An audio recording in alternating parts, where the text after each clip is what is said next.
pray. Yeah. You know, it's NYC to the death of me, you heard? Yeah. 4 a.m. like the joint, the stove on fire. Hop up in the booth and light the mic on fire. Spitting what I smoke, I'm on Zaza time. She a Ponzi scheme, she gon' fly by night. What's up, Jordan? The system. I don't blame my dude, what's going on? Welcome, just smells so good. to another edition of the Fantasy Sports Matrix. It's Zaza time. We're talking hoops today.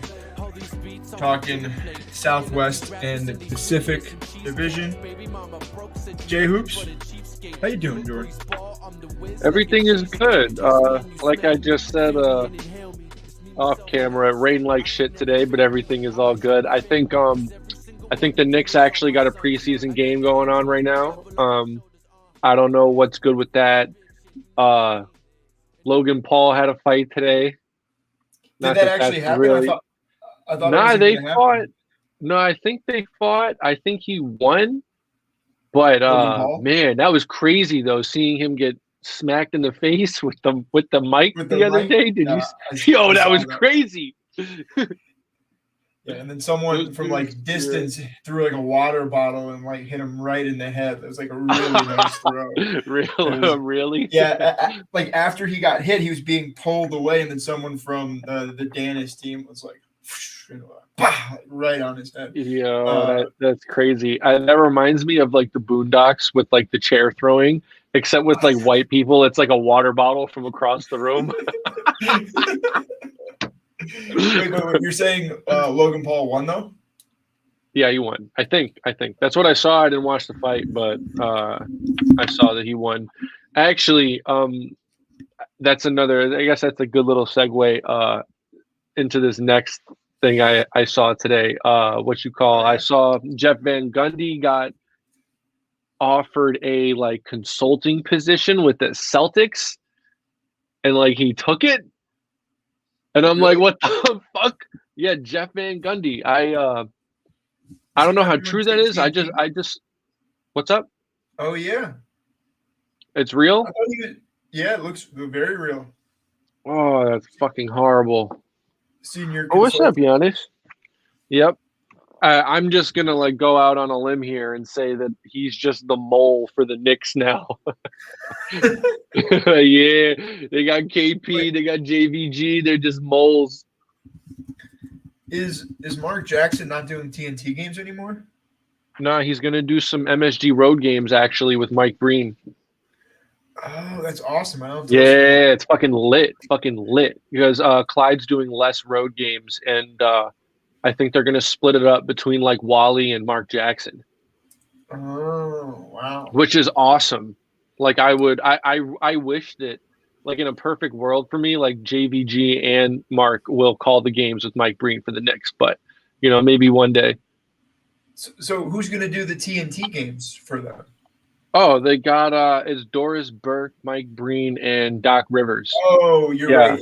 It's ESPN, not TNT, right? That's the main. No, I think that's I don't know actually. That's just like the main thing, like the main team now. Like the people that are going to call the finals. That's the squad. Gotcha. Okay. Yeah. Well, I guess that is ESPN, but before we hop in here, talk about drafts. I know that we just spoke on Thursday, just a few days ago. Any guys that you have been going after a little bit harder in the recent days? I off top I can't say. I'm pulling one up right now just to have a little bit of a reference here. These last couple ones. Yeah, yesterday was like a really, really low projected team of mine. It was only like 33,000. So like typically if you're around like 36, that's like low middle, so 33 is like mad low, I want to say it adjusted some of the projections too on the lower end. I've seen all the teams have been a little bit lower the last few days, where they were all around like 38, 39 for a while, and now they're starting. I've been seeing it trend down to a lot less 40K teams. Yeah, people are starting to reach a little bit more. And whatever happened with Professor X the other day, like God knows what's going on in these drafts now. But I had That could another. get canceled. So I don't know if it's going to get canceled later, but that draft still is standing right now. So we'll Yeah, see we'll what see. We'll see. happens with that. Yeah, We'll we'll see get what into happens. a draft or two at the end of this as well. Hopefully, we'll try and get through these two divisions in 3 hours, and then try and have a couple hours. No, for some sounds good. Well, with this last team, just for example, it was a Zion and Embiid team where I took Paul Reed at the end to hedge with Embiid, and I took Valanciunas and Trey Murphy to hedge with Zion as well. And I also have Jalen Duren on that team, so it's a 4-6-6 build. Not like the ones that we've been doing with like a ton of guards late. But yeah, the guards on this one, I got Darius Garland, John Morant, Tyler Hero, Ben Simmons, Jordan Clarkson, and TJ McConnell at the end. So pretty solid. And at wing, like I said, I got Zion and Trey Murphy, but then I got Paul George, RJ Barrett, Jonathan Kuminga, and Santi Aldama. Just very, very solid. I didn't take a lot of Santi, so I saw he was available late. Might as well take someone that you haven't had before just to increase your chances. Like, there's no point in doing these drafts if you're going to take the same players.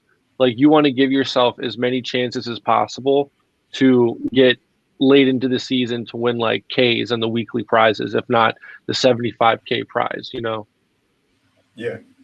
Yeah, for sure. I think the one guy I've been going after recently is Jalen Williams a little bit more. Ben Simmons has been rising. The guard, the good one, or the guard forward guy, the hybrid guard. Yeah. I've been hearing. I know we were talking about both of them. Yeah, I've been listening to some podcasts, and there's a lot of people who are like very, very high on him. I may have even mentioned this on Thursday, but in the 70s, I'm just continuing to take him there. I think getting the forward type of stats as he's playing a kind of a 3-4 position while also ball handling. If his shot just gets a little bit better, oh man, it could be wheels up for him this year. So I think he could be a little bit of a cheat code at guard, being 6'7", getting rebounds, getting defensive stats. The Thunder very interesting. And I started watching some Shaedon Sharpe highlights to try and, I guess, understand if I really started watching the highlights. Yo, yeah. If you're not sold, he's got one of the best highlight tapes out of any player from last year. Like, he reminds me a lot of Ja, but like a 6'7" version, and not like he's not a point guard. Like, he can handle the ball, but he's like very deceptive. He's got like these slow crossovers and very, very explosive. Yeah, his highlight tape was pretty unreal, and I was like, you know what? Maybe he's not starting this season, but I just believe in the talent so much. I'll continue taking him in the 100s. I'm taking Ben Simmons over him, but after that, I'm usually. I am too. I mean, it's just like my logic there, and I also Kyle Lowry. I think I took a couple drafts ago as well. Like, you're gonna want to take a starting point guard over a bench guy 9 out of 10 times. Like, there's not really like a real Lou Williams type in the league anymore, really. Like, there's some guys who have that like streaky potential, but like quickly came in second in 6-man voting last year and barely averaged like 14 points per game. Like, Lou Williams was coming off the bench like giving you 20. So I'm gonna take a starter, over Shaedon Sharpe like 9 out of 10 times. But then again, at that point in the draft, like, what starters are left other than Ben Simmons and Kyle Lowry? But he's at the end of all of them, so a little bit redundant, but still. Yeah, no, I think that's really good points. So we're gonna hop right into our Southwest divisional previews. Starting first, let me write down our timestamps here. Starting first with I see, nice. Yeah, so now we're just gonna do it as we're going. Let's make it easier. Yeah. Dallas Mavericks roster turnover. They lost Bertans, Bullock, Justin Holiday, JaVale McGee, Frank, Christian Wood, Theo Pinson. Added Seth Curry, Dante Exum, Rashawn Holmes. Kind of interesting. Seth Curry's back on the Mavericks. Yeah. Yes. And He then was there before, right? yep, he was there before he was traded to the Nets. And Grant Williams. I want to say he was maybe That's the even in the big ad right there. Well, Grant yeah. and Derek Lively, these are two starters, brand new starters. They Oh actually yeah. like looking at the players that they lost. It's not often you see that many players lost that are actually like rotational NBA players. Like, Mhm. this is a completely new team for the Mavs. They tanked hard last year. I wouldn't be surprised if they just fall off a cliff this year as well. Although I actually am optimistic with the Luka and Kyrie combo. I think that's just like really impossible to defend if you're just playing straight up. Like you're gonna have to double someone at some point. But um yeah, like it's gonna be a weird year for the Mavs. Yeah, and looking at the rotations right here, obviously you got Luca and Kyrie, as you're saying. Grant Williams and Lively are the projected starters. I know Lively is a guy we've been taking at the end of some drafts, and then Josh Green at the 3. The other kind of bench guys of note, at least just looking at this, Hardy is another guy I've been taking a lot of. I'll get to him a Hmm. little bit later. And I know Rashawn Holmes is a guy that you've liked as well. Obviously, a little bit of a log Yeah, but playing. yeah. I don't know about how much he plays. I think last year with Sacramento, his minutes Mhm. got taken a lot by that Metu guy.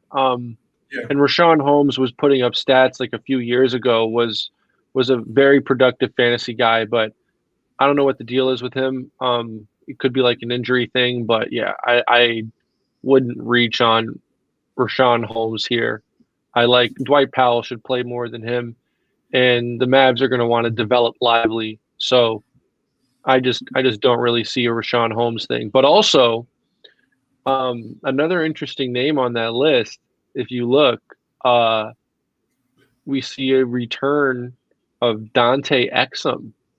I don't know if mm-hmm. you've been following his preseason at all, but No, he looks pretty. He when he plays, he has these moments, man. Like he looks good. I don't know if I'd take him in this. Probably not.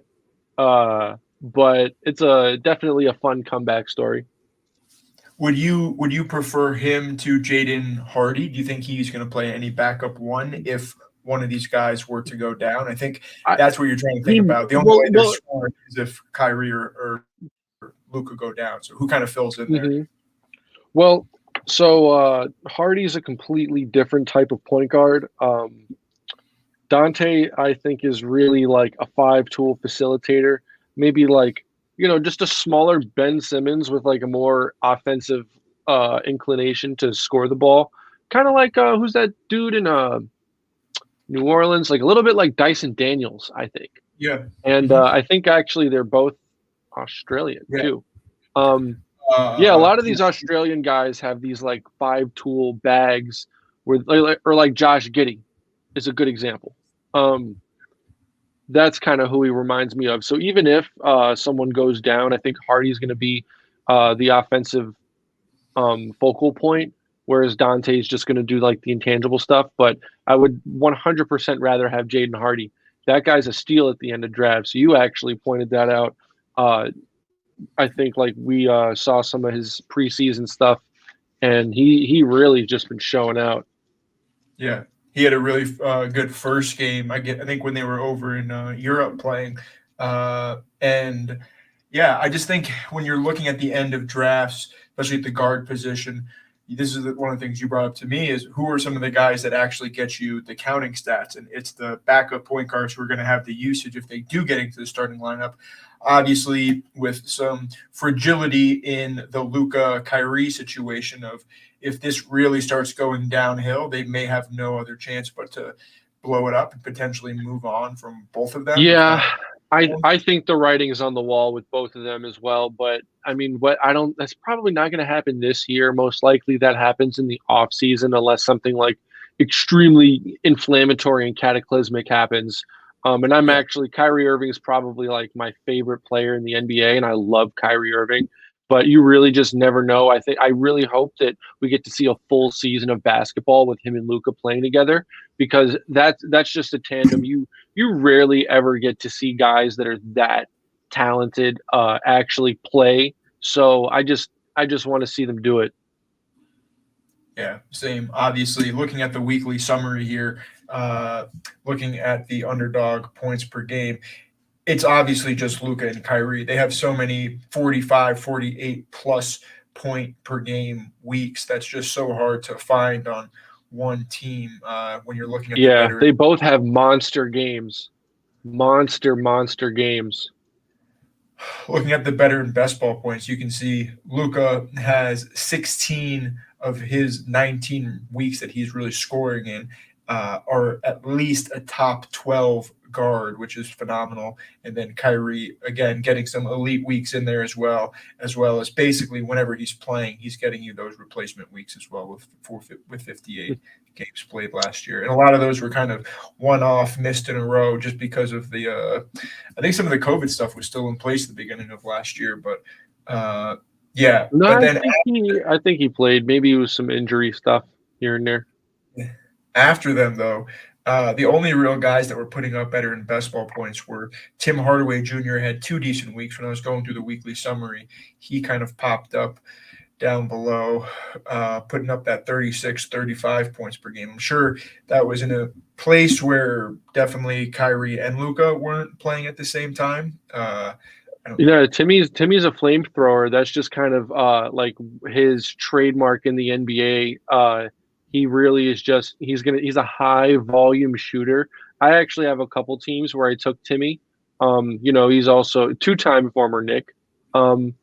But yeah, I actually remember that last year when he had I think he had like back-to-back 30-point games. I forget which one of them it was that wasn't playing, but Timmy's a really if end of the draft and you want like take a swing on a highly productive but might not give you 10 minutes to 18 minutes type of player. I love Tim Hardaway for one of those type of picks. And who else I think is interesting on here? They got Grant Williams now, right? From Boston. Yeah. So Grant Williams, another guy that was showing up in the better and best ball points with 3 weekly replacement games, and that was in a situation in Boston where that was probably ideal for him fantasy scoring wise, just because Tatum and Brown are going to be getting a ton of boards there, and Robert Williams was there, Horford was there. So now kind of playing this 3/4 position, because I think we're kind of assuming Hardaway is going to start at the 3 and then Grant at the 4 with who do we say? With Lively. It might be Josh Green. That's right. And you have Timmy come off the bench, but I think it also depends what Jason Kidd wants to do. Like we mentioned earlier, they got Seth Curry now, and who's that? There's another rookie. What's his name though? Can you go back to the thing? It's like Olivier Maxim Prosper. Yeah, Olivier. He's a guy I don't know a ton of. I don't know either, but I've been seeing his name floated around. I have like a couple teams where I took him just because, like, if he can be that Swiss Army knife for the Mavs, which they're just clearly stacking up on at forward. Who knows what kind of production he could give.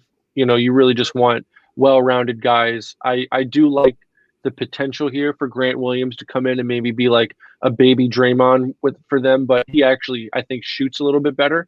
So if he's getting a little bit more scoring stats with some of those counting stats, Grant Williams could be a fantasy steal. If you're going late and need a wing, I've taken him a bunch.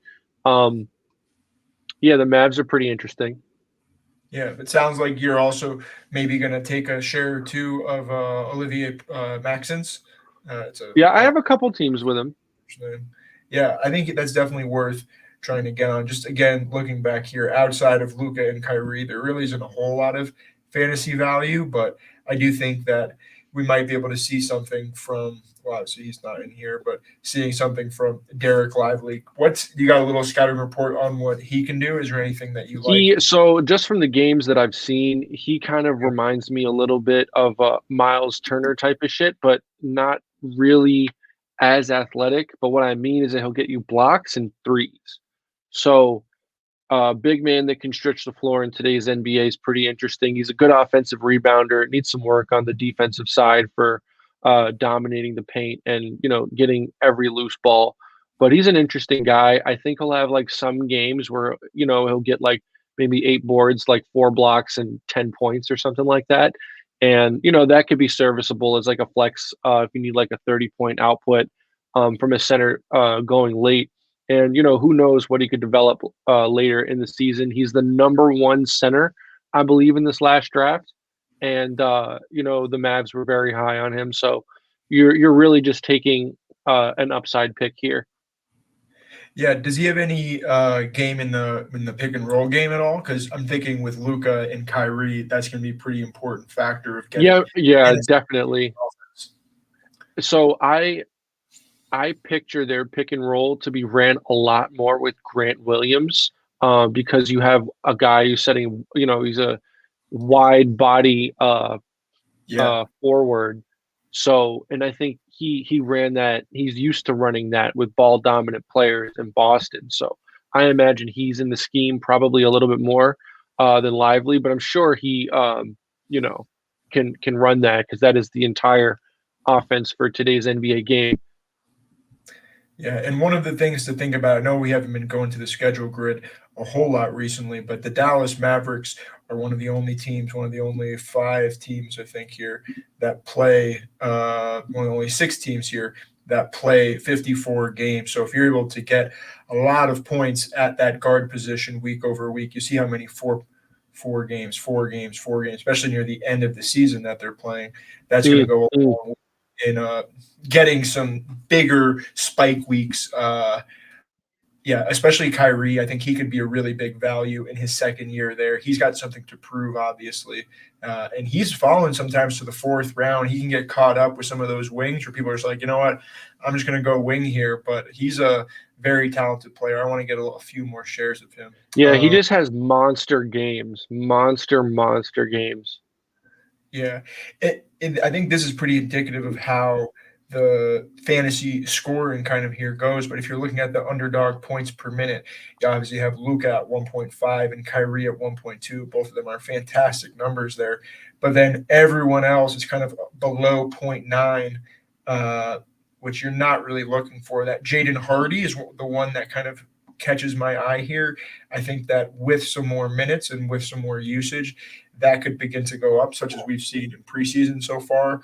But yeah, any last thoughts on some of these Dallas guys before we move on? I think Josh Green also might be an interesting pick. I haven't taken him at the end, but like you mentioned with the Swiss Army knife type of wings that Dallas is hoarding, he's another one of them. It's is he listed as a guard? He's listed as a guard, so it's really difficult to expect any kind of fantasy production out of him, even though he's going that way. Even like there's just no scenario where he's getting a high usage rate. Like, yeah, maybe he'll have some. It's so crazy that he's a guard because he's definitely a wing. Yeah, like I'd probably take Seth over him just because you're getting a little bit more scoring, but both of them ain't fantastic. It's Jaden Hardy, Hardaway, Grant Williams, Kyrie, Luka, and then obviously the rookie Derek Lively for me. So I would agree. Moving on, I believe it is Houston next. So that's going to be a really fun team to chat about. Let's go here first. Let's go to the turnover. So lost DJ Augustine, lost Josh Christopher, who's a guy I don't think – well, maybe we'll talk about him coming up. I think they're going to be coming up maybe right after this. KJ Martin went to the Clippers. Ty left. That's about it for the significant guys. Then they signed Dylan Brooks, obviously. Wow, DJ Augustine was still in the league? Yeah, I did not know Holy shit. Jeff Green, Journeyman. Reggie Bullock, Jock Landau, a guy I might want to chat about while we're kind of going through here. Amen Thompson, the higher draft, OTE. the two Thompson twins. Cam Whitmore, who's been getting a lot of buzz. I believe he was Summer League MVP, if I'm not mistaken. He was the guy who slipped in the draft, pre-draft, and throughout the entire year he was like a projected top 5 pick, and he dropped all the way to 20 for Houston. So there was some question marks there. I think he and Amani Bates had like the biggest fall off out of any draftees. But Cam's looked nice, dude. He's looked really good. He's looked really good. I think we took him on like the first draft we had. Yeah, I've taken him a bunch.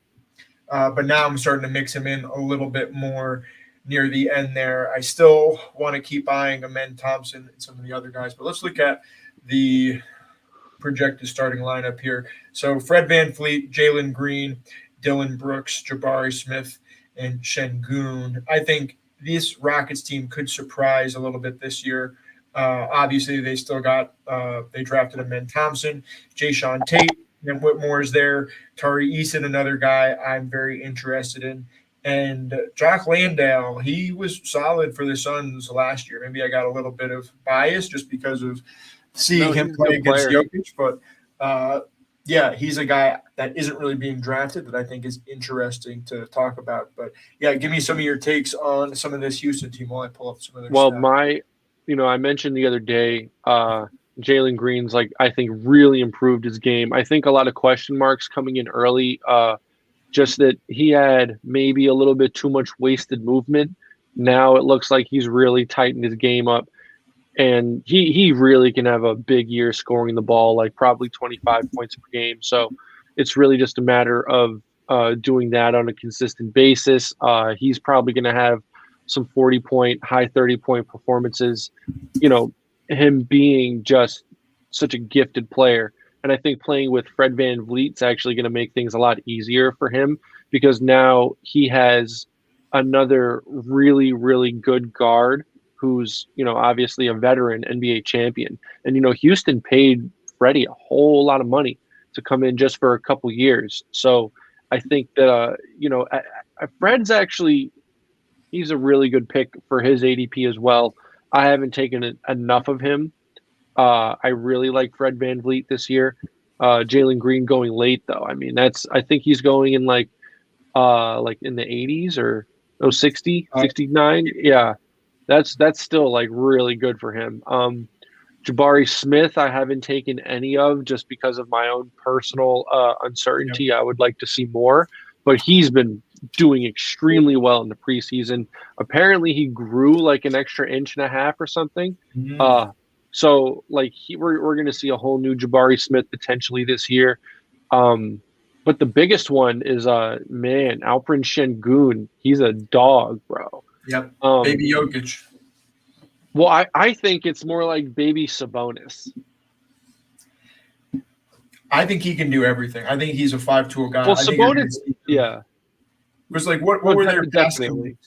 What's like the passing statistics of Sabonis? I feel like Şengün can be that like ball handler, distributor. No, so Sabonis does a lot of that as well.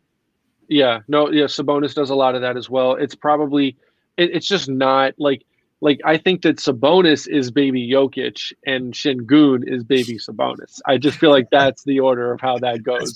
That's fair. It's a little Russian doll of Jokic. Yeah, that Eastern European shit. Or actually, is Şengün from Turkey?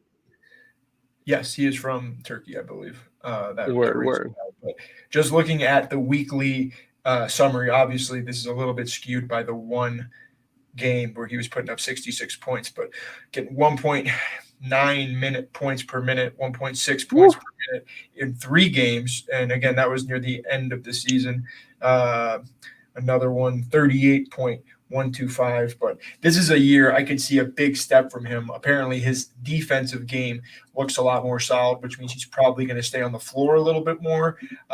You mentioned VanVleet. I think that one of the things to note with him, again, when we're talking about the former Toronto team, their minutes per game was ridiculous under Nick Nurse. And I wonder if that starts to come down a little bit more. Is a Jalen Green going to overtake a Van Fleet on this team? You can see the points per minute is just a little bit lower for Jalen Green compared to Van Fleet, and we're expecting Jalen Green to get a little bit more usage, whereas Van Fleet was kind of the guy with the ball in his hand there last year. So, super. I definitely see what you're saying, and it is going to be a little different because in Toronto, there wasn't really another guard that was primarily out there to score.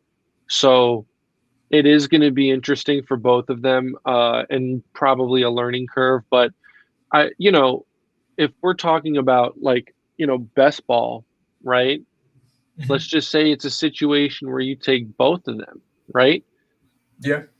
You're just going to be alternating high 30s to 40s or even more, depending, because they can both have explosive games where get you possibly what are their highs? Van Vliet hit 54, 50, wow, 40s to 50s a few times.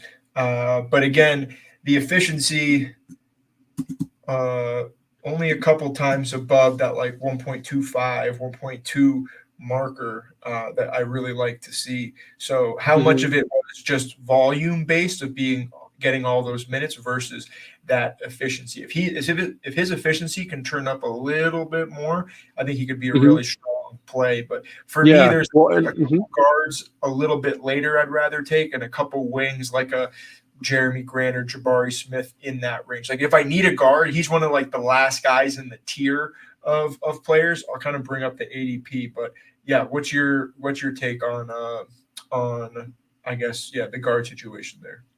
So I definitely have fallen into that same thing where I'm looking to take wings at that spot, but I actually, now that I'm thinking about it, if you do have a stagger situation with Van Vliet and Jalen Green, I actually I really like that because also playing with Şengün, they're going to run. I think Şengün is really the Rockets' best overall player. And we saw last year they started running a lot of stuff through him. So, with Jalen Green and Freddie, coming off of screens and just looking to score all the time, they get the ball from Şengün. Maybe they can both give you 20 points, 30 points in the same night, actual points, Jabari Smith's going to be stretching the floor. Dylan Brooks is out there to get literally no stats. Yeah, don't draft Dylan Brooks, okay? Don't draft him.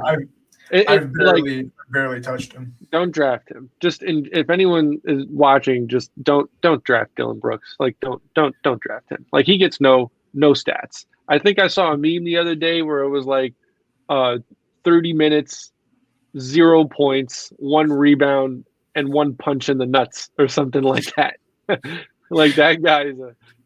guy's he's different. He's different.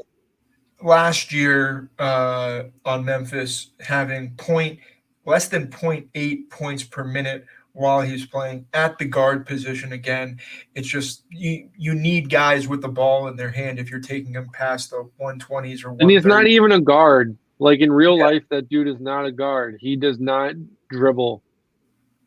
I cannot believe that he had the game of his life in that FIBA shit against the U.S. for 3rd place. He had 39 points. Hey, you're United States, bro. He can be a little more physical there, it benefits him. But obviously Şengün balling out. The other guy I want to put a little note to was Jock Landale getting over 1 point per minute. That was obviously in Phoenix last year in a position where he wasn't getting the rock a ton. Now, obviously, if Şengün is playing, Jock is not going to have. But I don't see any reason why they can't be on the floor at the same time. When we're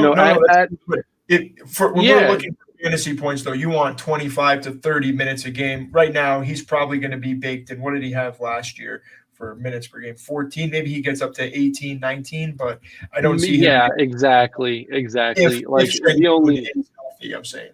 but they can definitely play on the court together. But fantasy-wise, he's not going to be relevant unless something happens to. No, I'd rather take a guy like Andre Drummond at the end rather than Jock Landale. If I'm taking a big. It's going to be interesting to keep an eye on the wing situation because Jabari Smith getting 30 minutes per game was at 0.83 or 0.84 fantasy points per minute, where Tari Eason was over 1-for-1 at only 21 minutes per game. So if Tari Eason, if his minutes start to go up for whatever reason, I think they have him coming off the bench here, but if for whatever reason he can get into the starting lineup at the 3, I guess they're not going to put him over Brooks, but if something were to happen to Brooks, which may happen a lot, he'd be super fun fitting in there in that 3 position. There eventually after that Brooks contract runs out, or they find a way to trade him or cut him, like he's just holding that spot for Tari Eason. I know you're pretty high on him. Didn't get as much burn last year, but apparently the guy is a phenomenal offensive rebounder. So I that's a trait that I personally like for like, I guess lower tier fantasy guys. If you got someone who's grabbing offensive rebounds and trying to score the ball, right? Yeah. These are high productive plays, output plays. So when they're playing, they are more likely to get you these little bursts that you wouldn't see from, I guess like whatever kind of average role player, So Tari Eason is exactly, and he actually can shoot as well. So if he starts, he's a guy who will flirt with like double type stuff. It really just depends what kind of night it is. Sure. And just kind of looking at Jalen Green, some of his high points per game, he had 40 points early on. Go ahead. So the thing is, though, this particular indicator and my point with Jalen Green earlier, I feel like this for him, it's a lagging indicator because I'm expecting that jump this season. The growth like this is, and he had a mediocre year last year, and he was putting up like 38. Or is this what was his average for the whole season? Yeah, his average for the whole season, 32 points per game on 34 minutes. So probably sounds about right. Yeah, going up, but if he can get a little bit more efficient and start getting in that 35 to 40 range, the Rockets have identity now, so I think it's going to be easier for him. So, I think I'm going to take a guess and say that's closer to 38, 36. The issue is, does the depth that they have in Houston, does that start eating into his minutes? Because obviously they have Amen Thompson. Dylan Brooks and Cam Whitmore coming off the bench. So is that something that you're concerned about maybe when it comes to some of these starting guards or wings? Is it just, are they going to start mixing in Tari Eason, Cam Whitmore, and then Amen a little bit more? Or are you kind of okay with some of these higher price guys? I'm totally fine with Jalen Green because, from a basketball standpoint, I think everyone on Houston knows, like I said before, the Rockets have identity now. So I think it's very clear that Jalen Green is the guy, right? He is going to be their de facto end of the shot clock person. So he's going to get at least maybe like 18 shots a game just because they need him to. He can also finish. He's got a great layup package. I think a lot of these other players are very complimentary to a Jalen Green. The closest other thing they have to that is Freddie, but their games are completely different. Freddie's just like not just a gunner, but more of like a deep pull-up, open three-point shooter, mid-range guy. He can finish in the lane, but not to the same degree as Jalen Green. But I think it's a very complimentary package, all these players. Being said, Amen Thompson, man. So we talked about Azur. I think Amen down the line, he's got the potential to be like probably the Rockets' best player. So we'll Yeah. see how that plays out. But I don't think that season is this season. Being said, there is some depth there. He's obviously the rookie. This is Jalen Green's third year. He's going to have, the rock a lot more. But I don't think that, like on men, he's just like a full court player. He can do a little bit of everything, a lot like his brother, like a good facilitator. But he has something crazy like it was like a 77% layup conversion when he was at OTE or something like that. So this is someone that finishes at the rim, very athletic. He'll get you a lot of rebounds. He'll get you steals and blocks. He's a 5-tool guy. It's just a matter of like for him and what you were saying about the minutes and the rotation and having the opportunity to be productive.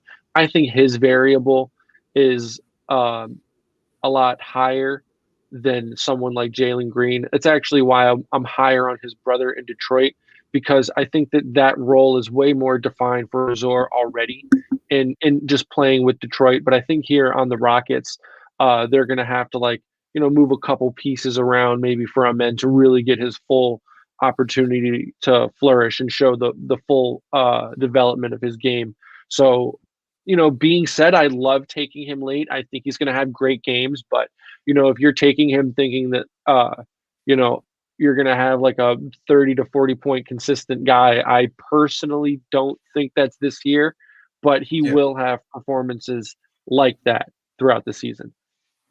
Yeah, it'll be interesting to see if he could pair those together within the same week to get you some big scoring, because I do think you're right, but I do think he may need an injury to Fred or Jalen to really start hitting your fantasy lineup in I agree. way. I agree. So the last two guys I want to chat about before we move on is Whitmore and Jayshawn Tate. Tate and Whitmore both being almost undrafted, if not just the last round. Tate is basically being undrafted.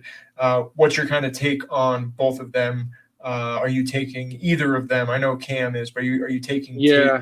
How often are you taking Cam? I haven't been taking Tate because I've been taking Cam. So I think Cam's he's just more explosive statistically. I think Tate is falling into more of a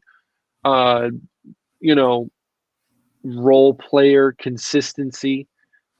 He's been known to have, he performs well, but I think on this team and on this particular roster, they're both going to be at the end of the bench. They also got Reggie Bullock, who I personally wouldn't take here, but I think that, it's going to be fringe rotational minutes for Tate. But for Cam, I think it's possible that he could see like 20 minutes to 16 minutes a night, just because he brings some offense off the bench into the game that not a lot of these other bench guys for Houston has. So I like Cam Whitmore there. Just looking at the team here. Yeah, I like Whitmore a lot more than I like Tate.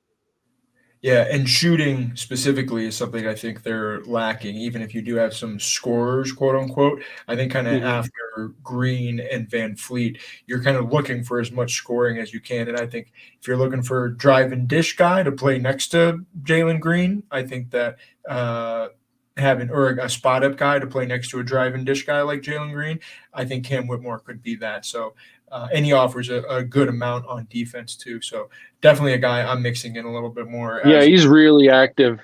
He's been really active. He's a high potential guy.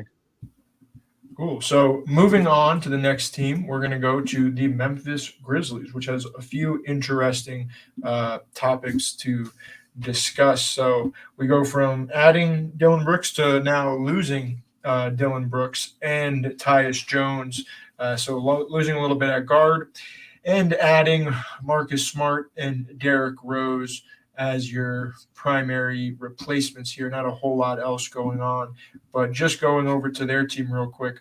Obviously, John Morant is suspended, so Marcus Smart is predicted to be in the starting lineup with Luke Kennard. Actually, I think Smart is hurt to start the season, so I think it's going to be Derrick Rose. Yeah, but I don't think it's too serious. Yeah, that's something we got to focus on a little bit is if Smart isn't playing, that could be a situation where, like, if you do draft Ja Morant and are missing those early weak points, maybe you try and go after a Derrick Rose. I've been trying to pair Marcus Smart with Ja Morant when I do take Ja, because I want to still be competitive up until the point that Ja gets back and then hope for a big boost. But we still have Kennard and Zaire Williams at guard, at shooting guard, and then Desmond Bane at small forward. At power forward, Jaren Jackson, and at center, Steven Adams, with Aldama as the main big coming off the bench. And yeah, the depth at wing/guard, especially with Ja suspended, is rather thin. So yeah, which of these guys are you drafting as I pull up some of their stats? Now that I think about it, I actually have faded a lot of Marcus Smart. I have not taken him a lot. Me If too. if that fucks up, like, so be it. But I don't think so. because I mean, there's some nights where he just doesn't do a lot statistically, because he doesn't need to get you stats to have a winning impact in basketball. Like, he can, but he can be totally fine just like being the glue guy between, when Ja comes back, between him and Desmond Bane, and kind of playing like a weird like he weighs as much as some small forwards, but he's about like 6'4". So he'll really be playing like a wing position for them, I think, when everybody's healthy. Definitely be playing off ball a lot. And that's why, as a guard, when you're getting less than 0.9 points per minute, it's kind of a red flag for me of like, all right, really, what's your overall potential here? Obviously, with Ja out, he's probably going to have the ball a little bit more on offense, but Desmond Bane's probably going to be running a lot of stuff through him as well. So yeah, super interesting to look at the points per minute. Obviously, Triple J pretty high up there with how many blocks he's getting. He's a guy I have not been taking much of, though, just based on where he's going, next to a lot of wings and guards that I really like. And then when you're talking about Triple J right here, or Şengün almost 2 rounds later, Chet almost 2 rounds later, like, give me Chet and Şengün like every time over JJ at that range of the draft. So yeah, not a guy I'm really targeting. Same with Bane. Even you got 1.14 averaging 36 points per game, and that was with Ja missing a lot last year too. It'll be interesting to look at the weekly high scores, but yeah, any little takes on the Grizz right now? Oh, I got a few. Yeah, hit me. So the first thing, and we've talked about this, I find it personally sorry, I sneezed. No, I'm glad you covered it up. That's good. I know. I'm still learning. There yeah. But yeah, I think Luke Kennard's pretty explosive. He's the only like true catch and shoot guy outside of Desmond Bane. But Desmond Bane also, he's going to have to just score more in different ways for the Grizzlies, especially with Ja like not starting the season. So I think the suspension, though, it's only 8 games. For who? For Ja. For Ja, no, it's 25 games. Oh, it's 25? I thought unless I'm missing. Well, I looked it up the other day. It said 8 games. Hold on one sec. Let's check right now. Here. No. I'm like, you can go check, but I'm like 90% sure he's missing 25 games. I think it came out saying that they're not going to reduce it from 25 games. If he was going, he was only 9 games, he'd be going in the second or third round, I'm assuming. Oh no, it's 25 games. I'm bugging. Yeah, I'm bugging. You are bugging. Yeah, I'm bugging. It was Bridges had like 9 or 10 games before his shit, but now his shit seems like his deep shit. Who knows? Who knows? But Luke Kennard, though, just real quick, he's a guy you've talked about before. His points per minute at 0.68 is horrifically low. He's one of the guys super low. When you're even if you're playing a bunch in the guard, in that shooting guard position, if you're not getting a ton of usage, it's really hard for you to hit starting lineups. It's like one of the things with like KCP, great basketball player in the starting lineup, playing 30-something minutes a night, but he's just there for catch and shoot. He's not really there doing anything else on offense. So he's a guy I'm just completely fading. These shooting guard types, it's really hard for me to want to take them even late in drafts because I just don't see what the upside is. But yeah, looking at the Memphis Grizzlies just overall points per game on a weekly basis, it's just John Morant, as you can see. And that's one of the reasons he's had, what was that, 9 50-point per game weeks with minimum of 2 games in all of those. And yeah, I've going taken in a the lot fifth of John round, Morant. I've taken a lot of John Morant. I've even taken him later at times. Sometimes he just falls. Some people take him. He rarely gets taken earlier. Yeah, I love John Morant. I think I maybe have like 25% Ja on my exposure. Yeah. So well, just looking at your elite points per game. So you're talking about top 6 scoring for the guard position. He's getting a ton of those. He got 4 of those weeks last year, and he had a lot of in and out of the lineup games, obviously 9 top 12 point guard finishes. You're getting that in the 5th round of potentially getting 9 or call it 7 or 8 throughout the I guess it's probably going to be a little bit less because maybe call it he's missing 7 weeks of the season with 25 games, give or take a few games. So you got about you're gonna have to be wise with how you draft around John Morant. But I think with the guards, that's really easy to do. So, and what's your take? What kind of build are you grabbing him on? If you're going guard early, are you more likely to take him? Or if you're waiting on guard, are you going to be more likely to take him? So I usually will try to take him as like my second guard. But I have taken him early if I can get like 3 wings and a big already.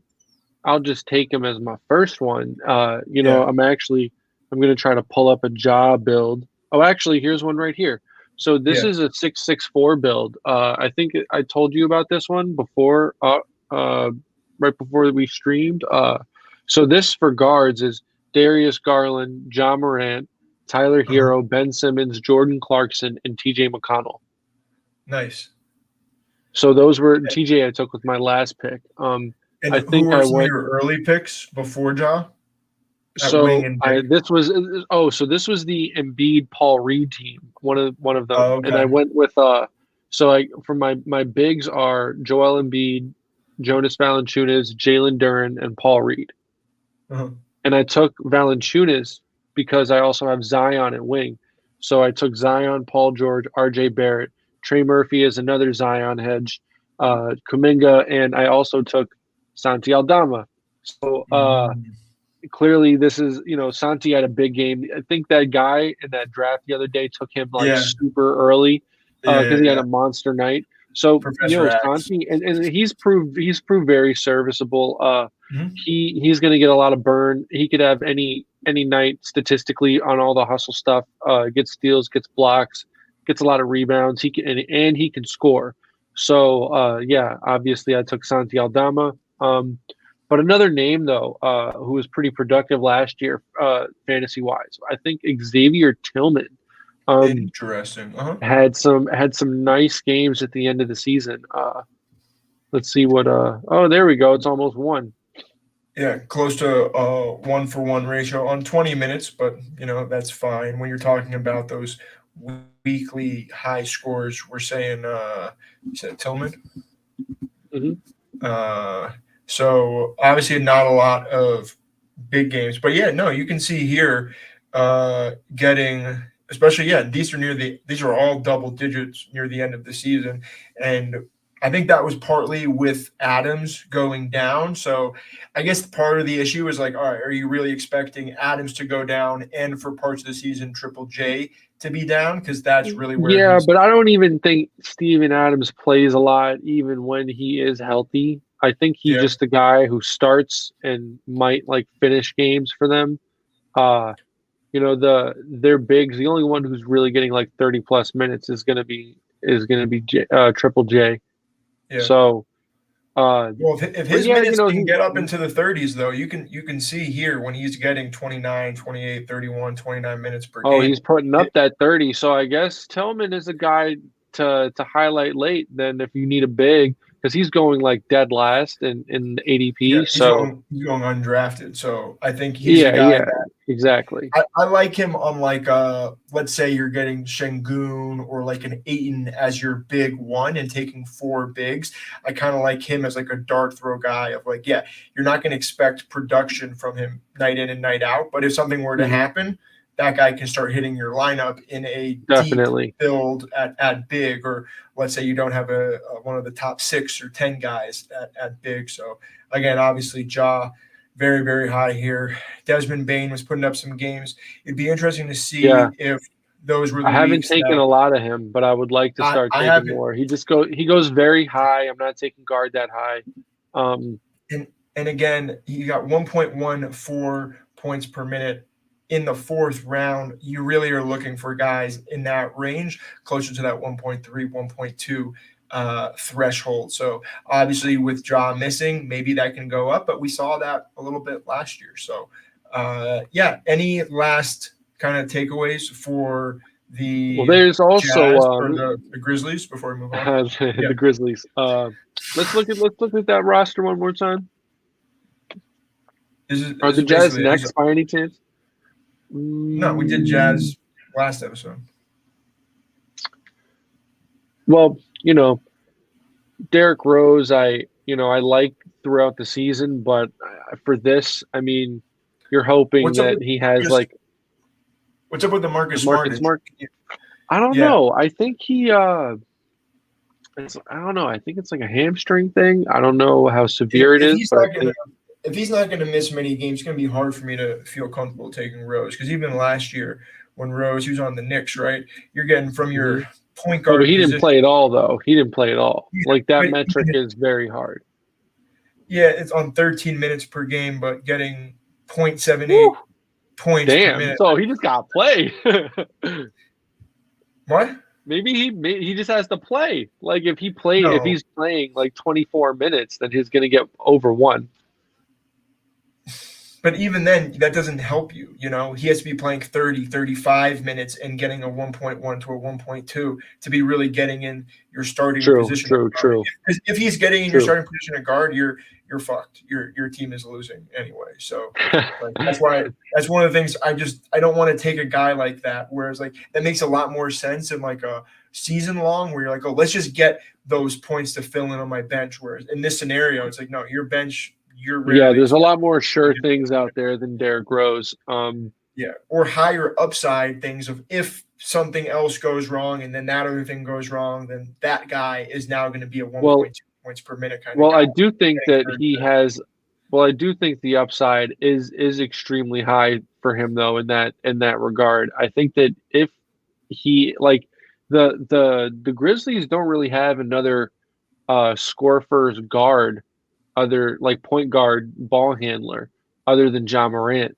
So I mean if something like does happen somewhere, I could see him playing a lot more than he did in New York. I don't know. I'm not going to be taking much of him. And even real quick, looking at Marcus Smart just in better. Yeah, I still wouldn't take him either. But if you wanna swing, like I don't hate Derrick Rose. Yeah, Marcus Smart only had one 12 or guard 1 week or higher and only 3 sort of replacement level weeks last year. Wow. And if Ja comes back, he's not getting anywhere close to the lineup. So yeah, in the 100s, it's just like give me higher upside guys that I think could actually get into your lineup. But no, for sure. Well, for the Marcus Smart, for sure. But for Rose, I think it's a lagging indicator. I think he's still got a lot more in the tank, really. Like the Thibodeau thing last year, a lot of Knicks fans were actually pretty upset that we didn't play him in the playoffs because like he's clearly like other than Brunson, he's still he's not the old Derrick Rose, but he's still pretty damn good. That Minnesota Derrick Rose had that 50-point game. So, if things don't go well in Memphis, like for Bane or Ja, whatever the case is. I don't hate Derrick Rose at the end. I don't hate him at the end. I think that's your Knicks bias coming through right now. It's also my D Rose bias. I love D Just Rose. true. I love D Rose too, but I loved him like 10 years ago. I know. Yeah. Nah, he's the All right. man. Anyway, yeah, let's move on. Let's move on. Moving Oh, and on. shout out to Kenny Lofton though too. They got to play that boy. And David Roddy, just a bunch of. Yo, he gained weight this off season. David Roddy? No, Kenny Lofton gained weight. Oh, that's not helpful. He didn't need that. Yeah, what you need, that boy's packing it on. That's what he needs. All right, right at the hour. So, lost for the Pelicans. Jackson Hayes. Oh, nice. A little bit later, Herman Gomez, Josh Richardson, and Garrett Temple. So not a whole lot lost. And then drafted Jordan Hawkins, a guy I don't know much about, haven't heard much about. And then not a whole lot else really helping. Yeah, that's kind of random. Wow, yeah, they didn't add nothing. Yeah. But they're stacked, though. They have a lot of young talent. They got a lot of guys developing. At point guard, obviously you got CJ McCollum there. They got Herb Jones starting at guard. I think Trey Murphy will probably get into that position when healthy.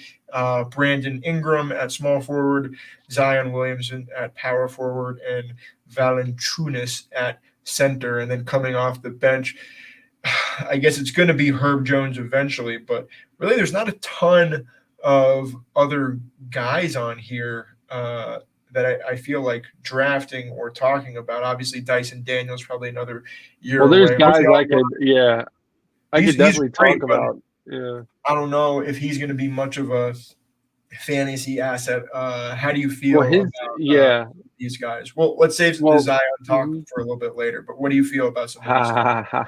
So, here, let's go to the Pellies. Pele. Here. You see him as I'm bringing him up? Yes, sir. Okay. So, let's just give a shout out to New York's Jose Alvarado, even though, he's probably, one of the most new annoying basketball players. That dude is pretty nice. He, I don't know what his deal is. You don't like the sneak? Man, I just know that I hate playing against guys like him. I really do. It's like the Patrick Beverly type, Yeah. But then they'll just run down the court and just drain threes, and it's just yo, what the fuck is going on? If he's on your team, you like him. If he's not on your team, you hate him. Yeah, exactly. Even then, though, I feel like those are the type of guys that start shit at the park for whenever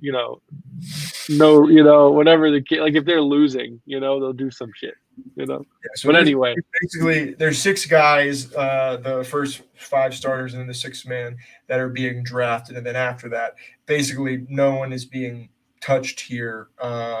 Even our guy Jose Alvarado isn't being drafted. Dyson Daniels. Dyson Daniels getting it over him. Well, Dyson Daniels has, he's got 5-tool potential, or maybe maybe not as much defensively. It really just depends on if he's locked in, because he's still a young player. But he has, he's 6. What is he, a 6-7 point guard? So if you got a big guard, they're going to get rebounds. They're going to pass the ball. They're going to find their guys. So Dyson Daniels, high upside guy at the end, but I mean, show me something more convincing. I love if you take Zion. I love if you take Trey Murphy, just in case, it says here, Trey's hurt to start the year, but Zion, it's probably, Zion going to play every game in the NBA season next year? Probably not. But if he does play, a lot of games, even, playing with Zion, I think Trey Murphy is a explosive guy. We've seen a lot of promise from him. He kind of reminds me a little bit of Mikal Bridges when he was on the Suns. So I think that's the type of role. Very, very athletic as well. Valanciunas I love taking. He just has monster nights. Plays a lot. Very consistent. He's just like a center. You really never know what kind of night it's going to be for him. And again, he doesn't need to score the ball to be statistically productive, but he does have nights where he gets you like 20, and he'll get you like 16 boards and like 4 blocks or something like that. Valanciunas is a very talented player. Ingram, I love Brandon Ingram as well. If you're taking if he is your second or third wing, I love that. If he's I love Zion as your first wing way more than Brandon Ingram, just on that upside thing. Yeah. But he's their real bucket getter. Yeah, look at that. Was that his highest? Yeah. So his Brandon Ingram was putting up 54 points per game. This is end of the year. Funny enough, Valanciunas also was putting up pretty big numbers in that same week. But then even the week after, BI was putting up 48 points. But yeah, the main thing is Zion Williamson getting that 56, getting basically 49. I'm actually a little surprised at CJ there too, man. CJ had some big fucking games. Yeah. I've been fading him all year, really. I mean, me too, but I think it makes sense because he can shoot a little bit. This team definitely needs some help shooting, and based on how not deep they are, especially at that guard position, he could be in for a lot of high possession, high point nights. Putting up 1.3, 1.1 in some of these peaks, 1.4. Again. Well, also these are games where I'm drafting, assuming Zion is going to play a lot more than he did last year, so. I just think that CJ might have to play a little bit more of a point guard role than a scoring guard role. Sure. So I've just been kind of drafting under the assumption that CJ's production is going to go down a little bit. But after seeing the upside, I am going to consider taking more of him if he's available later on in the draft because he's a guard. What's his ADP? It's pretty low. It's 73, 74. See, that's in that Tyler Hero range and Ben Simmons range. It's the Tyler Hero, Jalen Williams range right before Ben Simmons. So I tend to be taking Jalen Williams and Tyler Hero over him, but I think it does make sense to mix him in a little bit more than I have been because you're right. Some of these high performers, you're getting 2 top 12 potential weeks at guard position, 5 that's top 6, 2 top 6 guard weeks and then 5 top 12 guard weeks. That's really, really solid. So 15 replacement weeks. So that's a really safe floor play. Again, looking at his points per minute, was he above? Yeah, he's above that 1.1 1-to-1 threshold that we're looking for. Playing 35 minutes a game, 71 games played, 36 fantasy. Yeah, CJ's productive, but I would still rather have Tyler Hero just because I think he's going to have a bigger season. Tyler is going to be running. The offense is going to run through Tyler Hero in Miami. So if we're talking, and also Ben Simmons is going to be back. So I like their upside over CJ's, but after seeing it, I'm not mad at CJ. Like if I get sniped in a draft and they both get taken, I shouldn't fade CJ McConnell. I mean, McCollum. CJ McConnell. That's funny. Maybe he can get after that. Yeah. I mean, I think the Pelicans are going to be competitive. Assuming that they have their roster, or assuming they have Zion. Like if they have Zion, they're going to be like a playoff team, not a play-in team, but a playoff team in the West. Yeah. One thing that's sticking out here is the Trey Murphy and Herb Jones under 0.8 points per minute. I've been very high on Trey Murphy, so that's something where I think I'm going to fade him. He's been falling in ADP too. He's in like the 140s now. I'm probably going to start fading him a little bit more, especially with him missing some time and not having great efficiency minutes. Even on 30 minutes a game, you're only putting up 24, 25 fantasy points, especially with Zion playing probably a little bit more when these are going to overlap. That's a little bit concerning. It'll be interesting looking at the weekly summary. Like how high of a peak? Well, you're also looking for improvement. He's also a young That's player true. who's improved a lot. I've been taking him more than. Well, let's just compare him and his teammate real quick. Herb. Herb's a Absolutely. guy that doesn't need to get you a lot of stats. But yeah, And that look at him ceiling for coming Trey on is late, already. too. Yeah. Look at him coming on late, 19, Oh 20, 22, getting 30, 33, 38 points per game, hitting that one-to-one yeah. threshold See, this season. Herb didn't have games like that. Herb's a guy that doesn't. He's just not going to score the way Trey Murphy scores. Wasn't Herb's a hitting, glue guy. wasn't hitting 30 points per game at his peak, and assuming, that's when Zion wasn't playing. Yeah, Zion, Herb's not going to replace that production, but Trey Murphy's a guy that can have big scoring nights. So okay, yeah, so I'm feeling a little bit that better upside's about that. there. It looks like Yeah, Trey had a pretty good end to the year. Obviously, a little concerning with the injury, but a guy that I think probably is a little bit closer to that one-to-one threshold, especially you're looking in the 140s, 150s now where he's going. I think that is okay. So maybe I talked myself back into him a little bit there. So that's why I like the doing ceiling's kind of there. exercise. No, for sure. But also, like I said, to me, I see Mikal Bridges when I see Mhm. Trey Murphy.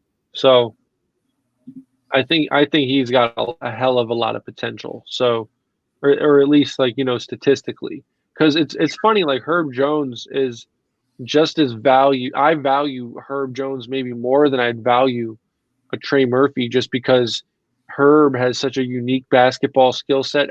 They're both actually pretty unique, but Herb for hustle. Your hustle player on your team. Like I love Herb, but in this, I'm not taking any Herb Jones. Yeah. I think that's a guy I've been fading and will continue to fade. But Mm-hmm. any last takes on the Pels? Before, I Oh, guess let's talk about Zion though. We yeah. got a I was lot of going to say Zion and Bi. yeah. We I both know have you like to say. discussed. I know you like to save the big names for last. Because Yeah, it's so obvious though. But so I gotta take real quick though, right? Because he yeah. hasn't been putting up big preseason games. Big Z, you were saying? Yeah. Yeah, He hasn't keep had. talking. But I really think that he's not. It's not that he. It's not that he doesn't care.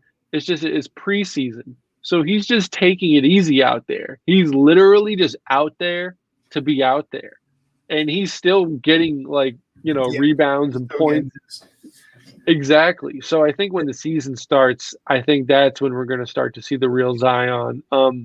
If he was If falling out in the preseason, I'd have probably more concerns. Like, what are you doing, dude? Like, this is not the time to do this. Like save it up. I guess exactly, the one exactly. concern I may have, we're looking at his minutes per game here. This is just in the weekly one, but I think it was about the same for season averages minutes per game. Yeah, 33 minutes per game.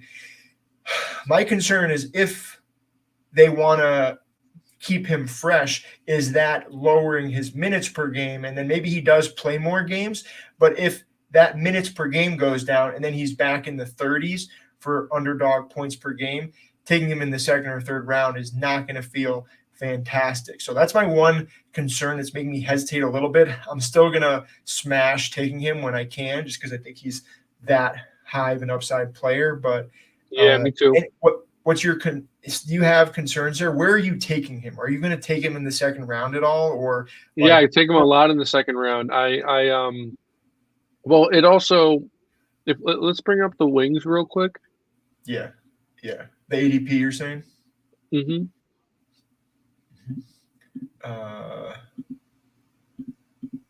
So here we go. We got the wings.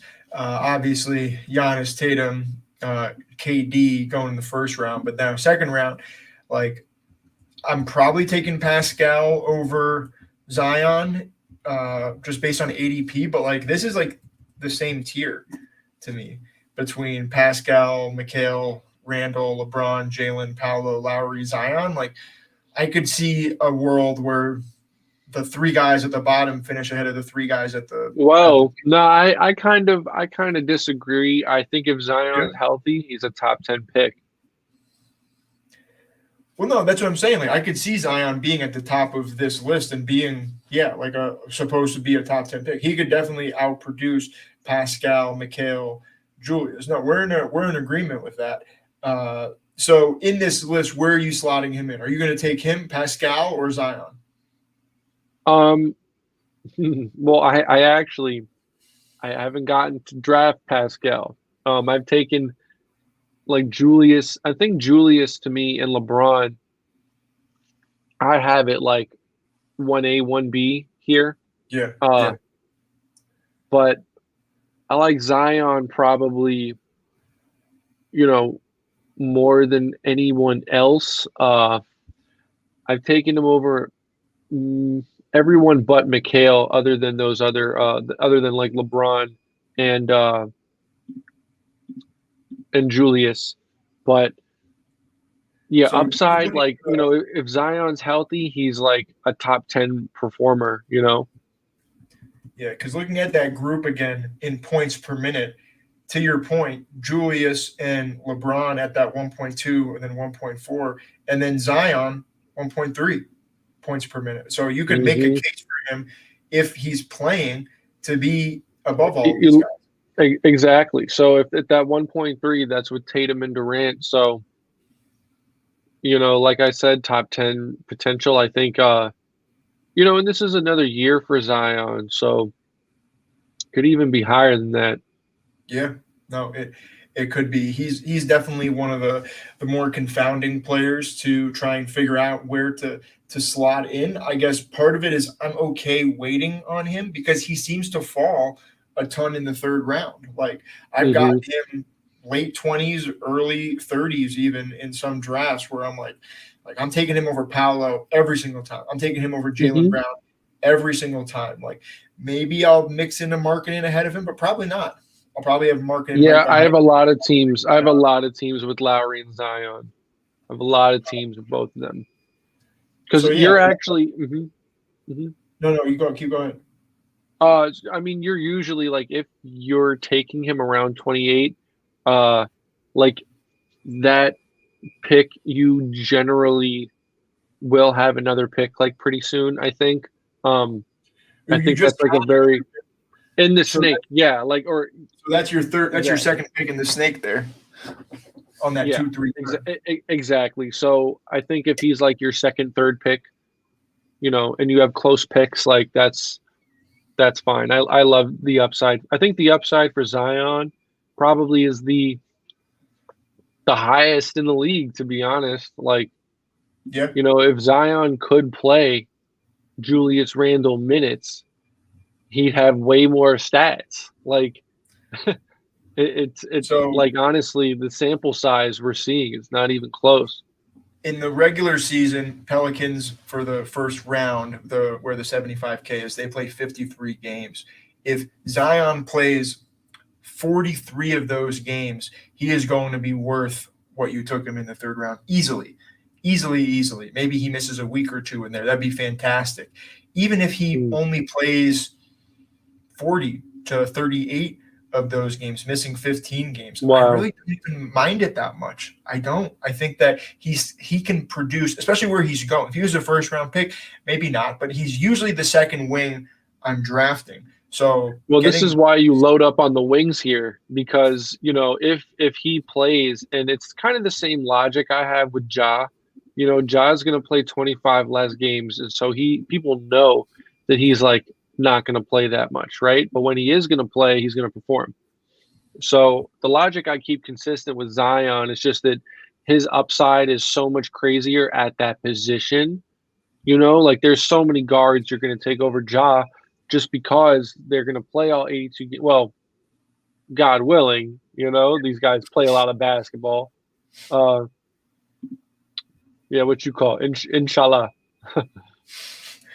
But you can look at this with the elite and good. So when Zion is playing, so basically when he's getting enough burn to be getting top 6 production at the wing position, it usually means or top 12 at the wing position. It usually means he's good enough to be getting top 6 at the wing position. Those 7 replacement games are probably games that Yeah. we didn't play all of the games. And so that's just so elite. So if you load. got like exactly, and if you're gonna load up on wing, like he's a guy you can't miss. Like if you're taking a second wing, I think a couple teams with like Zion and like Giannis or something like that, or like Zion and JT.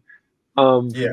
All you got I to do love is just take another reliable guy that you know is most likely going to be in your flex anyway if they all play, and like that position, you will lose based on just not having the production. It doesn't matter like who else you take to fill in at wing for you.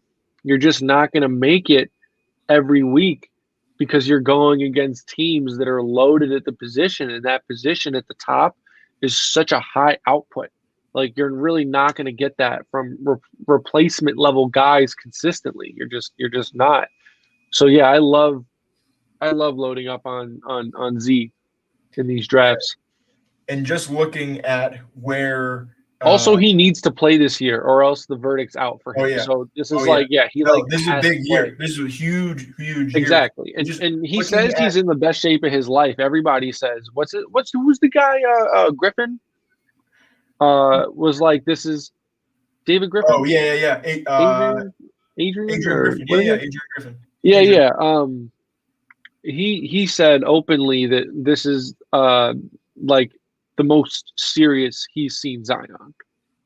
So he said that publicly. So just looking at the elite and good, so the wing 12 and the wing 6 numbers, Zion on 29 games. I don't know if I have games played. I don't have. Yeah, I do have games played here on 29 games. So half of basically what everyone else was doing, basically just outside of LeBron and KD, and putting up those same numbers. So he could easily be in that LeBron, KD, Pascal Siakam of last year discussion if he can stay healthy. And getting him in the 3rd round just seems like a absolute cheat code, because we can also expect this number to be better. He could be better this year than he was healthy last year. So yeah, I'm going all in. Let's just talk a little bit about BI as well. He was putting up some consistent numbers. I want to take some more BI. I naturally have been fading him because I've been taking like Zion, and I've already take like wings earlier.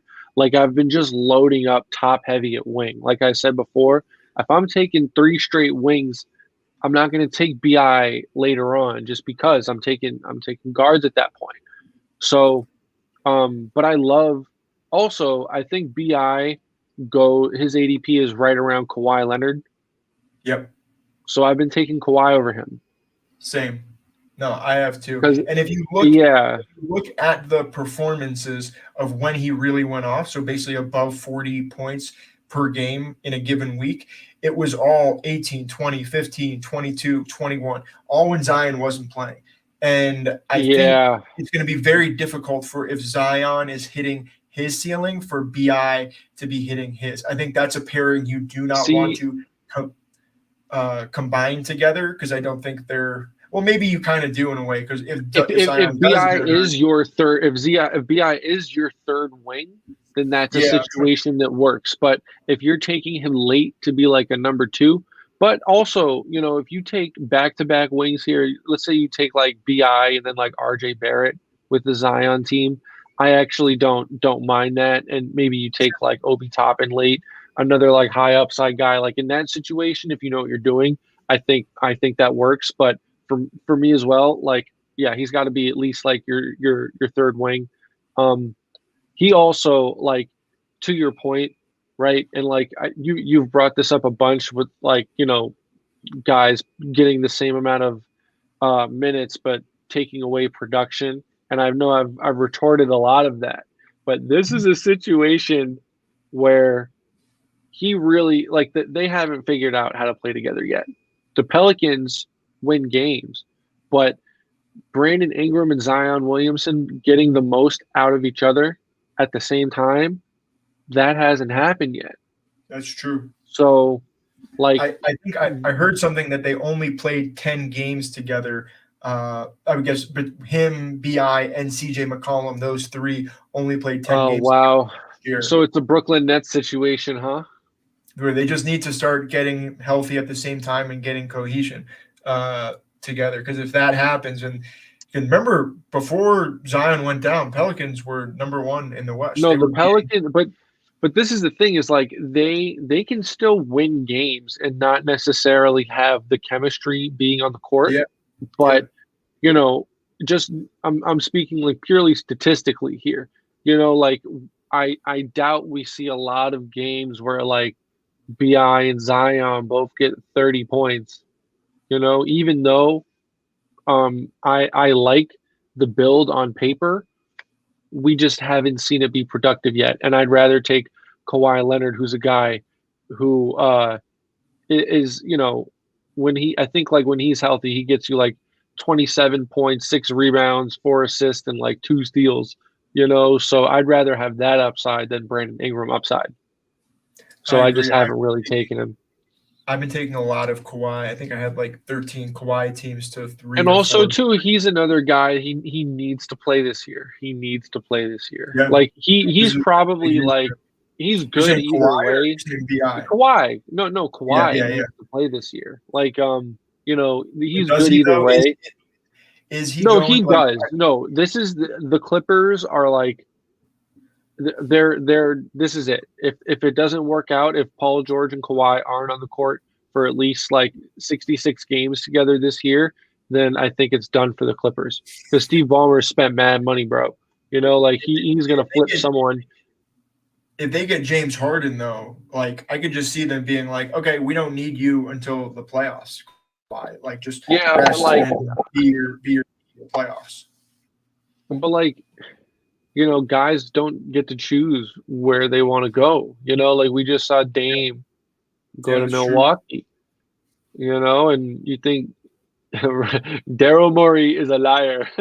You think he gives a fuck where James Harden goes? I mean, like, you know, maybe who knows? But who else would want James Harden besides the Clippers? Like, I guess Miami's the only one, but they're also not offering. I'm sure. Yeah, we'll get to them. We'll get to them. Yeah. Let's move on because my AirPods be dying and shit. So let's. Oh, they're already dying. Are you? No. They're charged. No, they're charged now. But I'm saying for later. Yeah. I'm thinking ahead. Thank you. As we're only an hour and a half in, if we could get but let's look at the roster one more time for the Pelicans. I'm pretty sure we're done though. Well, Z and BI were our last ones though. We're done actually. Yeah, no, I think we were done. So going over to the headline for this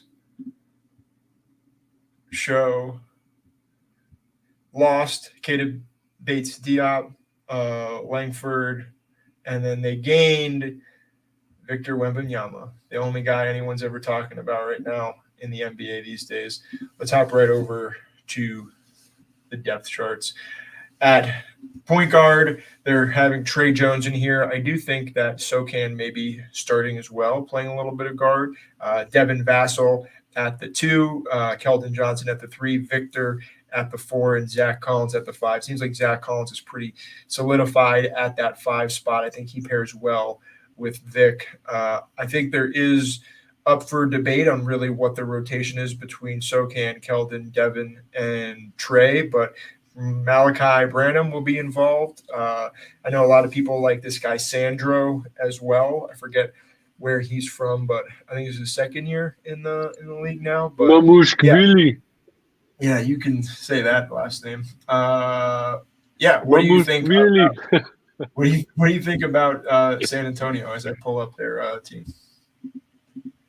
A lot of sneaky picks.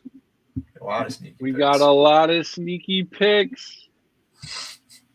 We've talked about it. You know, I think Zach Collins just off rip. Like his ADP is super low.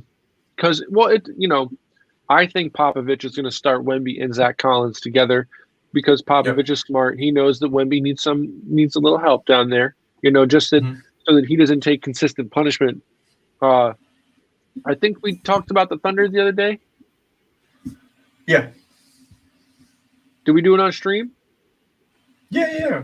That was we did. And that's in the other division. Yeah. So what I was talking about with them, with Chet just taking punishment consistently against NBA bigs, I think Pop's really smart starting Zach Collins, and he's a guy that he's really he really is a 5-tool guy.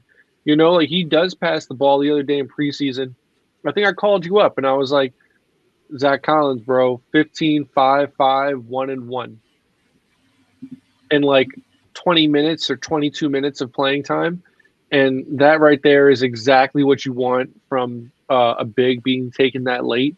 And also, too, if Wemby goes down, his role is more involved. I have a bunch. Anytime I've taken Wemby, I'm trying to take Zach Collins, too. Yeah, I think that's a great shout out. Yeah, I love that. Man, but also, too, Wemby, you got to be a little careful because he's gonna have monster games. Don't know, what the ceiling is for, how much points he's gonna get fantasy wise. He's got a obviously infinite upside here, but you got to be a little careful. I think how you draft him. If you draft him, I think it's viable that you take another big as well. Kind of like how we were talking about with Zion, and not just with Zach Collins. I got a team. I think I got Jokic and Wemby. I went back to back my first 2 picks.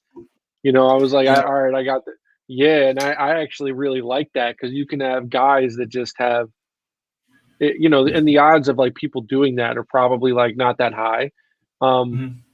So, and I'm soon just that's building around it.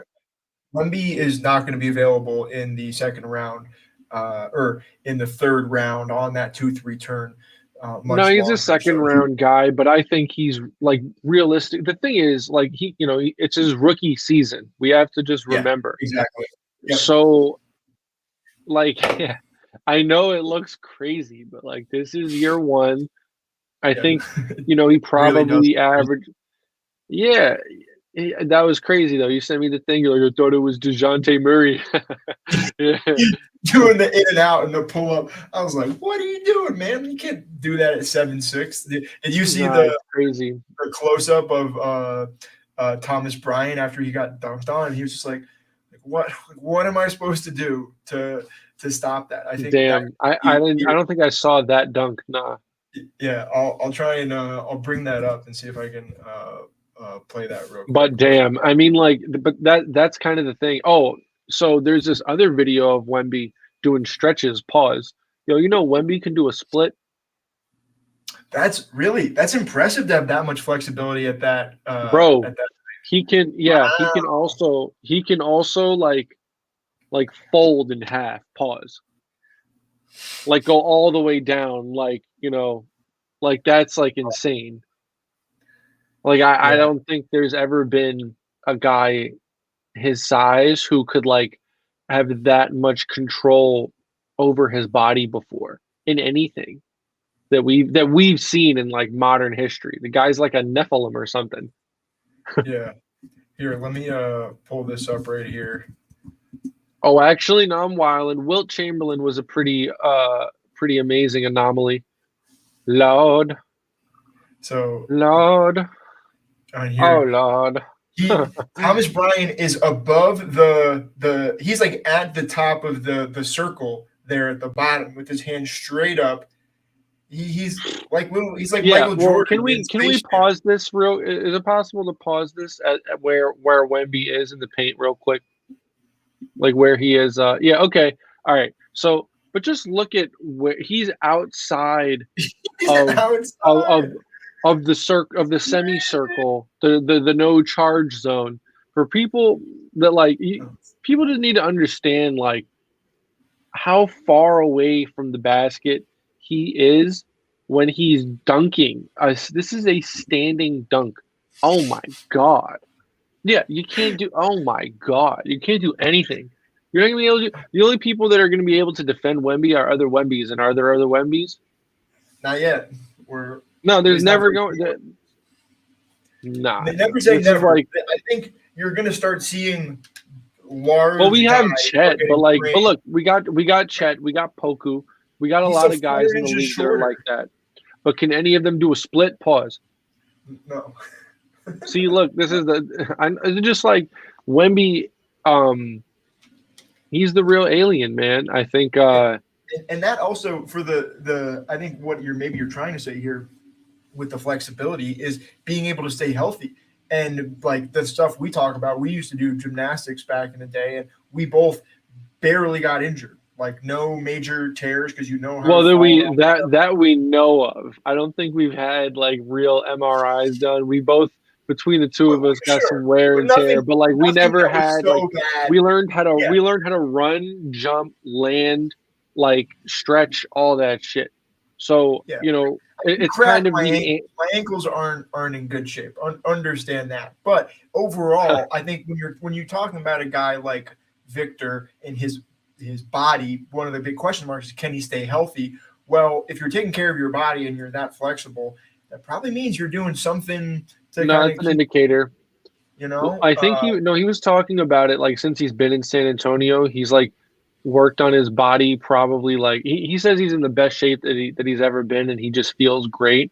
And he's like never really gotten a chance to like, do all of the things that he's doing to make him to fortify himself and his game. Also, in an interview, he was like they asked him what part of your game do you like the most? And he said that I never play the same game twice or some shit like that. Like every game he plays is different. And nice. like I'm like, huh? Like word, bro? Like is it he's like, yeah, like I think it was something like he said it just gets boring when he just dominates. Like, he gotta make the game fun for himself. Like that's some shit. That's some shit. Like, you know what? Trying different You know moves what? just to Hey, be bored. but you know what? Hold on. Let me just make it. Let me make a bold prediction right here. I think that Take off your Wemby, glasses for this. All right. and I'm high as shit. You can see this might just be me, but yo, I think Wemby, bro. If there's anyone who could score like 100 points in a game, modern day, I think it might be Victor Wembanyama. Wow.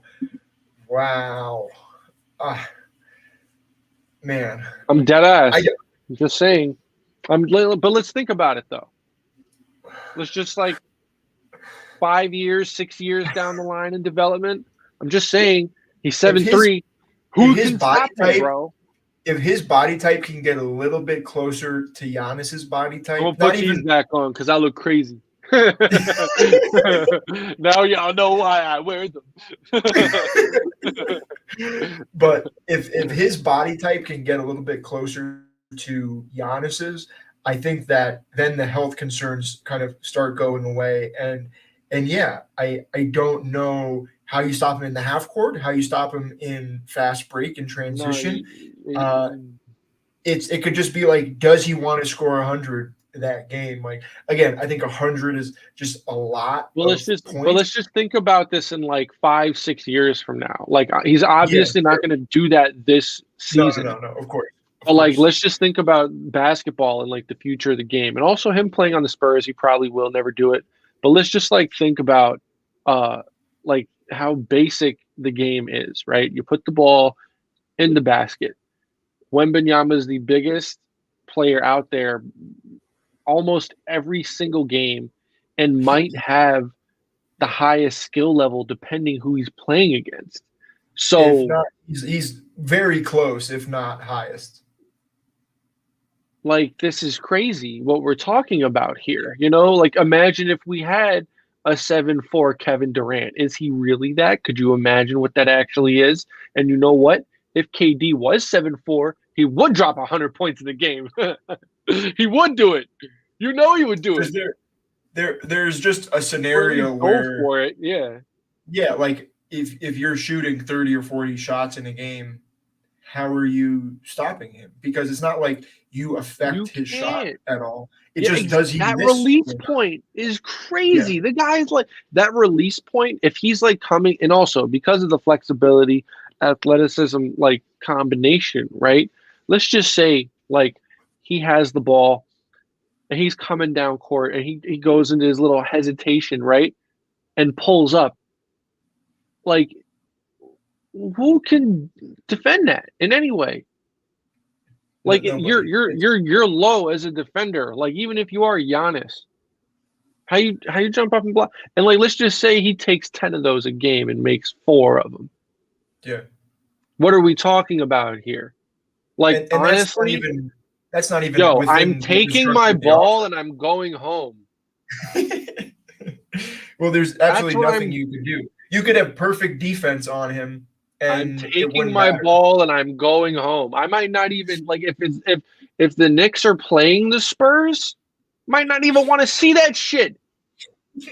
I'm just like, you know, this is like really the phenomenon. Like if it actually is that, but let me hop off the Wemby bandwagon for a second though. If that does happen though, I mean like it, but you know that's content right there, you know. That's content right there. People love it. The Wemby content you can never get too much of. I'm just gonna say that like that is a thing. Like maybe not like but like maybe a season where the guy averages like close to 40 points per game. Maybe. Yeah, you're saying in a few years, but yeah. Like year 6, year 7. Like Mike wasn't. Actually, nah. Let me stop. Yeah. Mike came in different.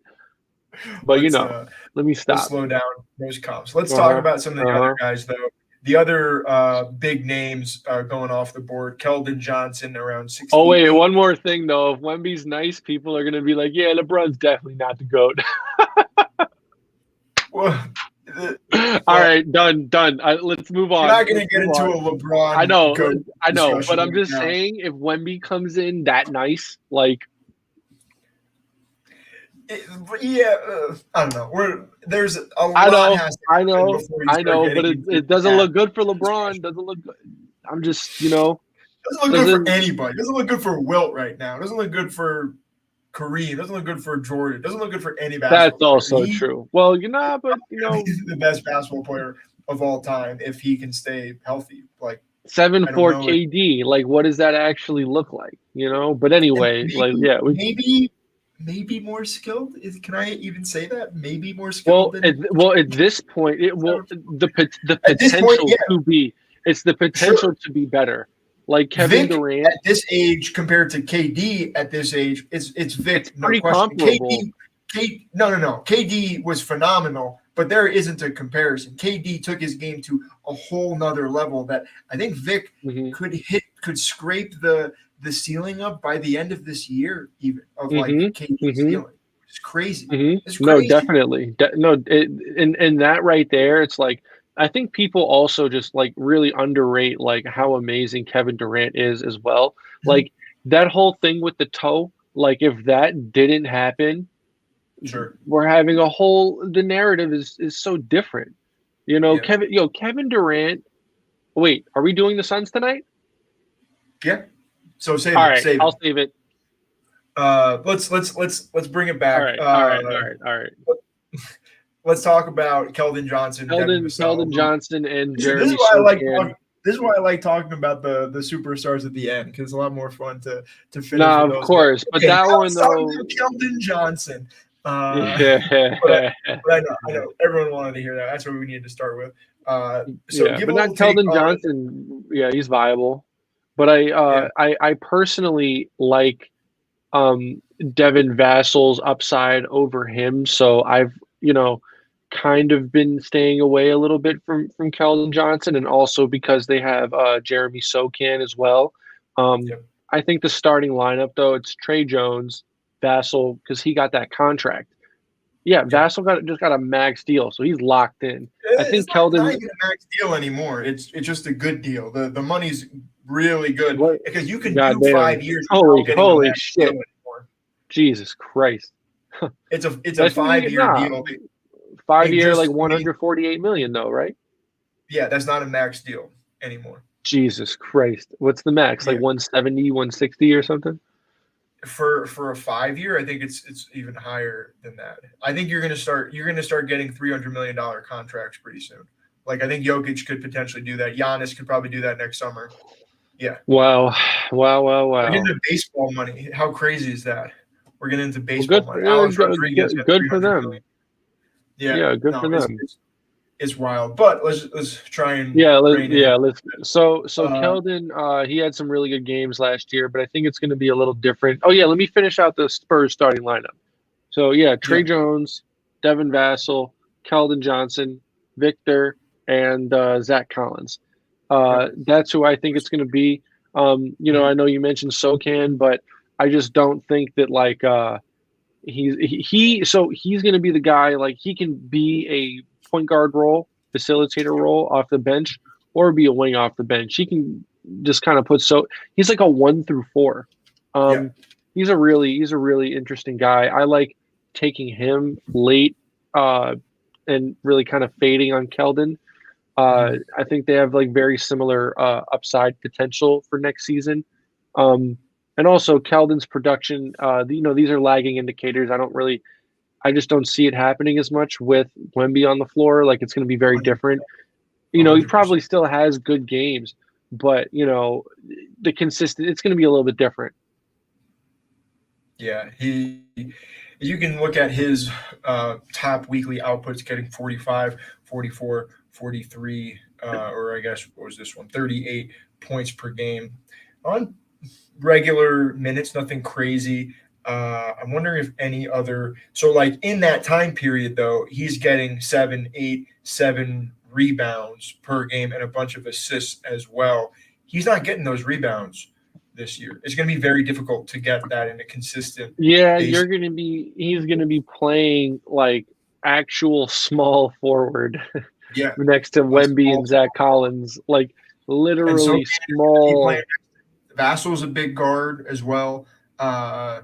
Lagging indicator. I think Keldon is a phenomenal player, but I am worried that he's not going to. It's just not going to be what it was last year statistically. And if we're wrong, that's like on us. But I don't really like if he falls and you need like a third wing. Sure.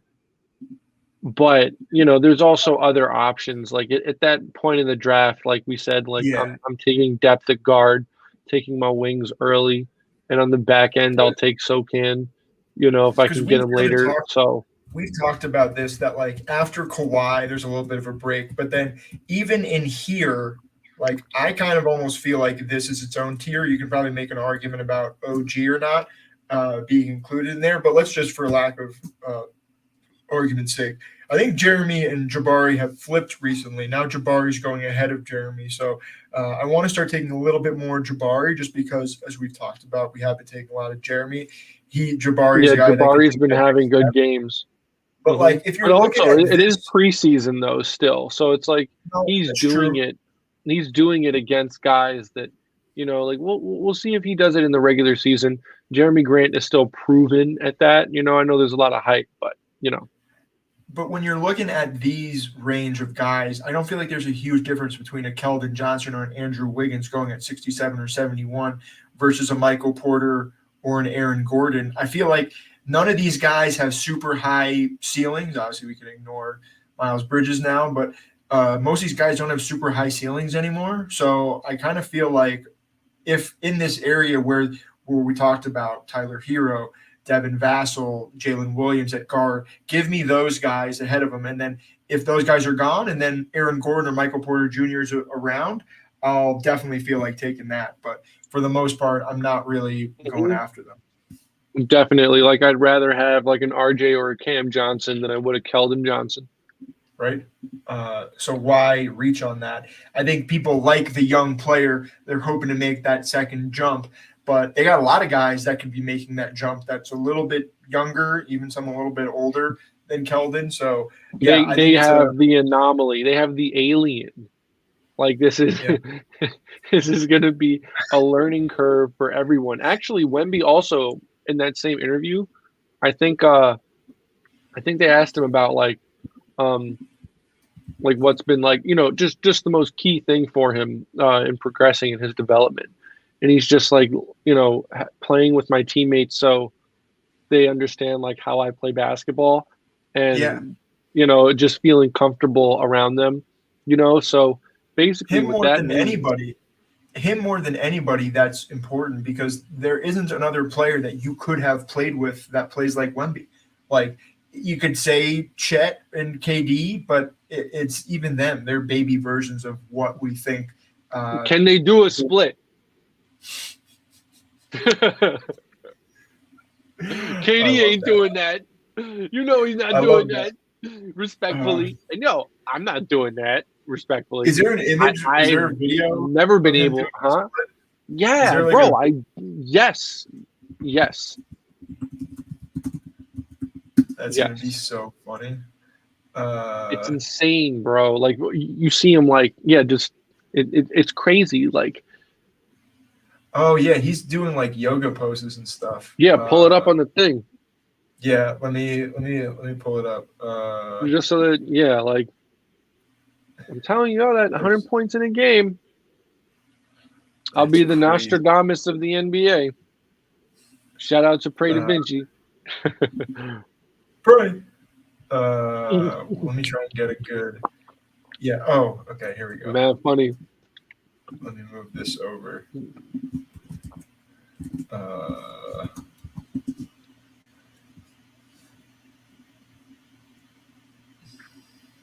Yeah, look at this. Oh, I thought he was farting. Look at that. Alien. The alien. I told you we could fold in half, bro. Look at this. That's wild. Look at this. Are you dead ass right now? And people are worrying about how much he's going to get hurt. Yeah, that dude is not going to get hurt. Wow. Bro, what are we fucking talking about? That's crazy. Okay, we got to finish up with this team. We've been going on it for too long. I know, but just all right. End of the draft. We could talk about Victor all night. So honestly, we could just end the stream. The fuck else you want? I'm taking my ball and I'm going home. We still got another 2 hours left. I know. Let's go. So, end of the bench guys. Malachi Brandon's a guy I've been taking. Are there any other guys? Devontae Graham, former fantasy little darling, if he can get the ball in his hands, because he can definitely shoot the rock a little bit. He'll get some backup point guard time. Are you taking anyone else outside of Malachi?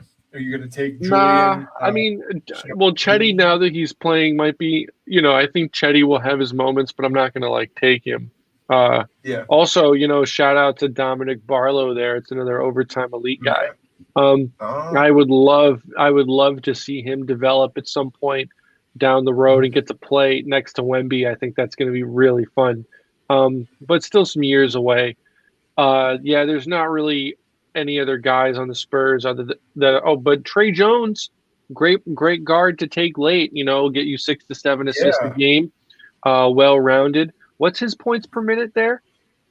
Yeah, so in his high performing weeks, getting 1.1, 1.15, 1.1, again 1.15. So that's pretty solid. His season average for points per minute was right around 1. So if he can start getting a little bit more consistently into that 1.15 range, then he's also young. Yeah.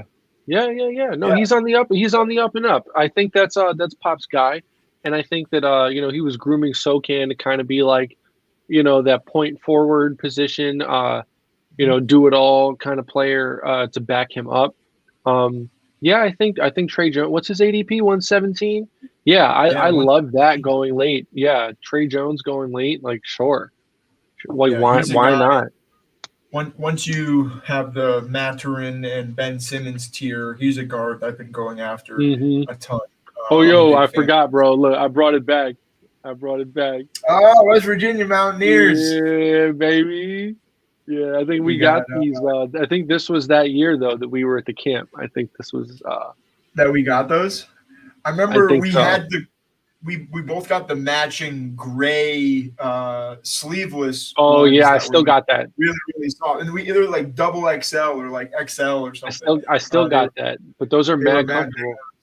Those are mad comfortable. I was gonna say those are mad comfortable. I think mine got ruined. I wore that out a lot, but My brother still has it too. We'll move on. So that is the Southwest Division, just under 2 hours. Can't make any complaints there. We'll see if we can do the final Pacific Division any faster. But real quick, looking at the order, we're going to go Warriors, Clippers, Lakers. Let's go Suns, though. I want to talk about the Suns real quick. We're going to go in alphabetical order, just like how we have. All right. I'm excited. We'll save Suns for second to last, and then we'll end on the Kings, your boys and bonus. So starting with the Golden State Warriors here, some of their turnover, obviously losing DiVincenzo, Jordan. They don't have Iguodala? Iguodala's gone. I don't think he's on a team. Maybe he comes back. No JaMychal. No, he got to retire. Yeah, so then on who they added Rudy Gay, Corey Joseph as a backup point guard. Obviously, Chris Paul will probably be playing most of the backup one there. Oh, Dario Saric. That's a little interesting. But then going over to their lineup, they're projecting Steph, Clay, Wiggins, Draymond when he's healthy, and Kevon Looney. I like that they have Saric listed as center. Like, he's not a center, but I guess on this team he kind of is. Yeah, and Rudy Gay is not a power forward either. But I understand today's NBA. The backup guard, obviously Chris Paul and Gary Payton. You asked me about Gary Payton, I think, if he would be relevant. I think if Chris Paul wasn't there, I'd be a lot more interested in Gary Payton. But because most of the time it's either going to be Curry or Paul, I don't see. Well, but Gary is not really a primary ball handler, though. The thing about Gary is that you're not going to want to play him in best ball, though, in fantasy basketball, if he's not got the ball in his hands, just because he's not like he can shoot, but he's more like a glue guy, like a Marcus Smart type than he is.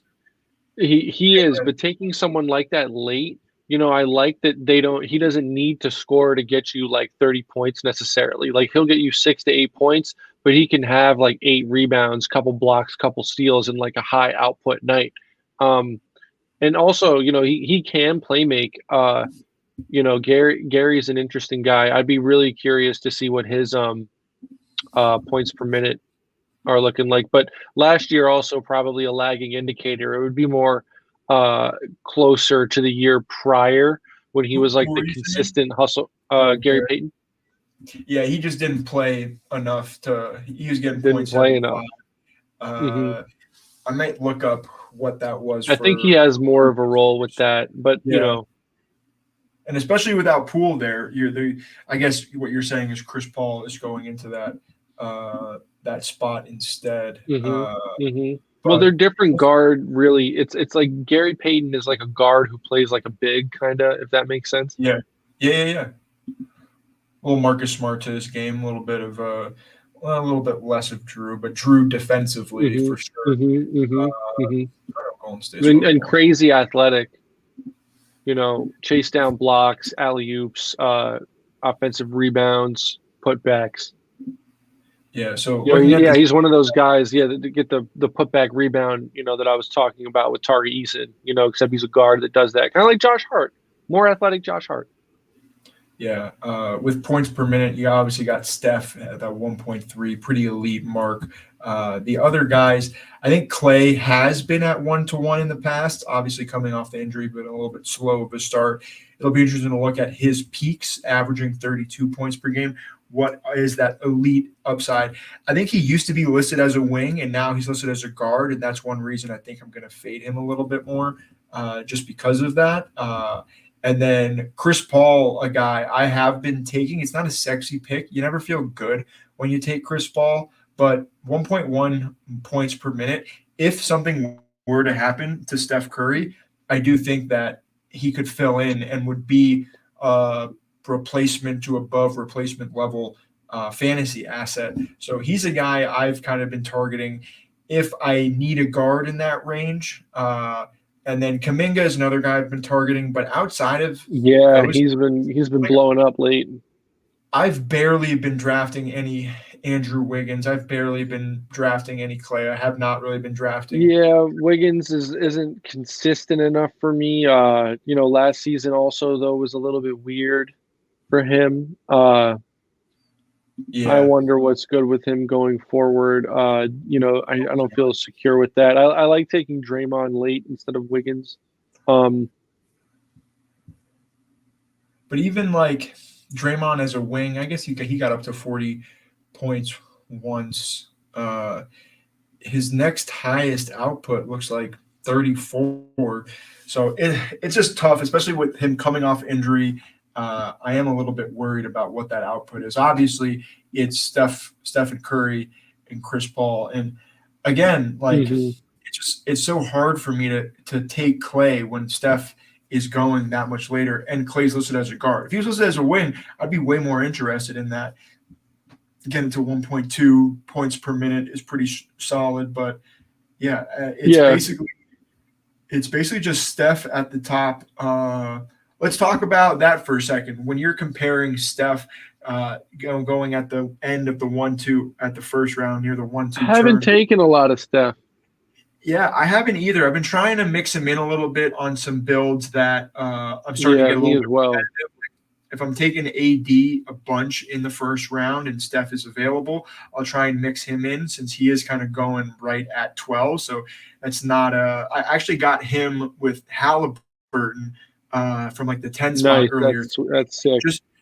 Just trying to mix it up a little bit in the types of players that he's matched up with. Because obviously if he's playing a bunch, can get to this 45 plus points per game mark. I think that's going to be really solid again there. But again, are you going to take him over guys like Dame, LaMelo? I'm forgetting. There's another guard that's going in that range. Well, I'm usually like if I'm drafting at that point, I'm usually going like if I have like the 12th pick, I'm going like back to back on like wing usually. Or if I can get like or if like Halliburton slips, I'm gonna take him. And then I like probably won't take another guard. I have like one build with like Halliburton and Dame, but I just haven't taken a lot of Steph Curry in this. And honestly, like I'm kind of fucking that up. I need to have some lineups with him because, it's Steph Curry, bro. So between him and Trae Young, who do you prefer? That's the guy I was forgetting going in that range. They're both going at the 12. I prefer Steph, but Trae gets you more dimes. Yeah. So, we'll see what happens. Just looking at the better in best ball point metrics, Steph, here, let me get it sorted correctly. Interesting. Oh, wait, no, Steph. Yeah, Steph is way above there. Steph wasn't showing up. So Steph was getting top 6 guard weeks, which is really solid with 13 replacement ones. I think he even had that was only in 53 games too. So you can probably expect a little bit higher numbers from him. Outside of that, though, it's mainly just like replacement level players. Obviously, we're expecting Chris Paul to go down. I don't think him and Steph can hit that guard 1 category with Clay getting his 2. Draymond last year as a wing would only have gotten you 1 top 12 wing and 10 replacement weeks. That was also in how many games? 64, a little bit more. So that's a lot. So that's one reason why I feel like I'm fading him a little bit. Just looking at their points per minute, obviously Steph at 1.3, but Draymond not even at a 1-to-1. Previously he was above that, but he's been falling in that metric, and I think we could see him fall a little bit. Is that Kevon Looney there, who's also at a 1? Yeah, so Looney's at a 1-to-1. The issue with Looney, though, is he is never getting into that 30 minutes per game just by the way that he plays. When he is on the court, he is getting every single rebound, and that's really helping him.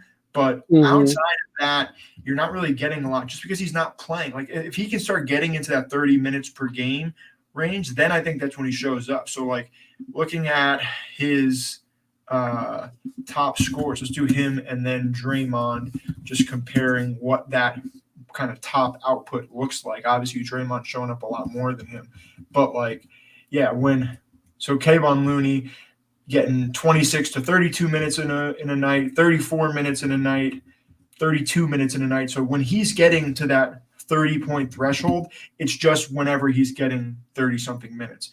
If we think he's going to do that a little bit more, maybe Draymond gets moved or no, well, I mean, it really depends. I think it just depends on how Steve Kerr wants to stagger that lineup. But, maybe there is upside for Draymond to play a little bit more like with Kevon Looney consistently throughout the game. Like maybe, they're obviously the addition of Chris Paul is to make that death lineup even better, right? So I don't know if it's that they're trying to play that lineup more, or they just want that combination to be even better. I think Kerr also, there's that rumor about like Clay playing the 4 through some stretches, but like, but like, what does that even really mean? Like, you're just going to be out there to stretch the floor with like, probably like Moses Moody, who actually could be like a nice little dart throw at some point. I think he has like a pretty nice surprising season for the Warriors as well. I don't know if I'd necessarily like, target him, but Kuminga's he's definitely like the wing you want to take. Like he's been showing out in preseason, and there's been a lot of talk about him and Chris Paul in that second unit. Yeah, he's a guy that can really, super athletic, get you blocks and steals and a whole lot of points and some rebounds. Not much playmaking there, but yeah, like for the Warriors, it's kind of just about whoever's night it is. And if that's the philosophy, Kuminga can definitely fit in. I do like the upside though for Clay coming back another year off that injury. He's a guy who's proven that like he can give you like 30 points in a quarter and like not even dribble. So that's kind of the reason why I like taking him, just because you just don't know if it's going to be a Klay Thompson night. We haven't seen that in a while, but just also look, KD looked real good coming off that Achilles thing second year, actually after having that full comeback season. So, or actually, was the championship season Klay's comeback year? Yeah. And so last year, 2 years ago. So last season was his first full year. So now it's kind of like, okay, you should be back to form at this point. So it's like, I like the upside there. Yeah. The one Giannis, thing what are you doing? On Moses Moody, though, he was putting up 0.64 per minute. So I think it's going to be tough for him to really smash that ADP without a Steph and CP injury. So I'm taking Kuminga in those 140 areas. We saw the 24-point explosion that he had in preseason. I think if his minutes begin to go up a little bit more, if he can kind of play that 6-man kind of role, I think outside of CP3, I think he could really take off. Outside of that, though, just looking at the ADP, I don't think there's anyone else that I'm really looking into here. Looking at better in best ball, I think that's it. So we are going to move on as Jordan figures out what's going on with Giannis. We are going to move on. Yeah, I love how you knew what was going on. He just like he was like licking something and then like looked at me and like ran away. I'm like, the fuck are you doing, boy? He just wants the attention. We're going to go to the Los Angeles Clippers. Obviously, a lot of moving parts potentially still going on there, but Eric Gordon is gone. That's about it. They've added Kobe Brown. Didn't hear about him. Don't know much about him. KJ Martin traded from Houston. That's a fun player. Josh Primo. He is on a 2-way contract there, but hey, I got one. Show me something, Primo. or pause. You gotta show us something. I think he's shown us enough. Looking at never mind. Here, they have Why is Terrence Mann at power forward? That's like so silly.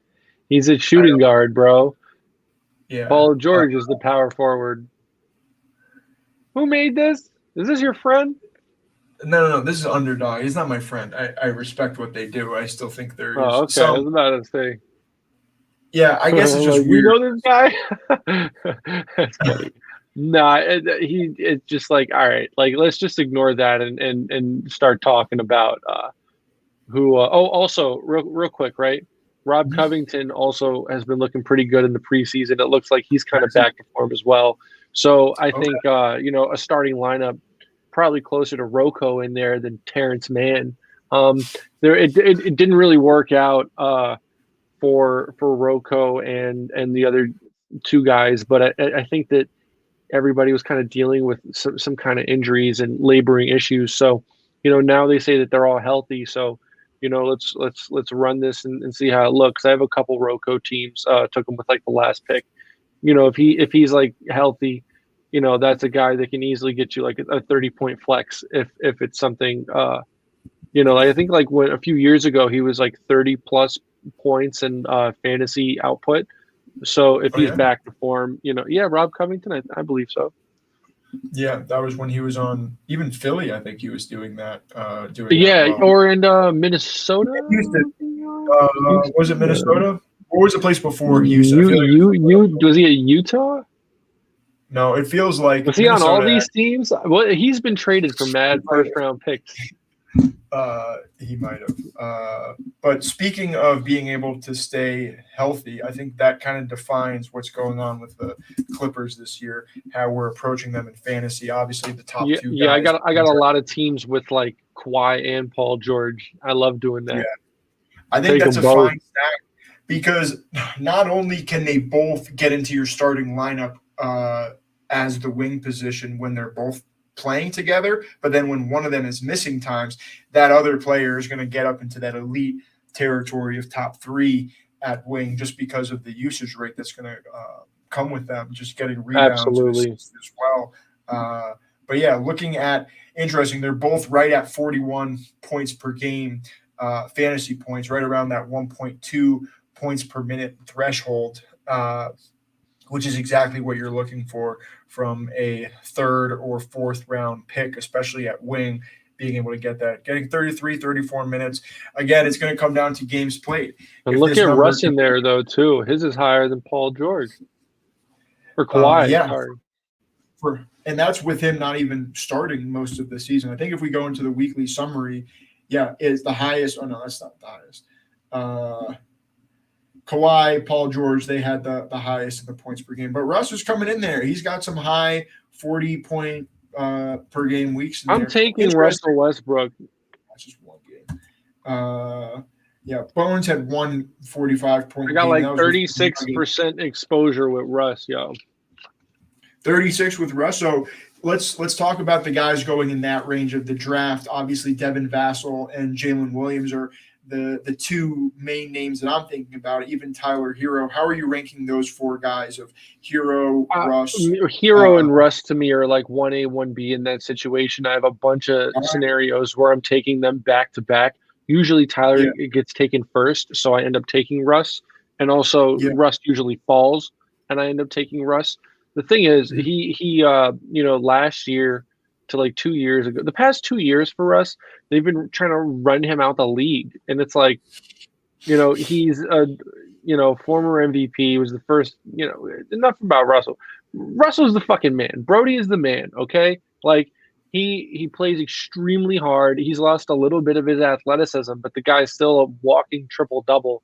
So in this, you should be happy to get Russ so low in ADP. He and also this is a full year with him on the Clippers. I think they need him to help them go. It's going to be really fun. I hope that the Clippers stay healthy because also just for Kawhi's sake here, right? He'll be the second guy to win behind LeBron James in 3 different teams. And if he does that, the Clippers are just we all want to see it. We all want to see this playoff run. and especially going up against like the Nuggets now too. Like the West is really competitive. Like the Clippers got a really amazing team. I just hope the wheels don't fall off again. Seems like it's been held together with paper clips, bubble gum, band-aids. I didn't mean paper. Get Actually, your a mind paper. out of the gutter, Jordan. That's where I make my money. You heard the gutter. All Got right. it out the gutter. So the one concern I have with Russ is, what are you going to do when James Harden comes to town? Because they both can't have the ball in their hands, and you got to get the ball in Paul George and Kawhi's hands. So something's got to give. So, are you just hoping that, or are you assuming if Harden goes there, Russ is still going to get his? Is that the idea? And you're just like, I'm just going to fade Harden where he's going? Russell Westbrook, he's gonna chase every rebound, which means he's gonna try to start a bunch of fast breaks, and he's gonna, he'll miss a lot of layups, but he'll make a lot of layups, and he'll also make the right play at times. So he's gonna get a lot of assists. He's a full court kind of guy. Harden would be there like to help out with the half court, along with like Paul George and Kawhi, and just like kind of help them initiate with that, because I think that's what the Clippers really want, is another half court facilitator. And Russ isn't really that for them. I think Paul George falls into doing a lot of the half court facilitations for them, because he's probably just like the overall best ball handler, playmaker out of everyone who's there. I mean, even like their other point guard, Bones, and that's your boy. He's just not really a playmaker at all. The guy just he's a gunner, but that's not really like what they need. So I feel like Harden for them would solve that issue, and that's why they want Harden, because he's another guy who can get his own shot as well as get everybody else involved. And I mean, like, can you imagine complimentary though? Like you got, because obviously Harden's not like, the best defender, but playing behind a solid front court for James, like he hasn't really had that since the OKC days. So, I mean, even now, like in Philly, it's okay, but there's a gaping hole in Tobias Harris, and there's not really like a solid power forward for them who's going to consistently back him up defensively all the time. So, yeah, I think the Clippers are obviously like that place, but I don't think it takes away really from Russ and what he does. Okay. It might take away something from like Norman Powell, Yeah, who had some interesting peak weeks as well. I guess that's only in one game. Let's see. I thought there was one higher one. Maybe I'm wrong. Yeah. So outside of that one game, interesting. Powell not showing up down here until 32 points per game. I'm not taking much of him. He's going in the 160s. I think he's probably a better regular season or regular format non-best ball player, where it's like, hey, I just want to get those points. But in this scenario, his peak output, a lot of things have to go right for him to start getting into that 40 point per game mark. Because even if you're going back to season averages under points per minute, he's at 0.928, which is fine, especially for a shooting guard type of guy. Obviously, the ball's going to be in his hands a little bit more than your typical guy, but yeah, I guess that's a good transition. I actually kind of liked him last year for sixth man, but I don't, I guess he didn't have as many big games or big weeks consistently. Yeah, but obviously we talked about the big three with Paul, Kawhi, and Russ a bunch. Looking at the guys going after them, which of these guys are you most inclined to take based on their ADP? I haven't been taking a lot of any of these guys, but the guy that sticks out, obviously I want to take a little bit of Covington if you're saying he could turn into something. But the other guy I want to take is Mason Plumlee. He's back there after being in Charlotte, and he had a pretty solid week last year on their where was he coming in? I thought I saw Plumlee. I like both their bigs, to be honest. Zubac had a couple 2020 games as well. Yeah, so he put up on 3 games. He had 41 points per game, 1.4 minutes per game. Let's see, Zubac's highest. He is at 38 minutes per game on 1.25 points per minute. That was near the end of the season last year. You probably remember that. And then again, Plumlee in that 38. So I guess my issue, though, is you're looking at their season averages for minutes per game between them last year. You got Zubac was at 28 and Plumlee was at 26. Obviously, those have to probably go down for both of them. That's the issue. Is I don't know. Why do you say that though? Well, I think because now Plumlee is going to be here, probably coming off the bench. I think that his numbers are definitely going to go down. But now that Zubac has another guy like Plumlee to contend with, I think his numbers might go down, and I think they could kind of cannibalize each other. I'm fine taking shots at him, but that's why, like, give me Mason Plumlee in the last round rather than Zubac in the 130s. Like, I haven't taken any. Maybe I've taken one. Well, I think Zubac has more upside, though, to be honest. And if we're doing upside, well, actually, can we look at Zubac's weeks? I want to see where he spiked with these 2020 games and how many he had. If because I know he had them. I'll do Plumlee and then Zubac. So for Zubac, when his points maximum, he had 31 in a game where he averaged 14 rebounds in that week. And even with that, he was only putting up 35 points per game when he had a 31. Well, I guess part of it was he had 1 6-point one there. I guess it's so hard to catch 2 or 3 big games from the center position on this team, especially with Kawhi getting rebounds, Paul George getting rebounds, Russ getting rebounds. It just feels like there isn't a ton of value at the big position here. I'm going to probably make the decision to fade both of them, kind of looking at it. But are you taking much Zubac? And is there anyone else? I'm taking Zubac more than I'm taking Plum, but I only take them where I have like 2 other dominant bigs, and they're just kind of like a filler. So yeah,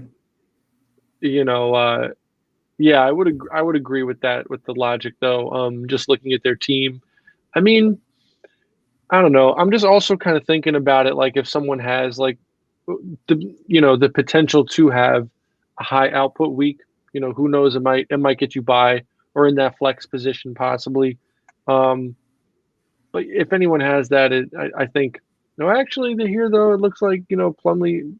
No, Plumlee, like you said, was also very consistent. So yeah, now that I think about it more, they could cannibalize each other a little bit, like you said. Yeah. The other guy I'm drafting, and I'm not drafting a ton of him, is Kenyon Martin Jr., KJ Martin. Oh, I haven't taken any of them. I like taking him on some teams that I have Paul George or Kawhi Leonard. Not both of them, obviously, but if I have one of them and I'm like, hey, maybe Paul misses a week or maybe Kawhi misses a week, I could see Kenyon Martin coming in that small forward position. Oh, and he's listed as a wing also. He's listed as a wing. That's the positive aspect of it.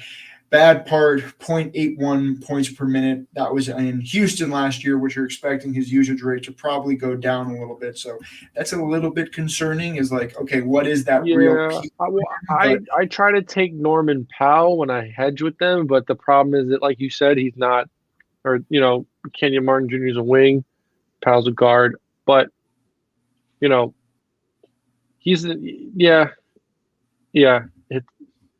I'm not taking a ton of both. The one thing I will say, Terrence Mann, they have him listed as the starting guy here. I don't think he's going to start. He'll have real sneaky games. But the important thing with him is if James Harden does go there, it seems like he's a name that is being talked about as being on the other end of that. Definitely. So, he needs to be. There's not a lot of other names here. It's probably he's not really Highland as well. But Bones, with Russ, with the potential Harden arrival, like his points per minute, 1-to-1, partly because he shoots a bunch. I would be interested to see how much of that was Denver-based and how much of that was Clipper-based. Because if you're looking at the top weeks, Bones Highland popped up, but no, I'm just looking at it. So let me look at just Bones Highland here, and then we'll move on in a sec to the Lakers. But his big weeks, 2, 4, and 7, those all came as a his top week as a Clipper came last week of the season, only getting 25 points per game. His only on 21 minutes as well. So maybe if his minutes do go up, you can begin to see that. But it just seems like with Norman Powell ahead of him, Trey Mann still there, James coming in, Russ still there, there's just a lot of obstacles have to happen for his peak week to happen. Obviously, honestly, the best thing that could happen is if he gets moved. Then you really believe that though? Like Bones, Bones is just gonna come into any game and take shots. Like, does he really need play enough? Well, but here's the thing, right? If he's like a 1-to-1 guy, let's just say he plays 18 minutes. It's possible he gets you 20 points. But like actual points, not fantasy. Yeah. So so like that could be like this kind of week, just right for argument's sake, though, Yeah, this is a 1 game sample where he had 45 underdog fantasy points. He played 25 minutes, scored 24 points, had 5 rebounds and 6 assists. I think that's what. And how many times did he do that? Just once? So he had 11. Wait, yeah, he just did that. He just did that once, but that was in 1 game too. I'm saying like after that, he's down to 35 fantasy points per game. He played 28 minutes, and this is in Denver where he's getting the rock. This is when Jamal Murray was missing games in the beginning of the year. Yeah. When he was doing that with the Clippers, he wasn't getting more than 21 minutes a night. He's getting 24. I guess he got 133 night there. That was pretty solid, but he has to be starting to get 30 minutes a game for you to start feeling consistent about him. And I don't know what team is going to feel like giving him 30 minutes a night that wants to win basketball games. I love him. I think he's a fun player. He just sucks at defense, and I don't know if he's making everybody better on a winning NBA team. So I'm not going after him. Yeah, like for him, it's funny because obviously Denver won, right? And now he's on another team that don't give a fuck about his individual performances. Yeah, it's like, bro, exactly. You got to be here to help us win. But he also he's going to have more opportunity there than I think he would have had in Denver next season. Oh, for sure. So, but but let's look at the roster. Right, but there's no one really there, like primary ball handlers, like we were saying. They really are going to want and need him to be a playmaker. This is his 3rd season in the league now. Yeah. So this is when you want the breakout to happen. So maybe he does improve. In the preseason, his handles look crazy, but he's Jamal still Crawford. doing all the. Yeah, but he was doing dumb shit. Shit. I know it's preseason. He went up and got fouled and did some stupid layup and didn't get the call. And just yo, bro, I don't know. Yeah. Again, love the guy, love the player, but I don't see it for fantasy perspective this year. Yeah, he has to get moved. That's it. I'll take a share or two. I'd maybe, yeah, exactly. I'd take one or two, teams with Bones. Just be yeah, fuck it, I'll take Bones.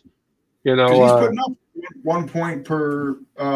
It's the indicators are there. We just don't know. He's got to play, but I don't think he's playing on this team. That's my concern. Yeah. All right, moving on to the Los Angeles Lakers, 228. So making good time here.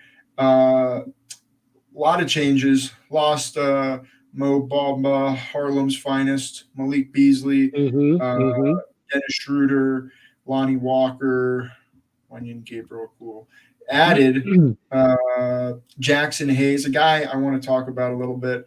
Torian Prince might be their starter. Yeah, he started their last game. Again, I don't know if that's going to be fantasy relevant. I'm guessing his points per minute are just 0.6 or 0.7. Cam Reddish, another interesting kind of guy. If maybe he can turn around there and hit some open Knicks shots. legend.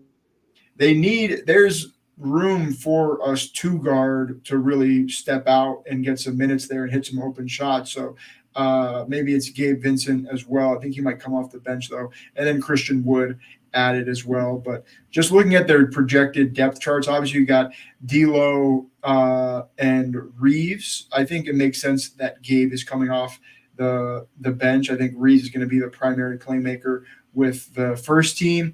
I don't think you want D'Angelo with the bench because I think you need like him next to LeBron so they have Taurean Prince playing at small forward. He can take a little bit of pressure off some of guarding some of the bigs a little bit, but this is a super interesting depth chart because outside of LeBron, AD, and Austin Reeves, there's a lot of possibilities of what could go on. Give me some of your takes on how you feel about the Lakers. Let's save LeBron and AD for the end. Some of your non-LeBron and AD takes. Let me hear those.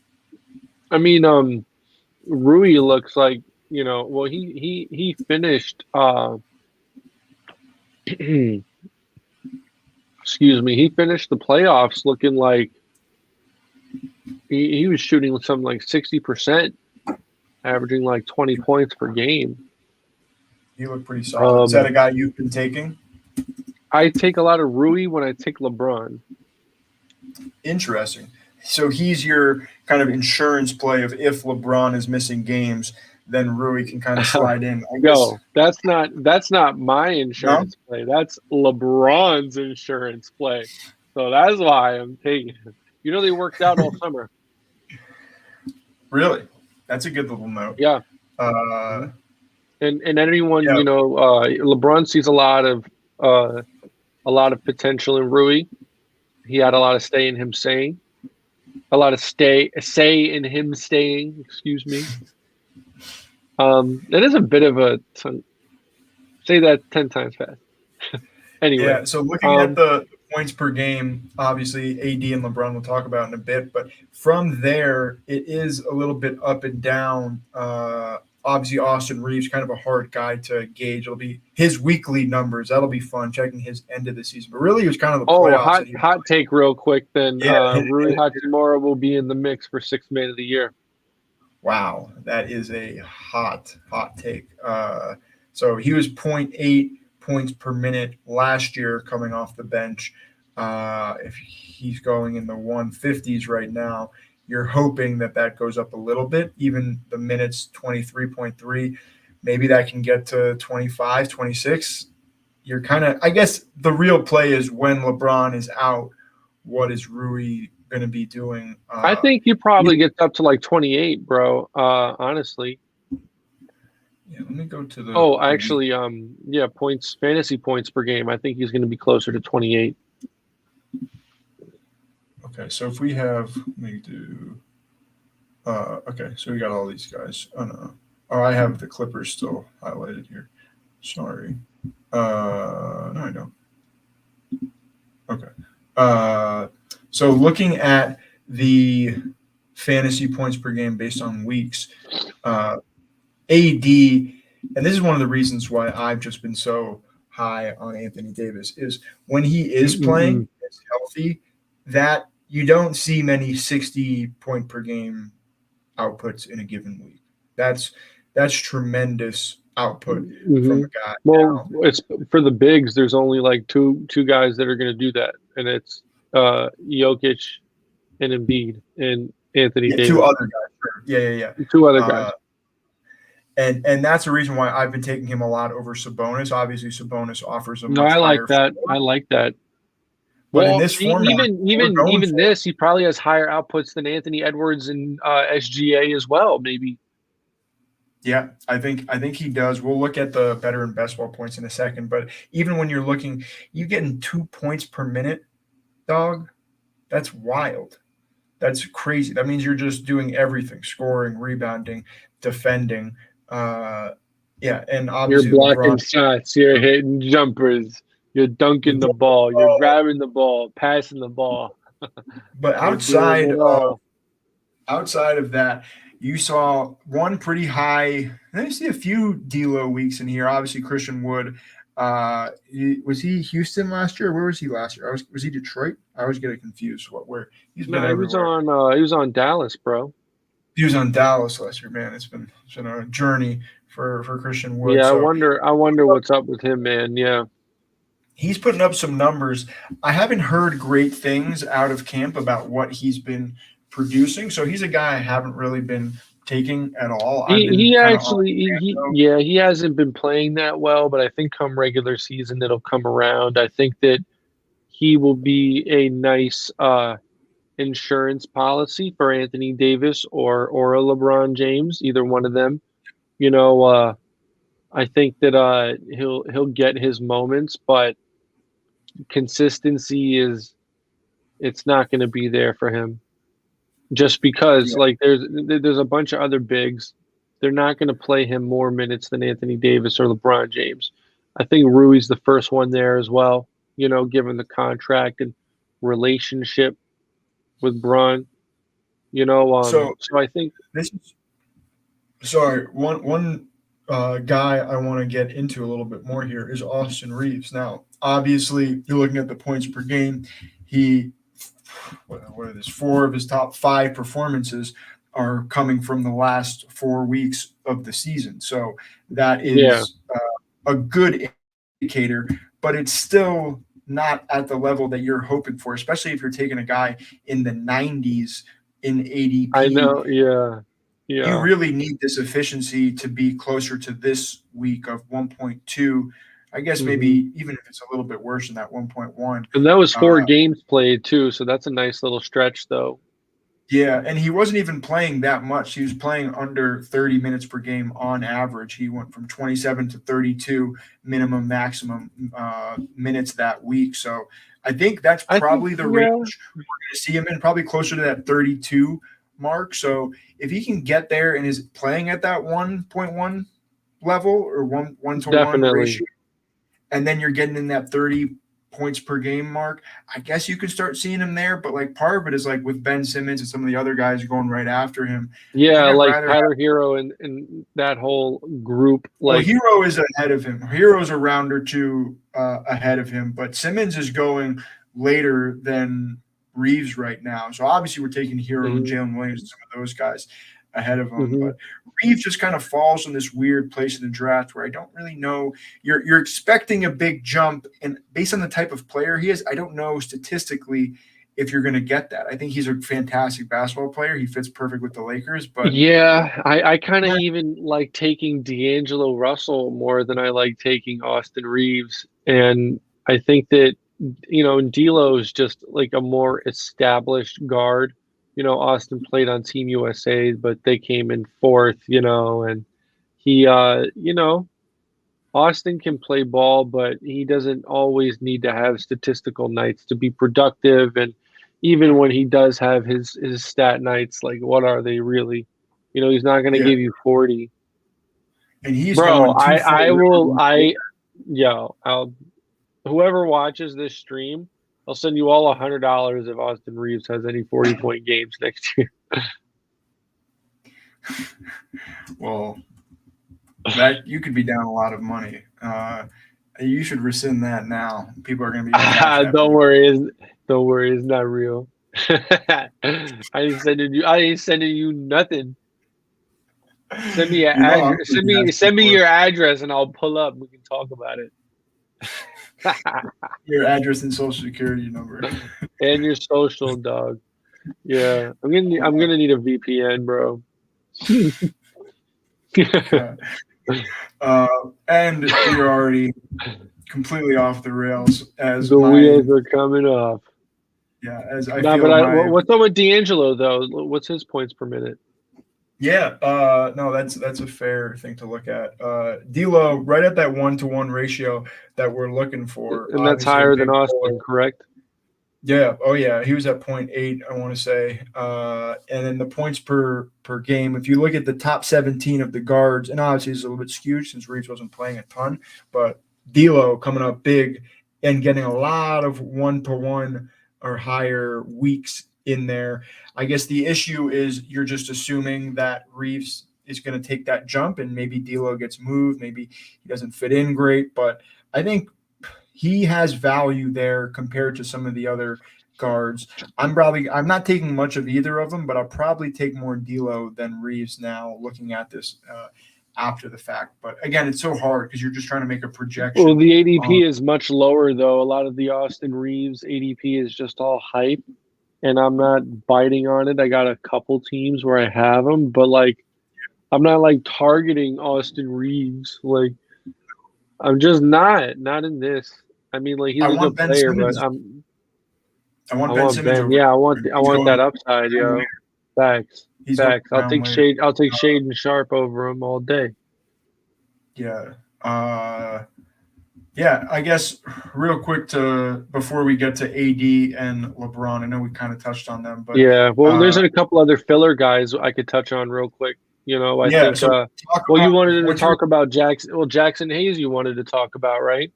So yeah, he's a guy that, looking at his season averages, Jackson Hayes, who's at 0.83 points per minute, which is obviously not great on 13 minutes per game. There were whisperings that one of the reasons why he was brought in there was so that AD wouldn't have to play as much center.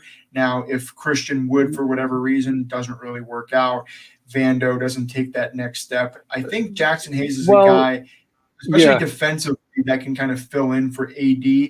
I guess the problem is, like, I just don't know. There you go. You just said it. You just said it. Yeah, because there's not any like. Mm-hmm.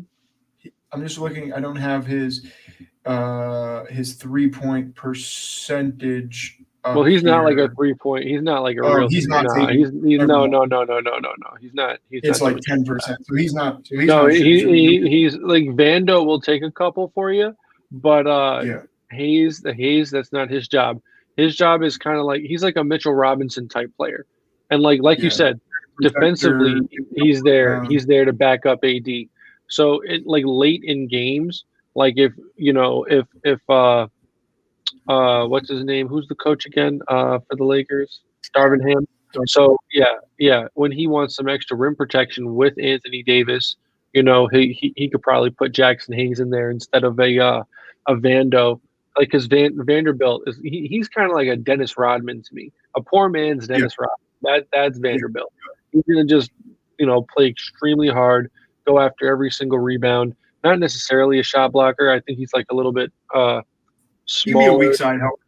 Yeah, weak side help. Yeah, but Jackson Hayes is like real defender. He can play actual center. Yeah, just very, very gifted.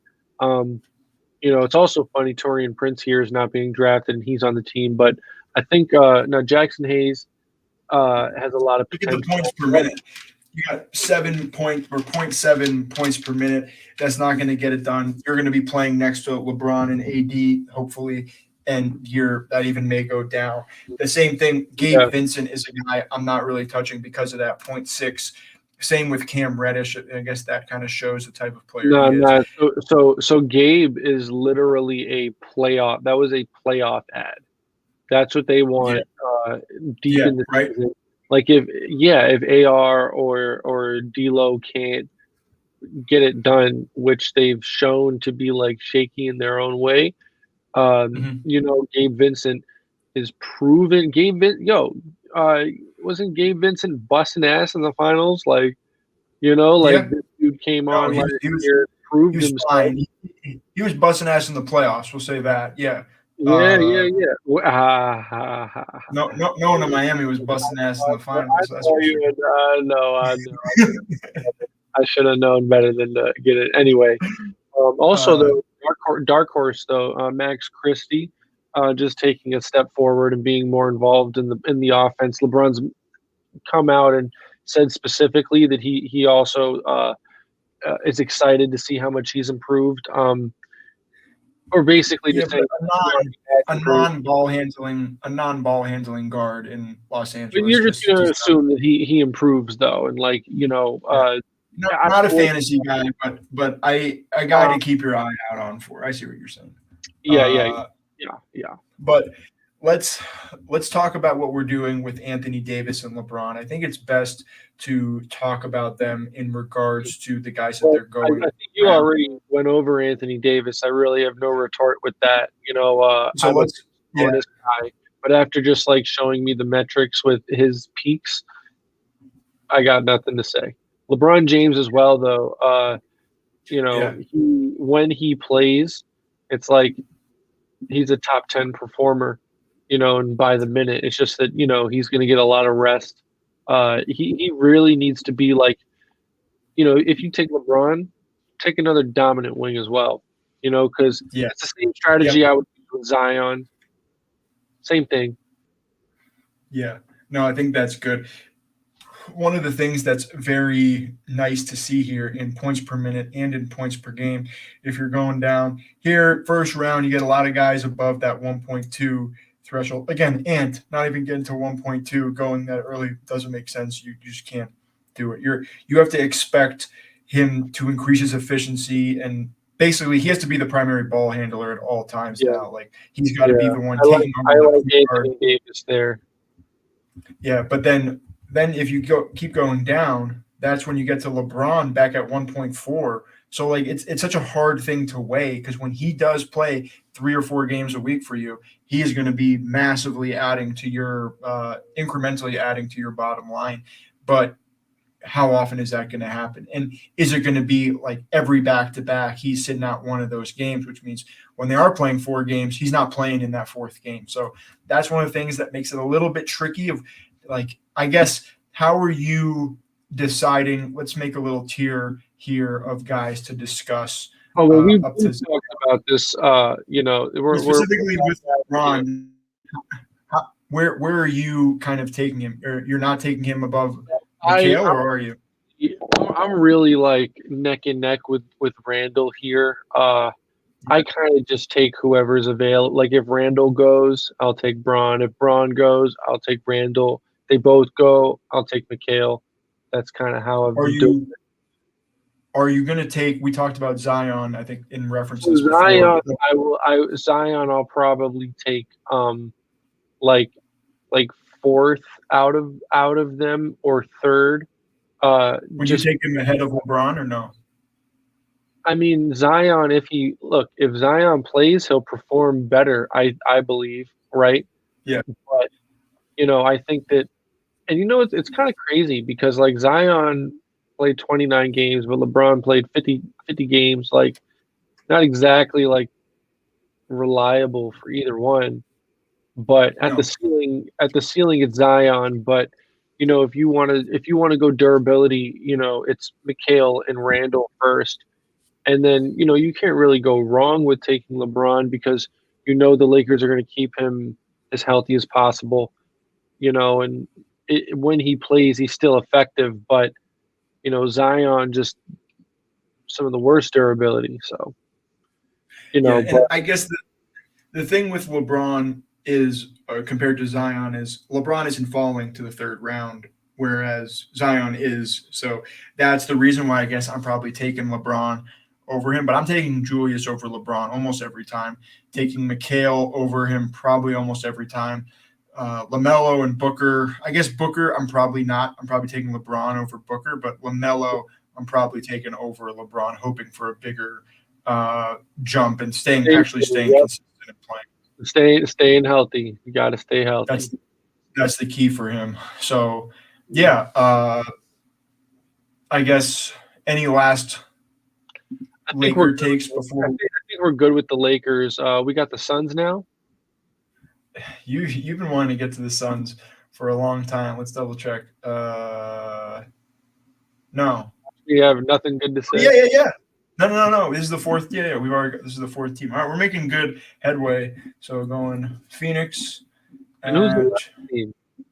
Sacramento, and then we'll be done with all of our previews. We got 2 more to go. Okay. Yeah. Okay. Turnover. Obviously. What was his nickname he gave himself? Dangerous. Dominating. I'm gonna say dangerous, but that's Russell Wilson. dominating. What is his name?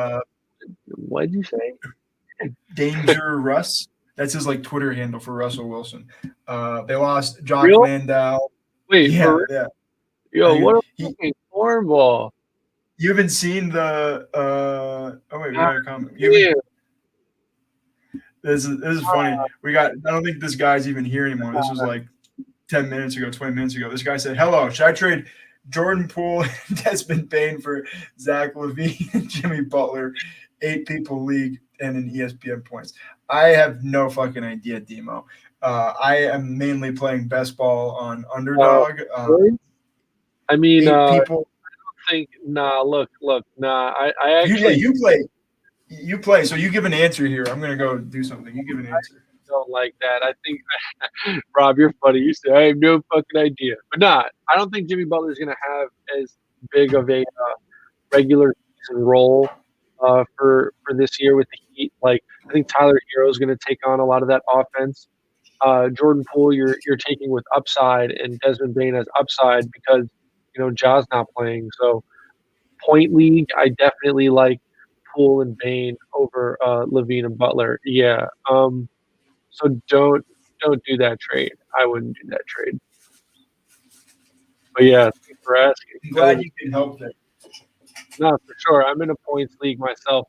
Most with your points league, what I do is like I try to get the most games out of every single week. Because the most games you have, the more chances you have to get more points. Like, don't get emotionally attached to like the end of your bench. Like, use all your weekly ads, all of them shits. I actually got a draft next week, and by the way, I came in second like 2 years in a row in my ESPN league, my money league, and I think I also have another championship somewhere in the points league doing this system. So it is proven. No, I don't. I personally don't like that trade. Nice. Good to know. Yeah. Going back to Phoenix, though, you've been wanting to talk about them for a while. Lost Chris Paul, lost C-Payne, TJ Warren, Shamet, Terrence Ross. So a lot of role players, Jock Landau, Torrey Craig. Added Grayson Allen, Azubike, interesting. Maybe he turns it around. Keita Bates-Diop. Bol, don't have to say much about him. Crazy. No, he's a nice shot blocker. He's gonna get an opportunity. Wait, they added a whole new team, man. Yeah, right. Drew Eubanks come from Portland. Eric Gordon, Nas Little. He's a sleeper. Nurkic. Jordan Goodwin, ball handler. It'll be interesting looking at their team here, looking at their stats. Or their starting lineup. We got Phoenix Suns, obviously Booker, Beal, Okogie, Durant, and Nurkic. Okogie, not really a fantasy contributor. We'll show why in the points per minute. Coming off the bench, though, Eric Gordon, Grayson Allen, Watanabe, Nas Little, Keita Bates-Diop, Drew Eubanks, Bol, all interesting guys. Give me your take on the Suns. And we got, first of all, people are like, who else is on the Suns? This team's fucking loaded, all right? This team's fucking loaded. Like, people don't realize. Like, I mean, with, that Damian Lillard trade and then getting Grayson Allen, like, that helps them so much. I'm also, like, a big Josh Okogie guy. I think he's really good. Yuta Watanabe shot the shit out the ball last year. He's a nice little ad. But by the way, most of these guys, like, I wouldn't really like taking this just because you want stat dominating guys. There's one guy I would consider at the end being Drew Eubanks. He had a lot of double doubles for the Blazers last year and a lot of garbage time games and was a very viable backup. I'm pretty sure I'm just going to take a guess and say he's close to like a 1-to-1 for like points per minute. I think taking Grayson Allen late's also really good. 0.93. Grayson, issue with him, though, is he's at that 0.72 points per minute. And I guess, do you think he's going to have the ball in his hand, or do you think it's going to be constantly one of Beal or he'll get the chance though. He'll get the chance, but that's really not what I don't think he'll get. I'd rather have a guy like T.J. McConnell, just because he'll get you more dimes, and he'll kind of know when and where to score. Grayson Allen's still trying to perfect that role that TJ's kind of I think already kind of perfected, at least for what he's being asked to do. I'd rather take a guy like Bobo, just has stupid fucking games out of nowhere. If Bobo plays in garbage time, that dude out of nowhere will have a 30-point fantasy night out of 12 minutes. Hey, if you don't get Wemby, just get Bobo, yo. But nah. People were like, what's the difference between the two? I was like, no, not even comparable. Show them that shit Wemby could do, yo. What the fuck? Yo, that shit is Wemby is the real alien. All right, the real alien. The real one. Bobo, yeah. That's hysterical. You're looking at the weekly high scores for this team. It's one game played, so it's not a weird statistical example, but Yusuf Nurkic had a 66. Yeah, I love Nurkic. I've taken – I think early on I took a lot of Nurkic, though, I think, if you remember. Yeah, the issue, though, is after that week, his next highest was 38 points, which is still fine. You'll definitely take that. It'll be interesting to look at him in better and best ball points, but obviously the top guys here, Booker, Durant, Beal, putting up a majority of the top 50 scores weekly. Most of these are those three. I guess the way people are drafting, looking at ADP, the idea is Bradley Beal is going to drop off a little bit. Do you think that the addition of Beal hurts KD and Booker enough to the point of not taking them? Or because CP3 is leaving, do you think that opens stuff up for Booker at the 1? I think that just opens up for Booker at the 1. And also Beal's Beal's got some good playmaking abilities as well. If you watch the season at all last year when he, playing at Washington, he was already doing some playmaking for them just because they have fucking nobody. Giannis, he's licking my glasses. Giannis. What's up, Giannis? Yeah, you see him? He's just looking at me. What's up, man? I know. I see you, buddy. I love you too. I love you too, Giannis. Oh, thank you. Oh, look at this. He just wants to be on screen. Of course, Giannis wants that camera time. Yeah, if Giannis comes to the Knicks, this is why. Yeah, facts. But I like Drew Eubanks backing up since we were talking about Nurk. What's Eubanks? Close to 1.93. Just like you're saying, around yeah. So there you go. He's ballparking it. Yeah. If he were to get a little bit more usage, I guess the issue though is the big here, you're basically just in pick and roll action, and that's your only offensive usage. You're not getting posted up here. That's why DeAndre Ayton wanted to leave, because of that. So I get it. I like him, especially as a guy not being taken. Okay, they don't have Landale there. They don't have Ayton. Yusuf Nurkic is not a beacon of health either. So there's going to be times where he may be reliant on 30 minutes a game. And then if you're getting to that 1-to-1, you're just getting a bunch of these boards with all the guards there, getting a couple pick and roll buckets. That could be pretty positive. So that's an interesting guy to take. Yeah, take him last. Yeah, take him last. Another guy. I know. I already know you're not gonna like it, but Eric Gordon really he's gonna be that rando that fills in for them. I really do think so. Even last year when he came on for the Clippers, he was still pretty reliable towards the end. It's gonna be weird how he fits in and when he fits in, but I don't hate Eric Gordon dart throw at the end. So I'm bringing up some of their So he had 1 week near the end of the season, or I guess near the All-Star break, where he had 1.1 points per minute, was putting up 39 fantasy points per game, basically, which is pretty solid, especially from the guard position. You'll take that. He was playing 35 minutes a game, though, and that's going to be the hard thing is with Beal and who's there, and Grayson Allen still there as well. I just think with Grayson and Gordon there now, I just feel like he's basically just a spot up 3-point shooter, and I don't know if that is going to allow you. Because in these other games, and let's check out Okogie as well, because Okogie had some. Yeah, I have him in here. Too. So Okogie, he got 1 week of 1.2 points per minute, was still only putting up 27 points per game. That was his peak, and he was only playing 20 minutes maximum. And I guess that's the issue with Okogie is like, yeah, he's probably going to start. He's going to be playing that defensive role player, but his season averages, I'm guessing this is going to look really bad. Where is Okogie points per minute? Okay, 0.87, better than I thought it was actually going to be.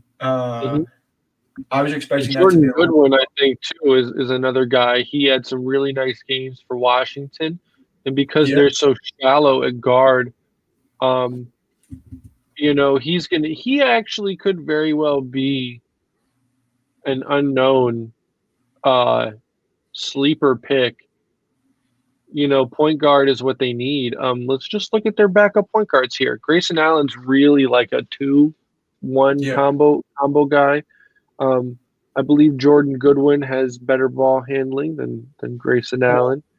I think the thought is that they're probably not going to go into the playoffs without a backup point guard because they don't really have a backup point guard right now. Yeah, they really want TJ McConnell. That's really who they want.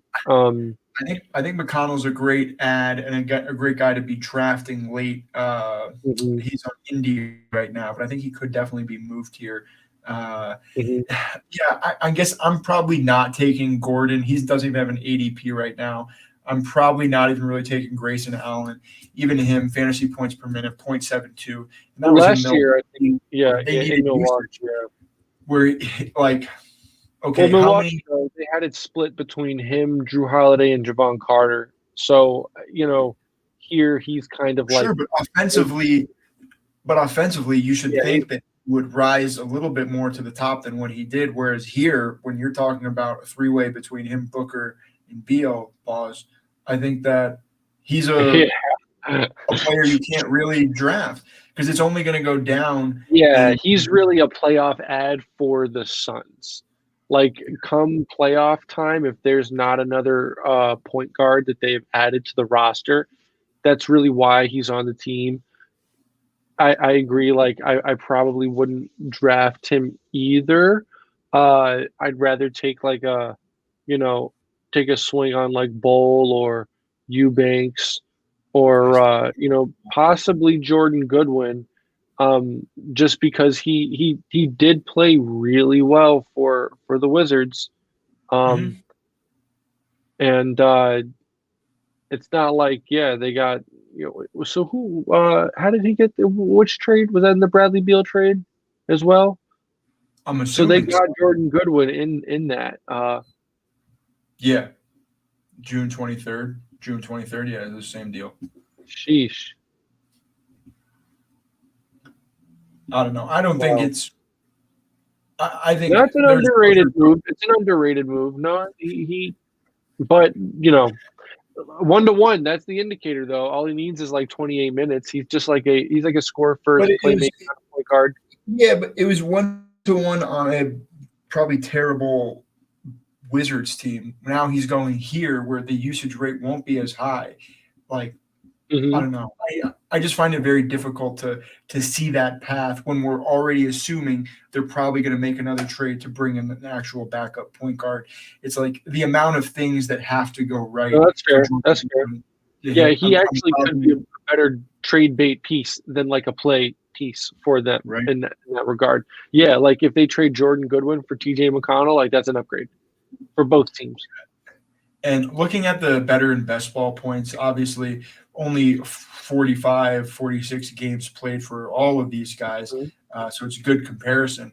But obviously, KD and Book coming up, rising to the top there. We're expecting a little bit more from Book this year with PG gone. He's probably going to have a little bit more of the ball handling role. So I still like him in the second round.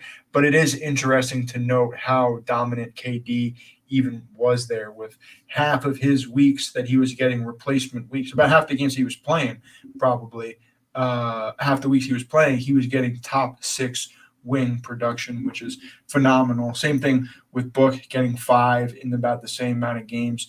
They're probably similar types of production, obviously with wing being worth more. It's worth grabbing, I don't know why I faded KD in this so much. Like I've been taking like I actually like in that position, I don't even know if he's even been available for me to draft at like 11 or 12 or 13, come to think of it. Yeah, the metrics are crazy. Yeah, he shot 56% from the field last year. Who? Book? Or Kevin KD? Durant. That's wild. Oh, yeah. 56. 10, yeah, bro. 10 of 18. I mean, come on. That's like just give him the ball every time. Like you probably, probably won't be that bad. Like just give him the ball. Yeah, his points per minute, 1.3 for the whole season. Devin Booker, 1.2. I bet both of those end up around 1.3, given Booker's now assist ratio. What was he getting assist-wise? Okay, so they were both averaging about 5 to 5.5 assists per game. I bet that goes all up to all of them with Beal as well. Yeah, that all may raise up to 6 or 7, just sharing the ball. That'll be super interesting. Well, that's what people are kind of underestimating about like this combination. Like, who's going to play point guard? But like they all play solid basketball. They all know what to do and when to do it. Like they still need another like ball handler, like typical traditional point guard, just to help them out and stagger them. But like they really, these guys know what they're doing. It'll be interesting. To see what that starting lineup is, who that fifth guy is. Who would you start? I think it makes sense to have. You're saying if you were what's his name? Okogie. I think Okogie is the perfect guy to complement. He's been playing with them too. Yeah, he's just going to play defense and try and lock down the best wing / guard on the other team. But Booker can do that if Okogie can't get to him. Like I know when Jamal started going off, Book started getting his grill a little bit, giving him a hard time. Obviously, KD can play D, and obviously Beal. Now that he doesn't have to be the person scoring, he'll get some of that. Probably turn more into a 3 and D guy. He's a guy really quick while we're kind of talking about him. I don't love him. I feel like there's a tier break after Tyrese Maxey going in the 50s there, and there are some wings that we like, such as Wagner and Jeremy and even Jabari going in that range. Even some bigs, if they get into that range. So I'm rarely taking Beal. What's your thoughts on Brad Beal? So we've been talking about KD. I actually really like him on the Suns and in this new system. Like I just see the upside in from a basketball perspective. I mean, well, both because but to your point, like they're going to be sharing the ball. Like it's going to be way easier to like get baskets. Like that's where KD was at his best when he was on the Warriors, and this is like arguably like as talented a team, like there's a lot. Yeah. There's a lot of uncertainty just with not in like a bad way, but like, it could be even, he probably doesn't lead the league in scoring again, but he probably has a better season than he did last year. But even then he had a great season. I like taking him late. If he falls, he has fallen to me like a couple times, like, like maybe like a Bradley Beal, Tyler Hero, John Morant kind of lineup, or drafting process, like around there with like the guards. Like he, I don't really hate it, but I know that there's going to be games where he's like not there. I don't know if it's like weeks where it's low. Yeah. Over sustained periods, because it's hard to say if anyone's really going to dominate that. Like they're all exceptional. It'll be interesting to see like how this all really like comes together. Like looking at his production last year, the amount of top 6 weeks that he was putting up at the guard position, obviously guard is very good.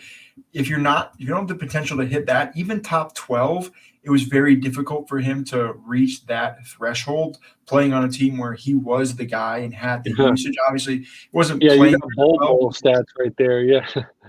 But like, I just feel like he's in a tier of guys when we're going to ADP. I'll break this out of the Suns for a second and just look at ADP. But where he's going in near 60s, like Maxey, I'm taking every time over him. Van Fleet, all these other guards in a different tier in my mind. And then let's just bring up guard just so we can talk about it in a relative format. Like when you have Beal, Simon, Scoot, Drew, Jalen Green, like I kind of want all those guys going after him. I just think that the upside of because the ball is going to be in their hands potentially more so than it is Beal's, that I just feel like taking him. Yeah, if he falls a little bit, 65 or 68, I'd rather scoop him up, but I'd rather have Simons or Scoot and take that. Hey, what if one of those guys turns into Jalen Green too? Yeah, no, facts. No, I definitely see that. In my mind, Bradley Beal is closer to this McCollum who we talked about today. Who I want to move up. After you broke that down with CJ, though, it's like I'd rather have CJ than Beal with that, and I'd rather have Tyler and Russ as well. But I'd still rather have him more than Drew Holiday or Rozier, Vassell. I think maybe Jalen Williams for me, but I know for you, I know you're super high on Jalen. It's more just about the value. Because I don't mind. I just think Bradley Beal should be going in the 70s, not the 60s. If he was going in the 70s, I'd mix him in with Tyler Hero a little bit. I'd mix him in ahead of Jalen Williams. Yeah, the ADP is definitely a little high. Yeah. But I think that the ADP was based on what his output was previously, and I think he is going to be the one that dips a little bit because the ball's just not going to be in his hands as much. You're not taking the ball out of Booker and KD's hands. You're not. And if Bradley Beal has a great year, it probably means KD and Booker did not hit at their ADP. If Bradley Beal hits at his, it means the other two did not. So if I'm not taking those other two, KD's going to. Just the ceiling is give me Simons, Scoot, Jalen, CJ, Tyler, Russ. Yeah, I'm taking Beal over Hero and Russ and Jalen Williams still, but like I can take them around. I would take Tyler and Russ over him though, just out of like Russ could be better on that like consistency for averaging, potentially better than Beal, but also that same argument like Beal could have an easier time scoring. So, it's kind of 50-50 with that. But Tyler's going to be running the offense.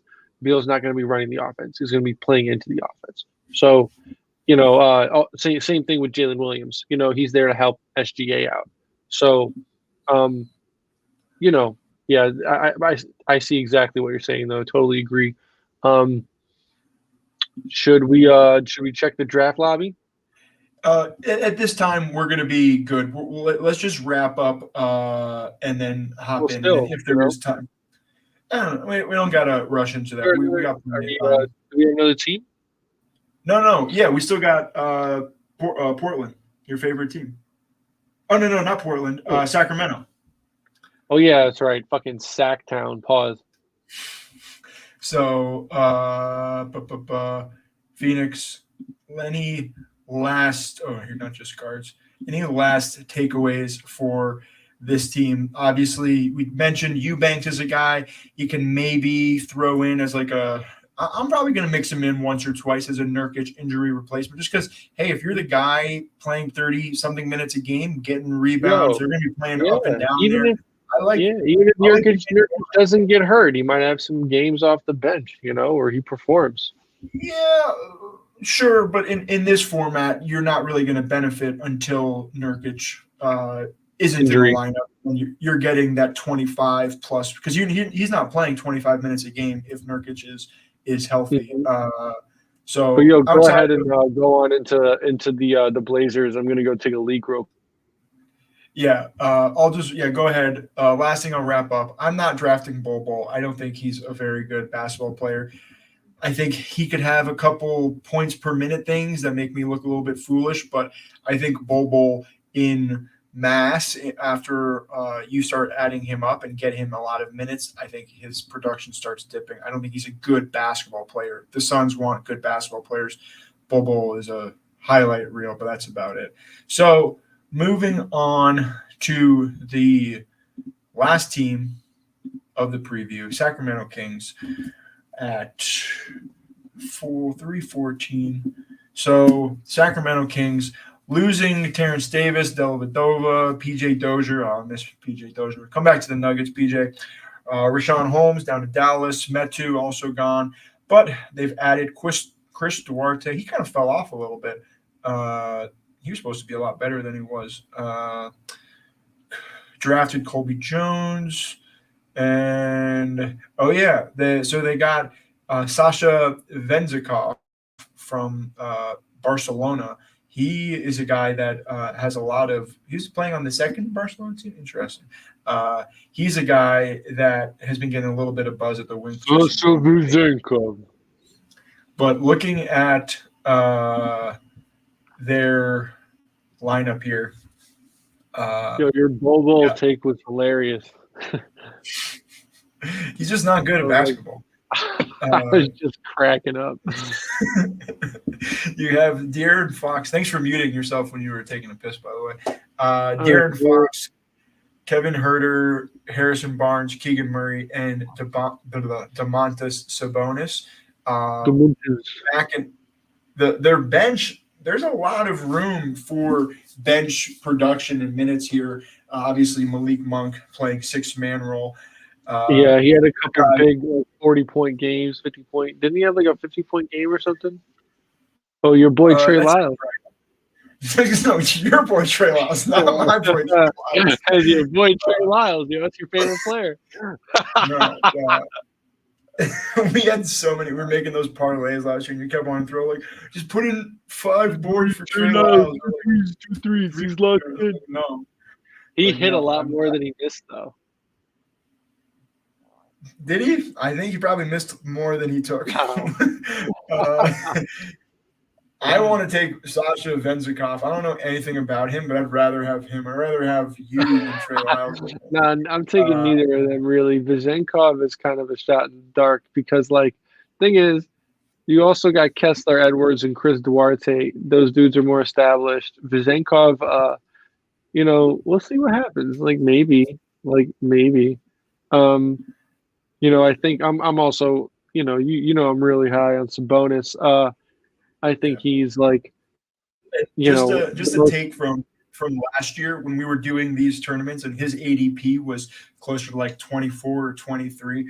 We kept going through the draft and it would be the early second, late first round, and you'd be like, who do you want to take? I'd be like, who do you want to take? And you'd be like, Sabonis. I'm like, Sabonis, he's going a lot later. I don't know. This is going to be a little bit weird. You're like, no, take Sabonis.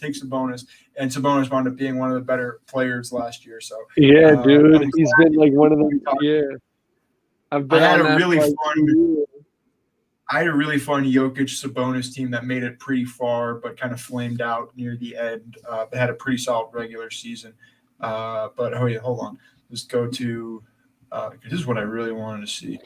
So look at the points per minute here for these guys. So obviously Sabonis and Fox, very, very solid points per minute guys, getting you a lot of game starting plays. So 1.2, actually more than I thought for Fox. So him getting that 40 point per game, his better in basketball points, will be interested in seeing that. But after that, Malik Monk at a 1-to-1 ratio. That was not something I was expecting to Yeah, see. Was no, him at he had a 6-man caliber season. I personally, I would have voted for him over Quickly or Brogdon. wow. I think Malik played really well last year coming off the bench. Yeah, on He only had 22 monster games. minutes. Yeah, only on 22 minutes per game as well. And looking at some of the other guys, Kevin Herter is a guy that's being drafted. Yeah, He's Herter one of improved. I'm too uncertain still with Red yeah, Velvet. and especially as a guard, I love that red velvet. Especially as a guard, he's a guy I'm not really going after. If he was listed as a wing, You it'd be a too. lot more. Yeah, it'd be a lot more interesting. But points per minute, 0.87, getting 20 minutes per game. Maybe that goes up a little bit more, but I still think Malik Monk is going to eat into that. So them Yeah, splitting. for sure. Give me the Monk role. I guess what happens if Fox goes down? Like who's playing the one? Is Mitchell going into the starting lineup, and then like Monk is still coming off the bench but just playing Yeah, more? they probably go Davion Mitchell. Davion Mitchell is Okay. probably the guy, but I think Duarte's also more of a point guard. Maybe maybe Herter handles the ball a little bit as well. But if if De'Aaron goes down, yeah, no, definitely Davion. So But I something also wonder about interesting. what his production is going to be as well. Like he has a low points per minute. Yeah, so something interesting here is Keegan Murray and Harrison Barnes. They're two highest wing per minute players besides Trey Lyles. 0.75 basically points per minute for both of those guys, and Keegan Murray is getting drafted very high. So we have to expect a Yeah, massive jump. I don't know what that's about. I'm not really taking much Keegan Murray, Not sold. Not sold. especially when guys like Jabari and Jeremy are going around ahead of him. They just seem like such a good bet. And then the guards, that's again, it comes down to this. The guards in the 70s and 80s, that just seems like such a better bet than what you're hoping the Mhm. jump for Keegan Murray would be. I guess looking at the weekly upside, I wonder if he had any big weeks late in the year that can give you some sort of, hey, maybe he can turn into something going forward. But just looking at the points per game metric, obviously, Sabonis and Fox are smashing the leaderboards up here. Most of the production is coming from them. You had one Barnes week, one Herter week, a Jalen Noel week, which is kind of interesting. Was Jalen? I thought Noel was in this tournament this year. Was that 2 years ago? I didn't know he was on the Kings. He was a fun little player. I like him. That's actually – I got to look into that. Maybe he's the backup one there because he was playing the NCAA tournament, I want to say, a couple of years ago. Here, let me see. Get a little Jalen Warren. It's fun. Noel. Yeah, that looks like Georgetown, or it looks like UConn. Where did he go to school? Washington Husky. Oh, yeah, it was Washington Husky. This was the dude that was balling out in the tournament. No, it wasn't.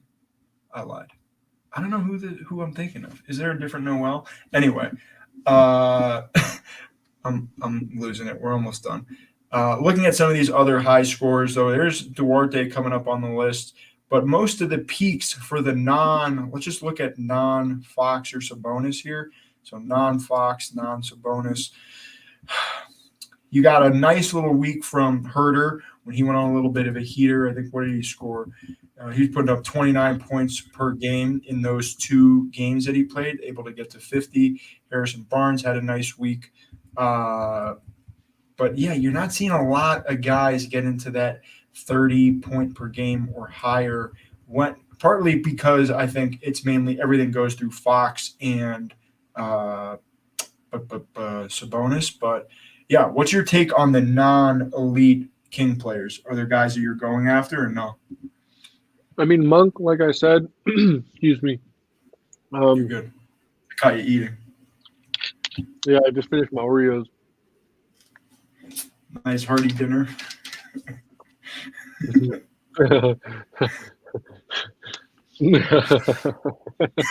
It's true. It's funny because it's true. All I have is God. I have no food. Pizza? You got that pizza? You go get a little cornet slice before you. Yeah, maybe I will go get the vodka slice from Cornet. Maybe I will do that. Take the dog out again. Maybe I We're will. getting so bored talking about the Kings. We're just like, let's talk about pizza instead. Yeah, let's do the draft, bro. I mean, the Kings. we really- Wait, let's see what the Kings roster is one more time.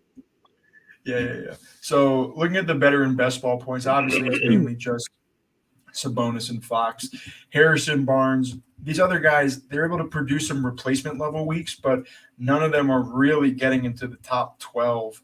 I guess Malik Monk is kind of interesting as like a if Fox goes down kind of guy, but even then he's not really Even the if he facilitator. doesn't, he just fucking get buckets, bro. Yeah, Monk. Yeah, but he's Monk not going to get – because he's the guard, you're never going to get that top 12 guard production. You're on mute, bro. You're on mute.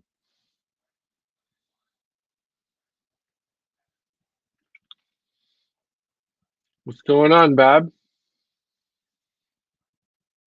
Hello. All right. Well, Bob's fucking up. I'm just gonna nah. He's definitely wrong about Monk.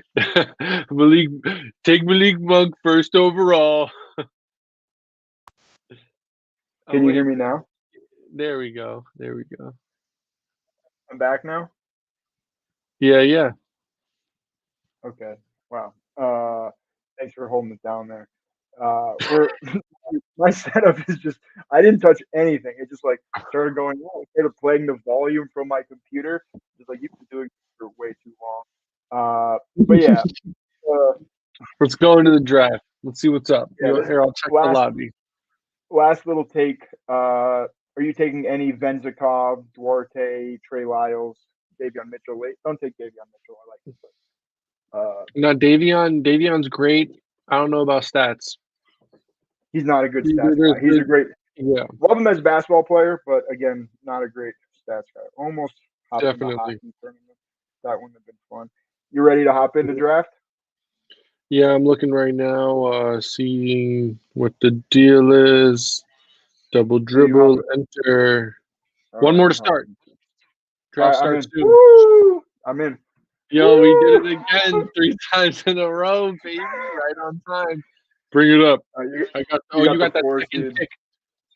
No, I don't. There's a different Pilgrim. No, they're just Pilgrim. I've drafted with Pilgrim before. I drafted right next to him. What? I think I have a screenshot. So there's Pilgrim and Billy Pilgrim. I like that. Shouts out to Pilgrim. Bring it up on the screen, dog. Yo, that's mad funny. I can't believe that we keep getting like this and then we instantly draft. Like, you can't write this. Well, right now there's a lot. Actually, it's 11 o'clock. Maybe there isn't a lot of guys going. So let me pull this up. I can also give my take on the Western Conference real quick now that we're done. I was going to say, let's save that for Tuesday. We're going to save our takes for Tuesday. We're going to try and do a bigger pod of just like recapping everything from a macro perspective and give some predictions for the season. But let me get this set up here and get the draft going. But thanks everyone for listening. Not that anybody listened to. Excuse me. I'm just losing it right now. Clip that. Tell my future self. Yeah, thanks for tuning in, checking out these previews. Obviously, this is really fun for Jordan and I just to go through and recap everything. So you're about to – no, the draft is just starting. So 4 picks away now. So what am I at? Oh, I'm at the 6th pick. Okay, that's kind of the worst spot in the draft. We'll see what we can do, though. But all right, let's pull this up. Share my screen. All right. So the Fantasy Sports Matrix. The Fantasy Sports Matrix with a matrix of draft boards here. So Joel Embiid, that's a nice pick. What's your thoughts of him over Tatum? Been taking a lot of Embiid. I've just been taking a lot of Embiid. Well, like you said with the spikes, bro, Embiid's gonna have more of those than than Tatum. Also, I think it's even higher than like AD, for all that points per minute and all that shit, I think. Yeah, I'm gonna take Shea here. I have been taking some AD at 6, but he has been falling a little bit. I just have so much of him that I don't mind taking him there. And at 7, I'm just not. Buying that. But yeah, what would you do if you were me there? Obviously, there's a clear top 5. At 6, what are you doing? Are you still taking Shea over some of these other guys? You're gonna mix in some Halliburton or Sabonis or even Uh, AD. I mean, I like Sabonis and AD going at 6. I do have some teams with Shea, but that was only because he slipped and Halliburton was like taken. I kind of like Halliburton more than I like Shea. Yeah. Hmm. That's interesting. I think would you take him at 6 then? Is that what you're saying? Because he's been falling too. The thing is, Yeah, Shea doesn't yeah, I fall. Like would. Shea's not getting past 7 most drafts, even 8. Whereas like Halliburton, like I've gotten him at That's 11, maybe interesting. even I'm 12. not as high. I'm not as high on him. I'm really not. And I think that might be true because Shea had a big breakout last year without a ton of guys around him. That I think a lot of other guys on that team are going to take that step. Obviously, Chet's there. Jalen, I've been talking about a bunch. Giddy, we're expecting to take a jump. So maybe they eat into a little bit of his production. Maybe some of the Hmm. efficiency goes down. Also, Whereas you see this guy Alfred, took Durant and LeBron back to back. yeah, I've seen LeBron start to go a lot higher, closer to that turn. Uh, so it Randall looks just like went. They're yeah, watching. Oh, look, and Wemby went first round too. wow, Wemby went first round. That's wild. It it's so hard for me to do that just because so many teams have already got him in like the 3rd round that you're going to be 100 points in competing a against. game. That'd be the only way it makes. I guess taking him on that side of the board, but you can just get him in the 2nd round. Yeah, I don't love that. So I'm going to be getting a wing here. Wow, wait, oh Anthony Davis. Someone got Halburn NAD. That is nasty. So getting Steph there. I'm just going to take Bridges because it seems like wings are going here. I think there's a little bit of a drop No, off. that's the So move. yeah, you think this short gamer TV? You think he takes Zion? Because I know that's who you want here. Yeah, I'm also kind of looking at LaMelo because I got Yeah, so much Z, yeah. If Lamelo is there, I'd probably take Lamelo over him. But and I could he's a probably beast. get Zion still on the back end. Pause. We're someone close to someone close to him as well.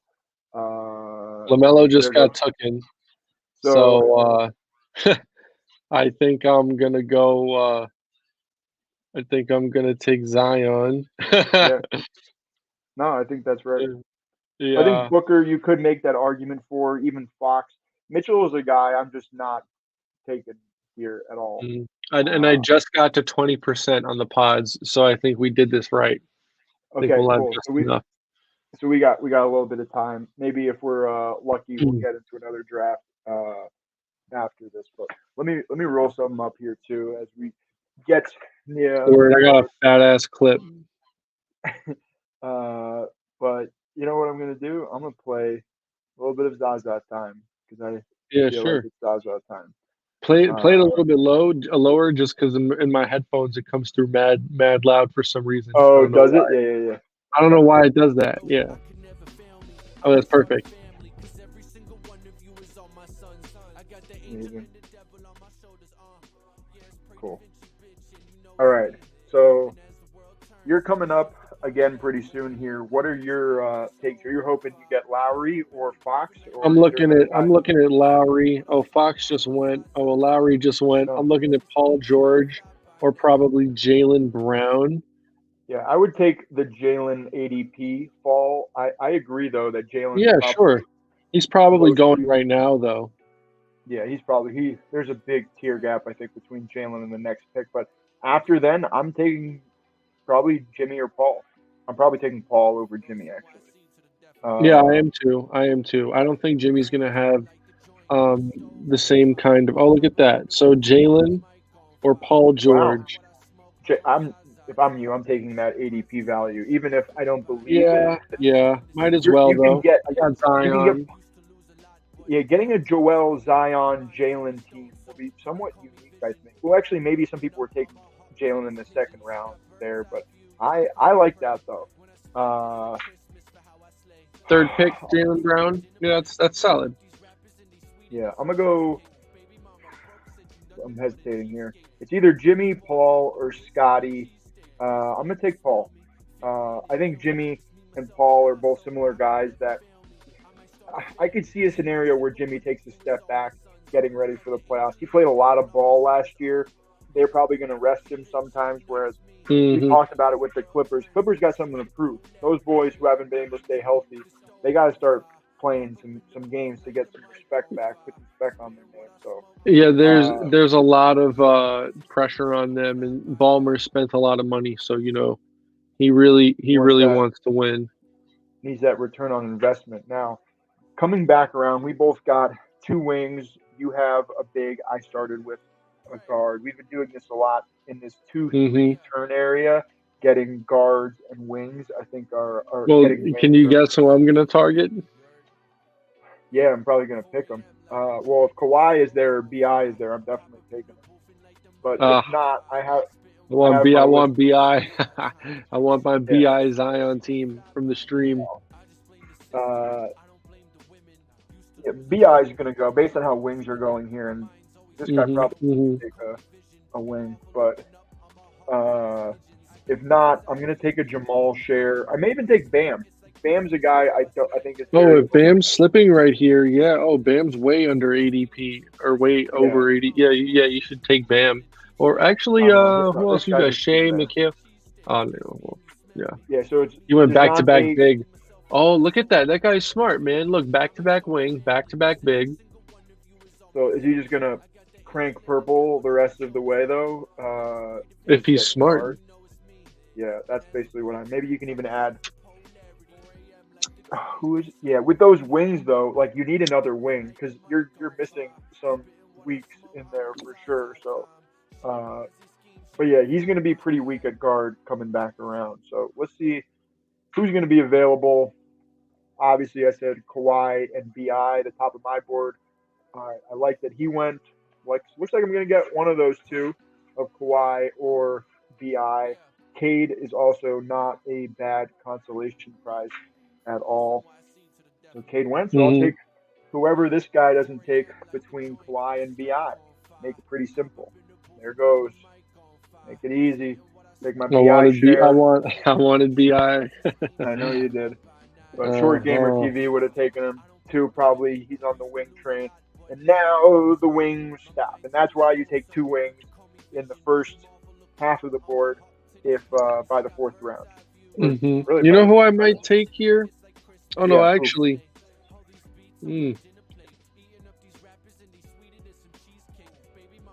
I might go guard.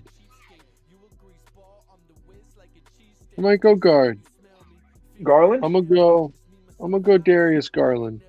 Yeah. I think that's the guy we're hoping for the jump. His stats with Donovan really wasn't that different. And I think we could see Garland take another step this year. And we could even see Donovan get moved, I think. I think that's a real possibility by the end of the season to see him. By the end of the season, yeah, I think. End of the season. I think they run it back one more time.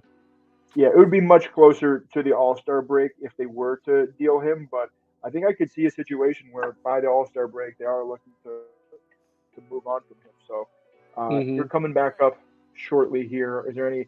You got your eye on one of these bigs?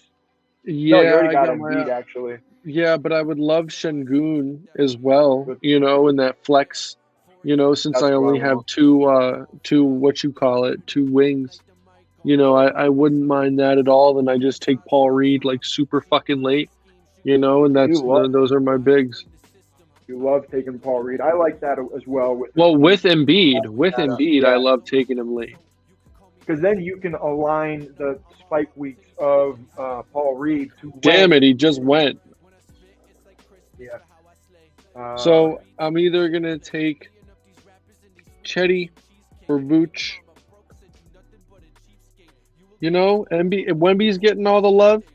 I'm gonna take Chetty. I'm I gonna was take hoping Chetty. for Like that if red Wemby's ball. that nice, you know, I'm gonna take Chetty too.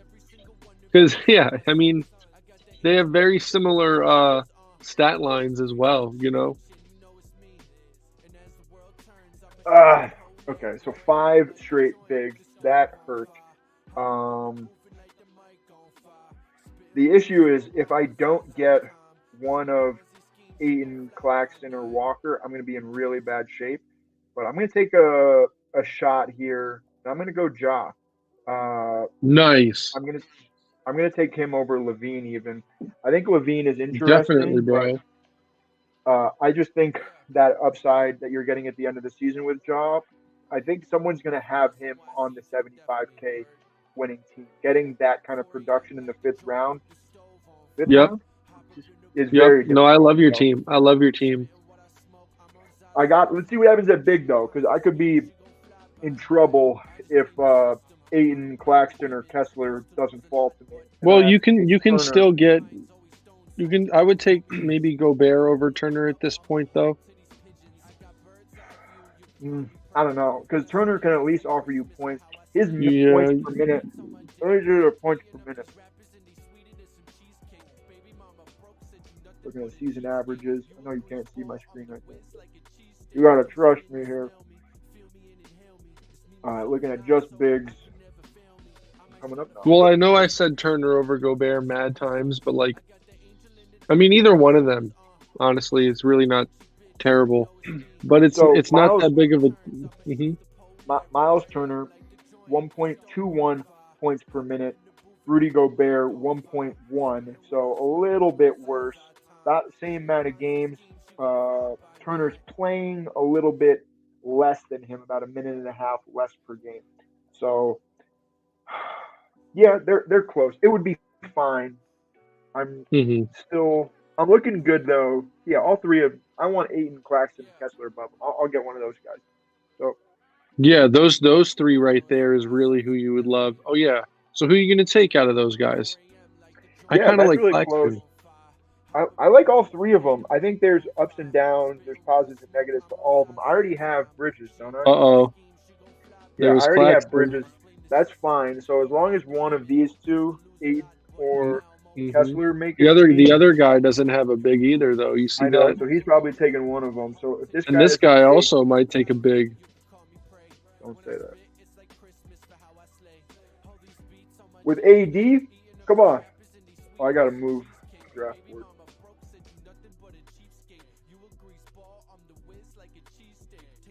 What do you do? Damn, it's just he's on auto draft, I think. All right. I'm gonna take Turner here. I'm just not Damn. into Gobert. Well, can I push it? Is Yeah, like I think anyone's maybe gonna you might be able to. There's Duran, there's Nurk, there's Jonas, who else would I take? There's not anyone else I would take. Jalen Green, or No. right? I like Jalen Green, but you know me. I like my You guards. got any guess as to who I'm taking? Probably the guy you just said. Damn, actually, that's not bad. I didn't even. You're But gonna take no, I Jalen. was. You need a guard. I actually should take him. You know what? What are you gonna do? It talked me into it, but you know,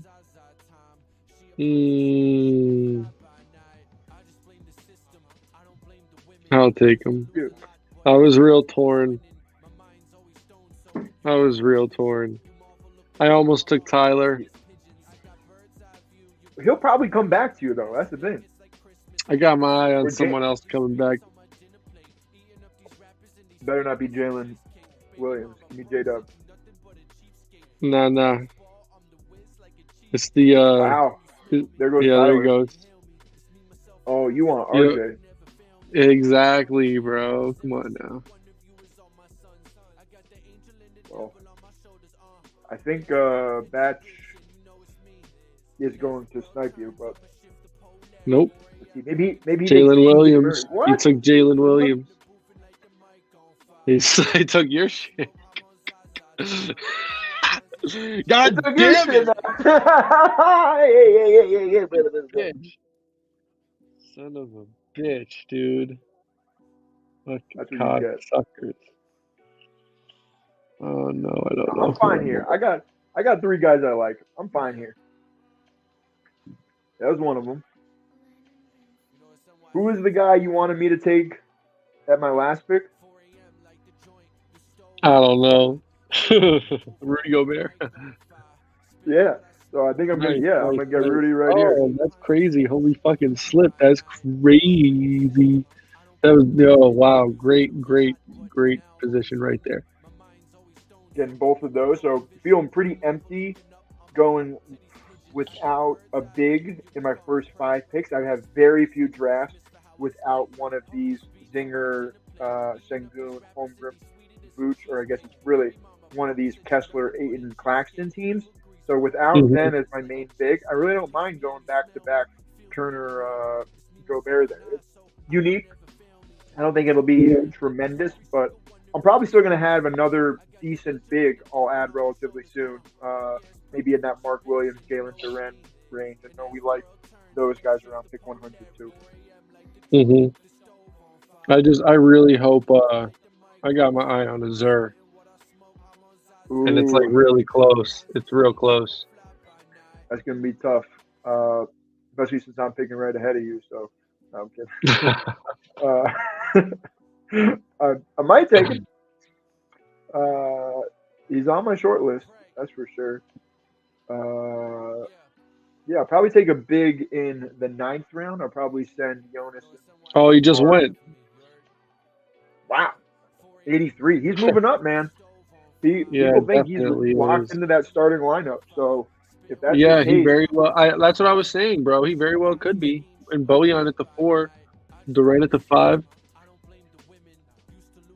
Wow, this team going heavy. Oh, I like this team. The corner team, the Manor Rizai. That guy. Yeah, he went. Yeah, so he's KD, hammering LeBron, the guards.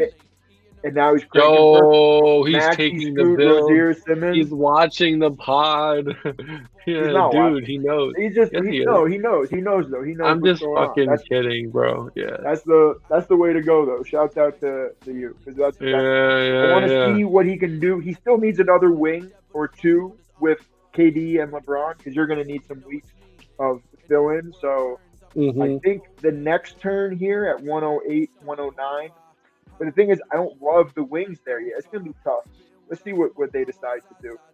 Am I going to get Russ? Oh, also though, Miles Bridges did post something from the practice facility. What do you mean? He got arrested. He turned himself in and he got out. He posted a picture from the practice facility. It's not ending well. I'm sorry. It's not ending. They're just trying to make you take him, you know. So competitive. God damn it. I'm trying to sell you. Oh, look at Giannis. Hey, George. No. There's this guy in the Hornets named Miles Bridges. I think you should really take a look at him. Should I take him? He wasn't arrested this week or anything. No. He's going to like the 120s. If you really want to take him in 2 rounds. Yo, I think Giannis is standing on the remote. Yo, Giannis turned on my TV, yo. Look, you see right here, yo. Oh, the one right behind you. I didn't even see that. Yeah, look. Hey, Yan. Oh, that's hilarious. Who should I take, Yan? Hey, Who should I take? Giannis make the picks. Yeah. Who should I take, buddy? He's the real Bucks GM. Yeah, exactly. Better looking. I gotta start taking some guards here. I'm gonna get in trouble. I already am in trouble. I lied.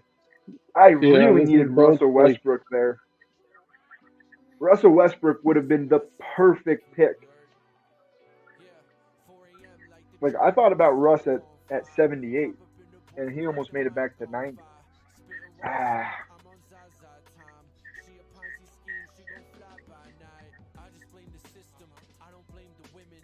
All right, let's see. You got you're good at big. Yeah, no. You could do wing or big. Don't have Yan start barking. I'm gonna mute you. I don't know. I might be going after. Actually, I can't tell you because you might be taking who I'm taking.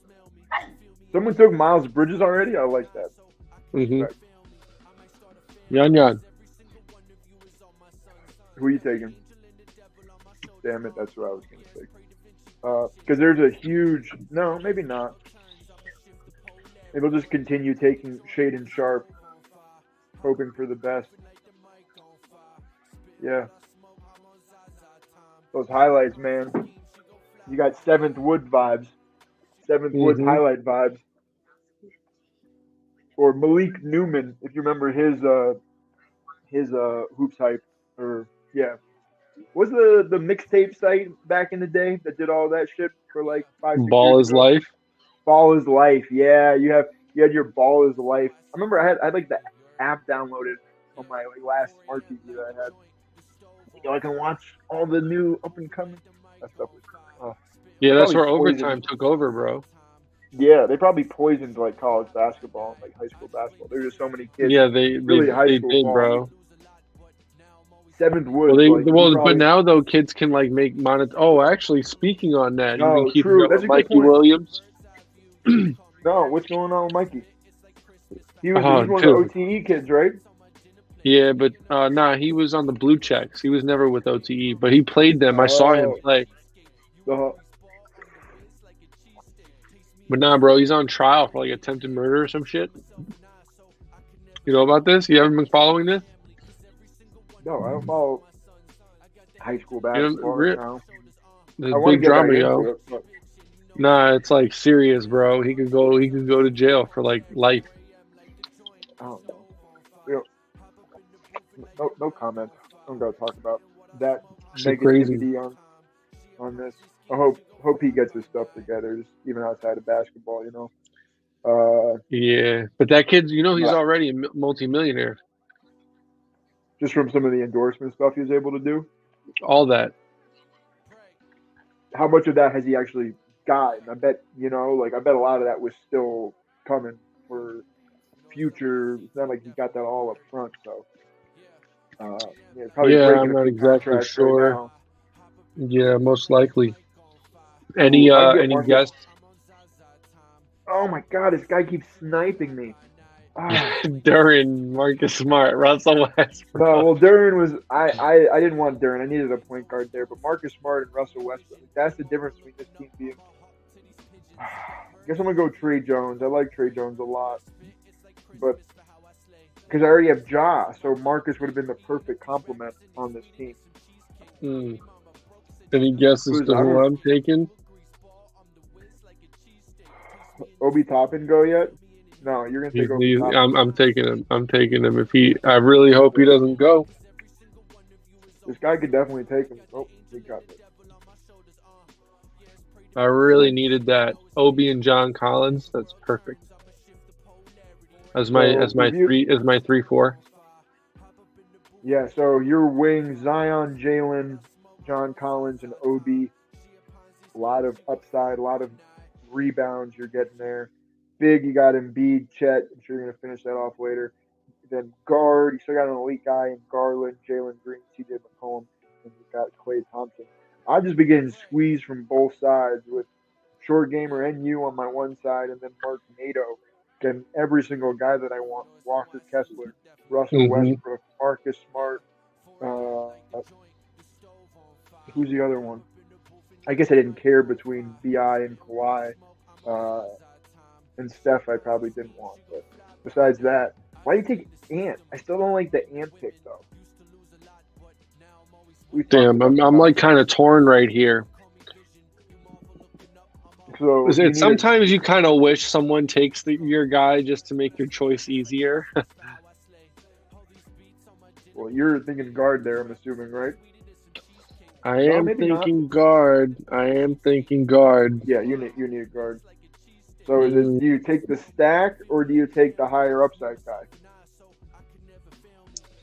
It's a very good question. It's a very good question. Or do you take the upside? I'm going to go with Emmanuel Quick. Interesting. Oh, wow. I was thinking you were thinking Amen or CP3. So I'm going with it, but we're talking upside. Quickly's going to have bigger games, I think. Interesting. Is that with an injury to Jalen or no? No. That's just like Quickly.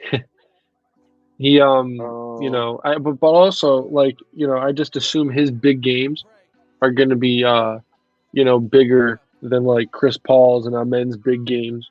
Yeah. Also Jordan Clarkson though, you know.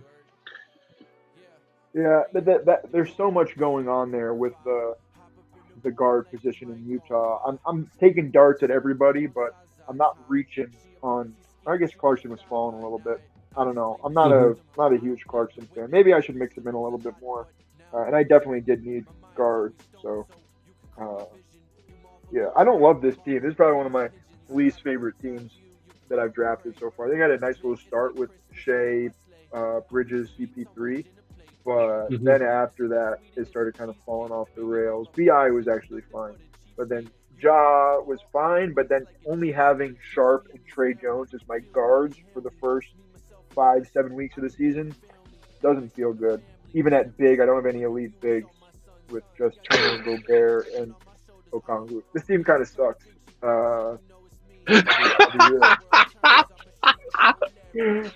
I've been pretty real about my team. I usually like them. This one, well, we've had a couple on stream actually that you don't like. Yeah, this one definitely. I'm gonna want to run it back after this so that we can get another one. I know who I'm taking. I know who I'm taking next. Who are you taking? I'm gonna wait for you to go. I'm not gonna fall for that more than 2 times. I know. I think I know who you want. Oh yeah. Yeah. I don't. No, I can't take him. I can't take that position right now. Why not? You want? I mean, like, why not? Wait, hold on. Also, pause. You want Trey Murphy, right? Maybe not. Oh, maybe that wasn't it. You didn't react right away saying that was affirmative. So maybe that's not who. Oh, I wanted Jers. No. Yeah, I've been taking him a lot. Taking D'Anthony Melton. Nice. That's a good pick. Son of a bitch! He took my. I was gonna say I got the Dort throw. No, you don't. You do not. Nice. I'm not happy about that. Yeah, we're definitely not doing another 40 minutes on stream. I can tell you that much. But I'm definitely hopping in this draft after this. Oh yeah, there's another lobby you're doing. Yeah, we'll hop in. Not right now. I'll hop in a little bit, but all right. I want to do a little recap of some teams. My team is fucking trash right now. Let's go talk about. I like this team in the corner. Let's talk about what's his name? Yeah, what else are you doing? Evan Rez, A13. Let's see. How'd you land this point? So again, KD, LeBron. Then you got Bam and JJ. Just in a vacuum, I don't like. But then if you're pairing them together with that combo, like, that's really great. Pairing. I really like that. Because Bam slipped like 10 spots, so it's like, how do you not take Bam? And got so much good guard value. Even like Markelle Fultz there, you're reaching around on him. But I think, like, I'd rather have him than anyone else that went after him. Like D'Angelo, I would have much rather have him than Trey Jones. Mark, I guess Smart with, I would have rather had him. But yeah, I think that's fantastic. Then he went back at wing. Exactly. That's exactly what you needed to do. Because you know that these guys can't hold it down, you're on the clock right now. And you got Denny Adby, Tari Eason, Jalen Johnson. That's fantastic. Oh, and you came back in. You went Kamingo before too. Those are two guys I really like. And Trey Murphy. Your team is what dusty ass guard am I about to pick now? Let's see. Colin Sexton. Step right up. No, yeah, I'm just getting squeezed this entire draft. All of the good picks. I think I'm going to take another big. Go Cam Thomas. Go Cam Thomas. I can take him later. I was going to take another big. I was going to take 4 bigs. So I'm going to take Steven Adams. This team is washed. This team is absolutely washed anyway. Yeah, fuck it. I'll just take Steven Adams. It doesn't matter. It's just pissing away another 10 bones. Yo, what the fuck? Yo, it's so funny, dude.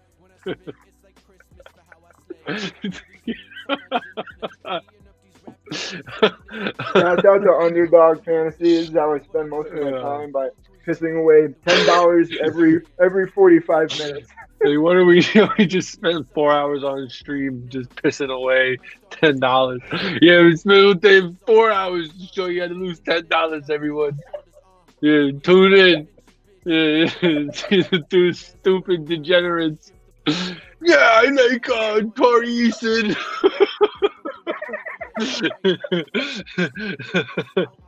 Yeah, you know, Victor Wembanyama 100 points in a game. You heard it here, man. Yo, I think, are you up yet? No, you're not up yet.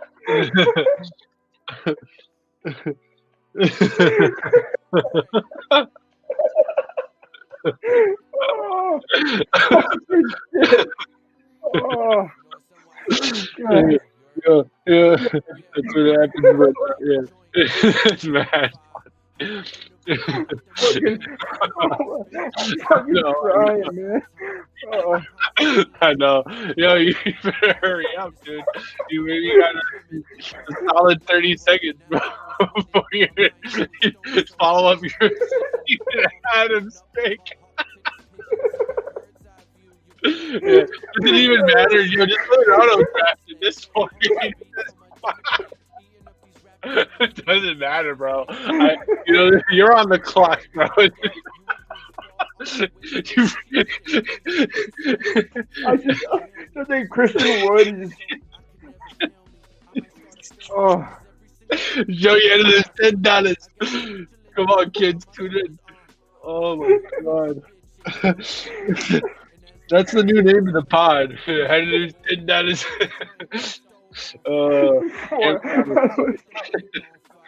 It's just mad funny. Oh God. I know. So how am I about to lose? Oh, you know what? I got it. I know who I'm taking. I like my pick. I don't know. You take wherever you want. You take. You know who I'm taking? Look, yeah, boy, I got him. I got my man Paul Reed right on time. I love taking him. You took him ahead of ADP. Slightly. Yeah, you took him 14 picks ahead of ADP, and then right after you, the guy took 28 picks of ADP value on Zubac. There was like a 40 pick disparity in ADP between Paul Reed and Zubac. That's crazy. Yeah. Like the good value for Zubac, nah, you got to reach on Paul Reed, even at the turn when you know the guy on your inside isn't going to take a big anyway. You got to reach on Paul Reed, not take the. I gotta reach on my boy. Pause. Oh my God. I know. I got my next pick down too. This has been another great episode of the Fantasy. This has been a classic right here. Yeah. I'm changing my name to How to Lose $10. This is my new name. He owes me money. That's my name. Pause. Yo, honestly, I wished all the people who owe me money pay me back, bro. Like it just That's not like happening. no, I know it's not happening, but it's like imagine like everyone who like owed me money, like pay me at one time, like as bands. That's big bands. That's like big. That's like big bands. You like the pick though? Yes, I do. That was probably the guy I was looking at. So thanks for Again, well, I mean, your team's washed anyway, yo. Like we already went through. We gotta review it real quick. Yeah, this shit is mad funny. Yeah, we about to take $110 with Bobby Stabs and Big Za. no. This talk about KJ Martin stacking him with Paul George. I think that's a fun thing to do, especially when the rest of your team fucking sucks.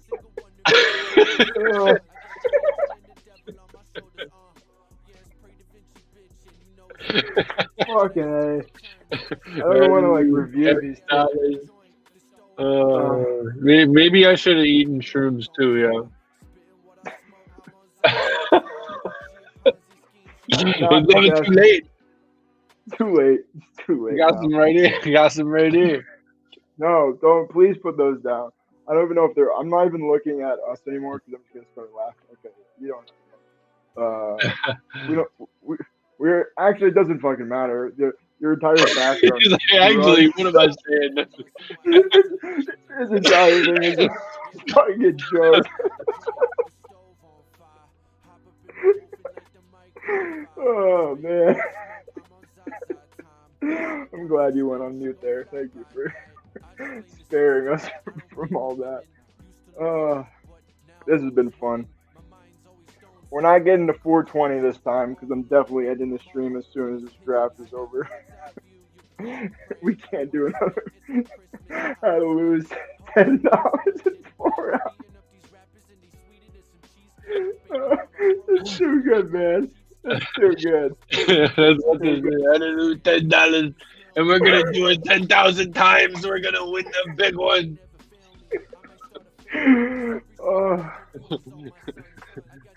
I lost $10 10,000 times. You know how much money that is? Well, actually, it's 100,000. But I had a chance to win 75 grand in that losing of 100 grand, so that made it worth it. Yeah, you do the math. Yeah, this is why we got the Microsoft here. Bring this up. This is why we do all this. Do all this so that your draft can look. The schedule look like, yo. So that your draft can look like this shit. You do all that. You do all that. Maybe look as good as this. It could maybe look as good as this. This shit is horrible. Is this the last pick right here? I hope so. Yeah, it's the last pick. I'm definitely hopping another draft after this, but I have to shut down the stream for sure. Word. No, I need a guard though. Like, I'd love to take Cam Whitmore right now, but my guards are absolute trash.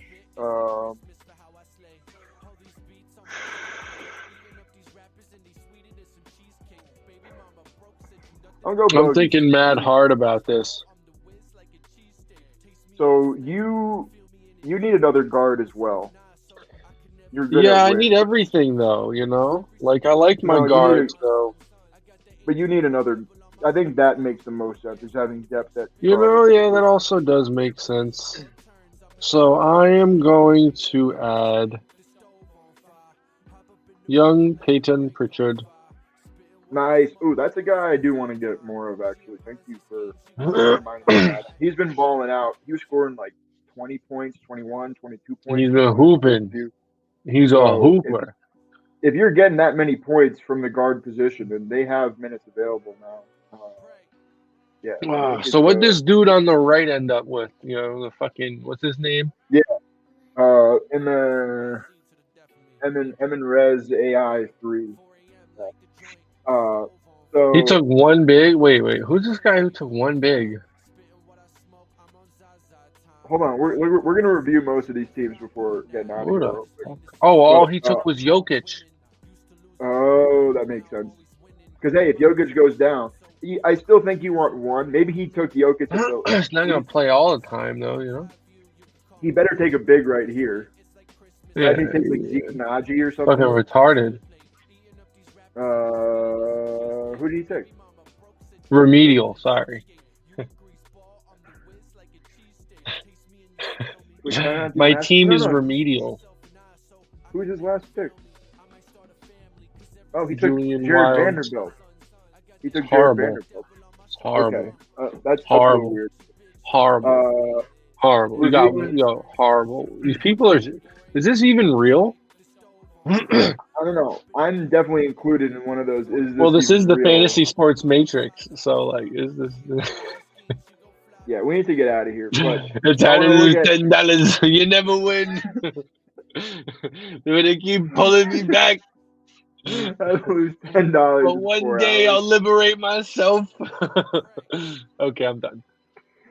Are you? I'm done for sure. So I don't need to talk about the beginning of his team again. We've talked about enough. But finished with at wing Denny Odby, Tari Eason. He's Tari fan.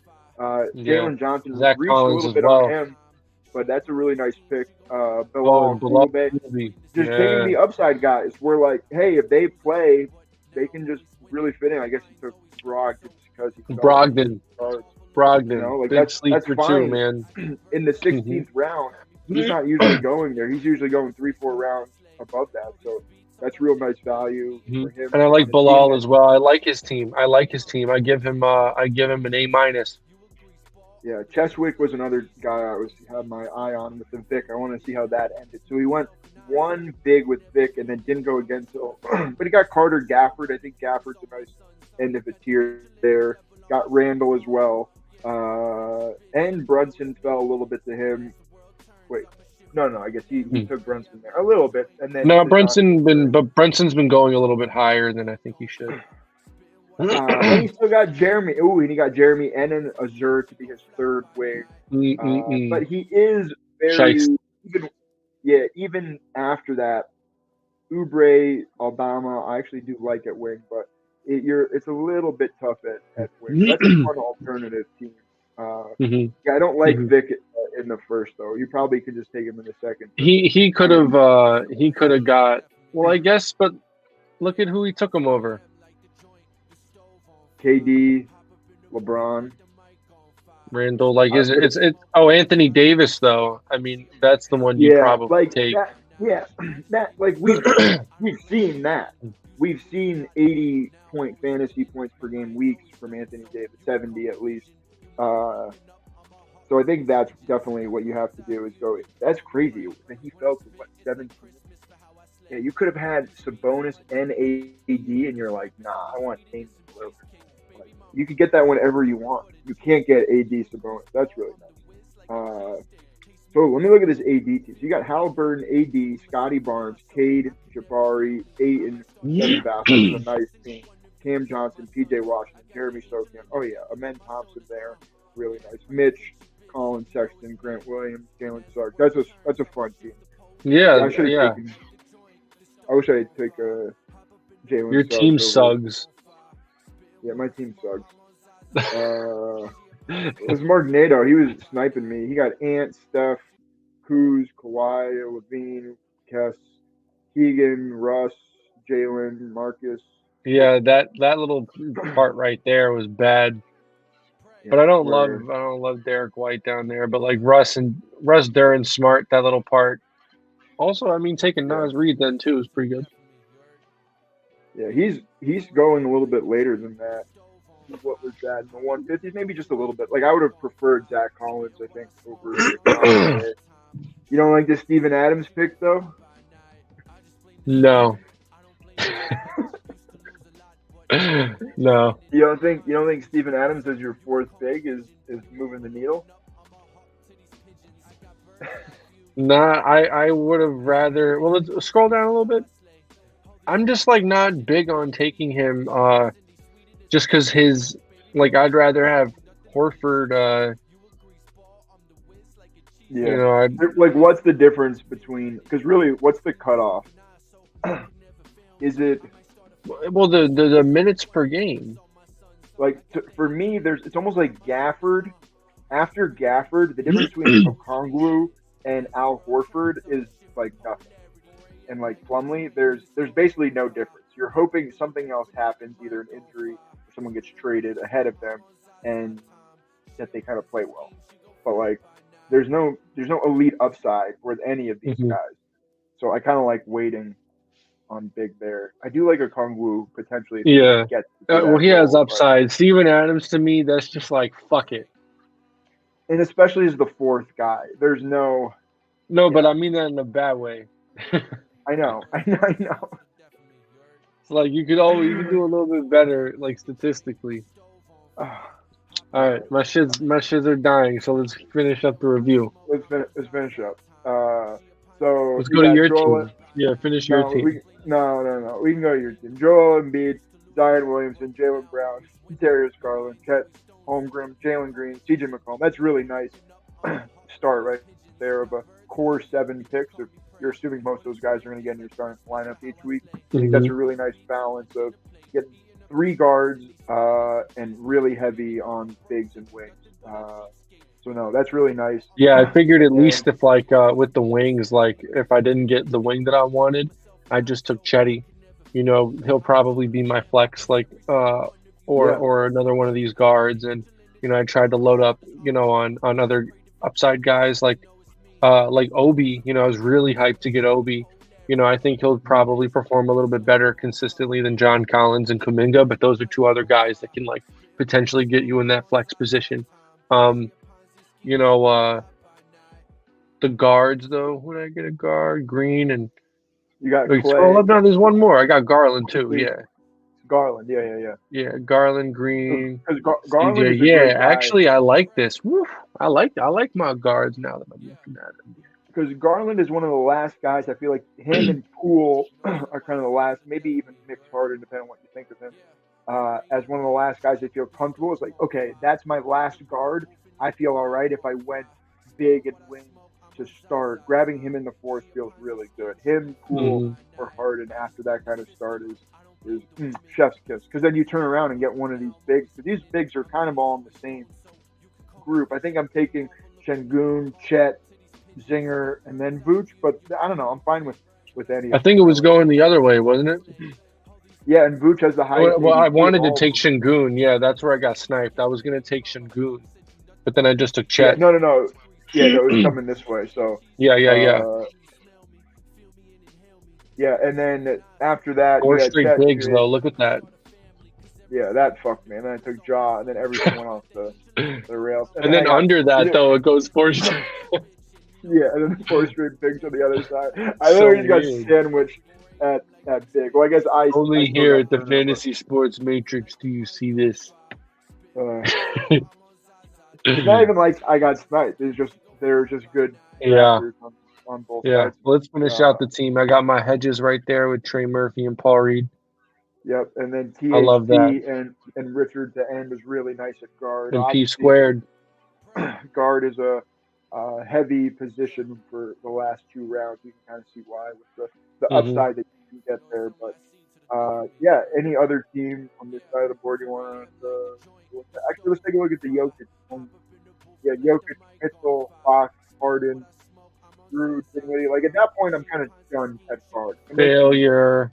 3, 4, 5. Failure. You know, because then he's only got 1 big, but then his wings are only toast. Franz Wagner, Chris Middleton, Draymond Green, Josh Hart. Like even if you miraculously stay healthy and you make the playoffs, you win this group. You're nowhere near contention for the 75K, just because you're not getting any production at wing. You have to beat all of these other wing players, and I just don't think you can do that with that. With Franz Wagner, maybe Jokic is that good, but yeah, I do like Wagner, but. Well, he took 1 big anyway. We shouldn't even be reviewing his team. He took 1 big. Yeah, that's not a good way to go. There's plenty of bigs in this. Like, what's Cole Anthony? If Cole Anthony or Karis LeVert is hitting your lineup, you're fucked. You need a big to maybe hedge in that 1 week because Jokic isn't playing a full 65 games before the All-Star break, or 50 whatever games. He's not doing that. He'll play 40. No. He'll miss 10 games probably. Yeah, he'll still but be if it's a week where he misses a couple games, then you're done. yeah, then you're done for that 75K prize because you're just going up against so many other teams. You have a donut in your lineup, it's over. Yeah. Like 70, if the 80 margins are points. like 1 point, 2 points, I mean, like you're toast. Yeah. All right. Let's get out of here. So stick a fork in him because he's cooked. All right. So we're at 4:18. So we get out of here before 4:20. So stuck to my You promise. sure we're not gonna light shorter. up? We're not gonna light up real quick? No. Well, we're gonna stay on, but I'm hanging up. You go ahead. You light up. It's Zaza time as always from the Fantasy Sports Matrix. I can't wait to go back and rewatch that. We're gonna make a clip of the how to lose $10. Come here, kid. You want to lose some money? Let me show you how. You ever heard of fantasy basketball? You ever like heard of already- Underdog'S Sportsbook? They'll take your money and run. We were already laughing pretty hard when you started saying that, and that just made me absolutely lose it. So, thank you everybody for not watching this per usual, but still love you guys for putting it out there in the ethos. Thank you, go ahead. whoever, No. Yeah, The and ethos. that is a good point. Is whoever does make it to this point. It don't the matter. real one. All this is it don't matter. It's all benchmarks. Yeah, you're getting muted now. I love you, but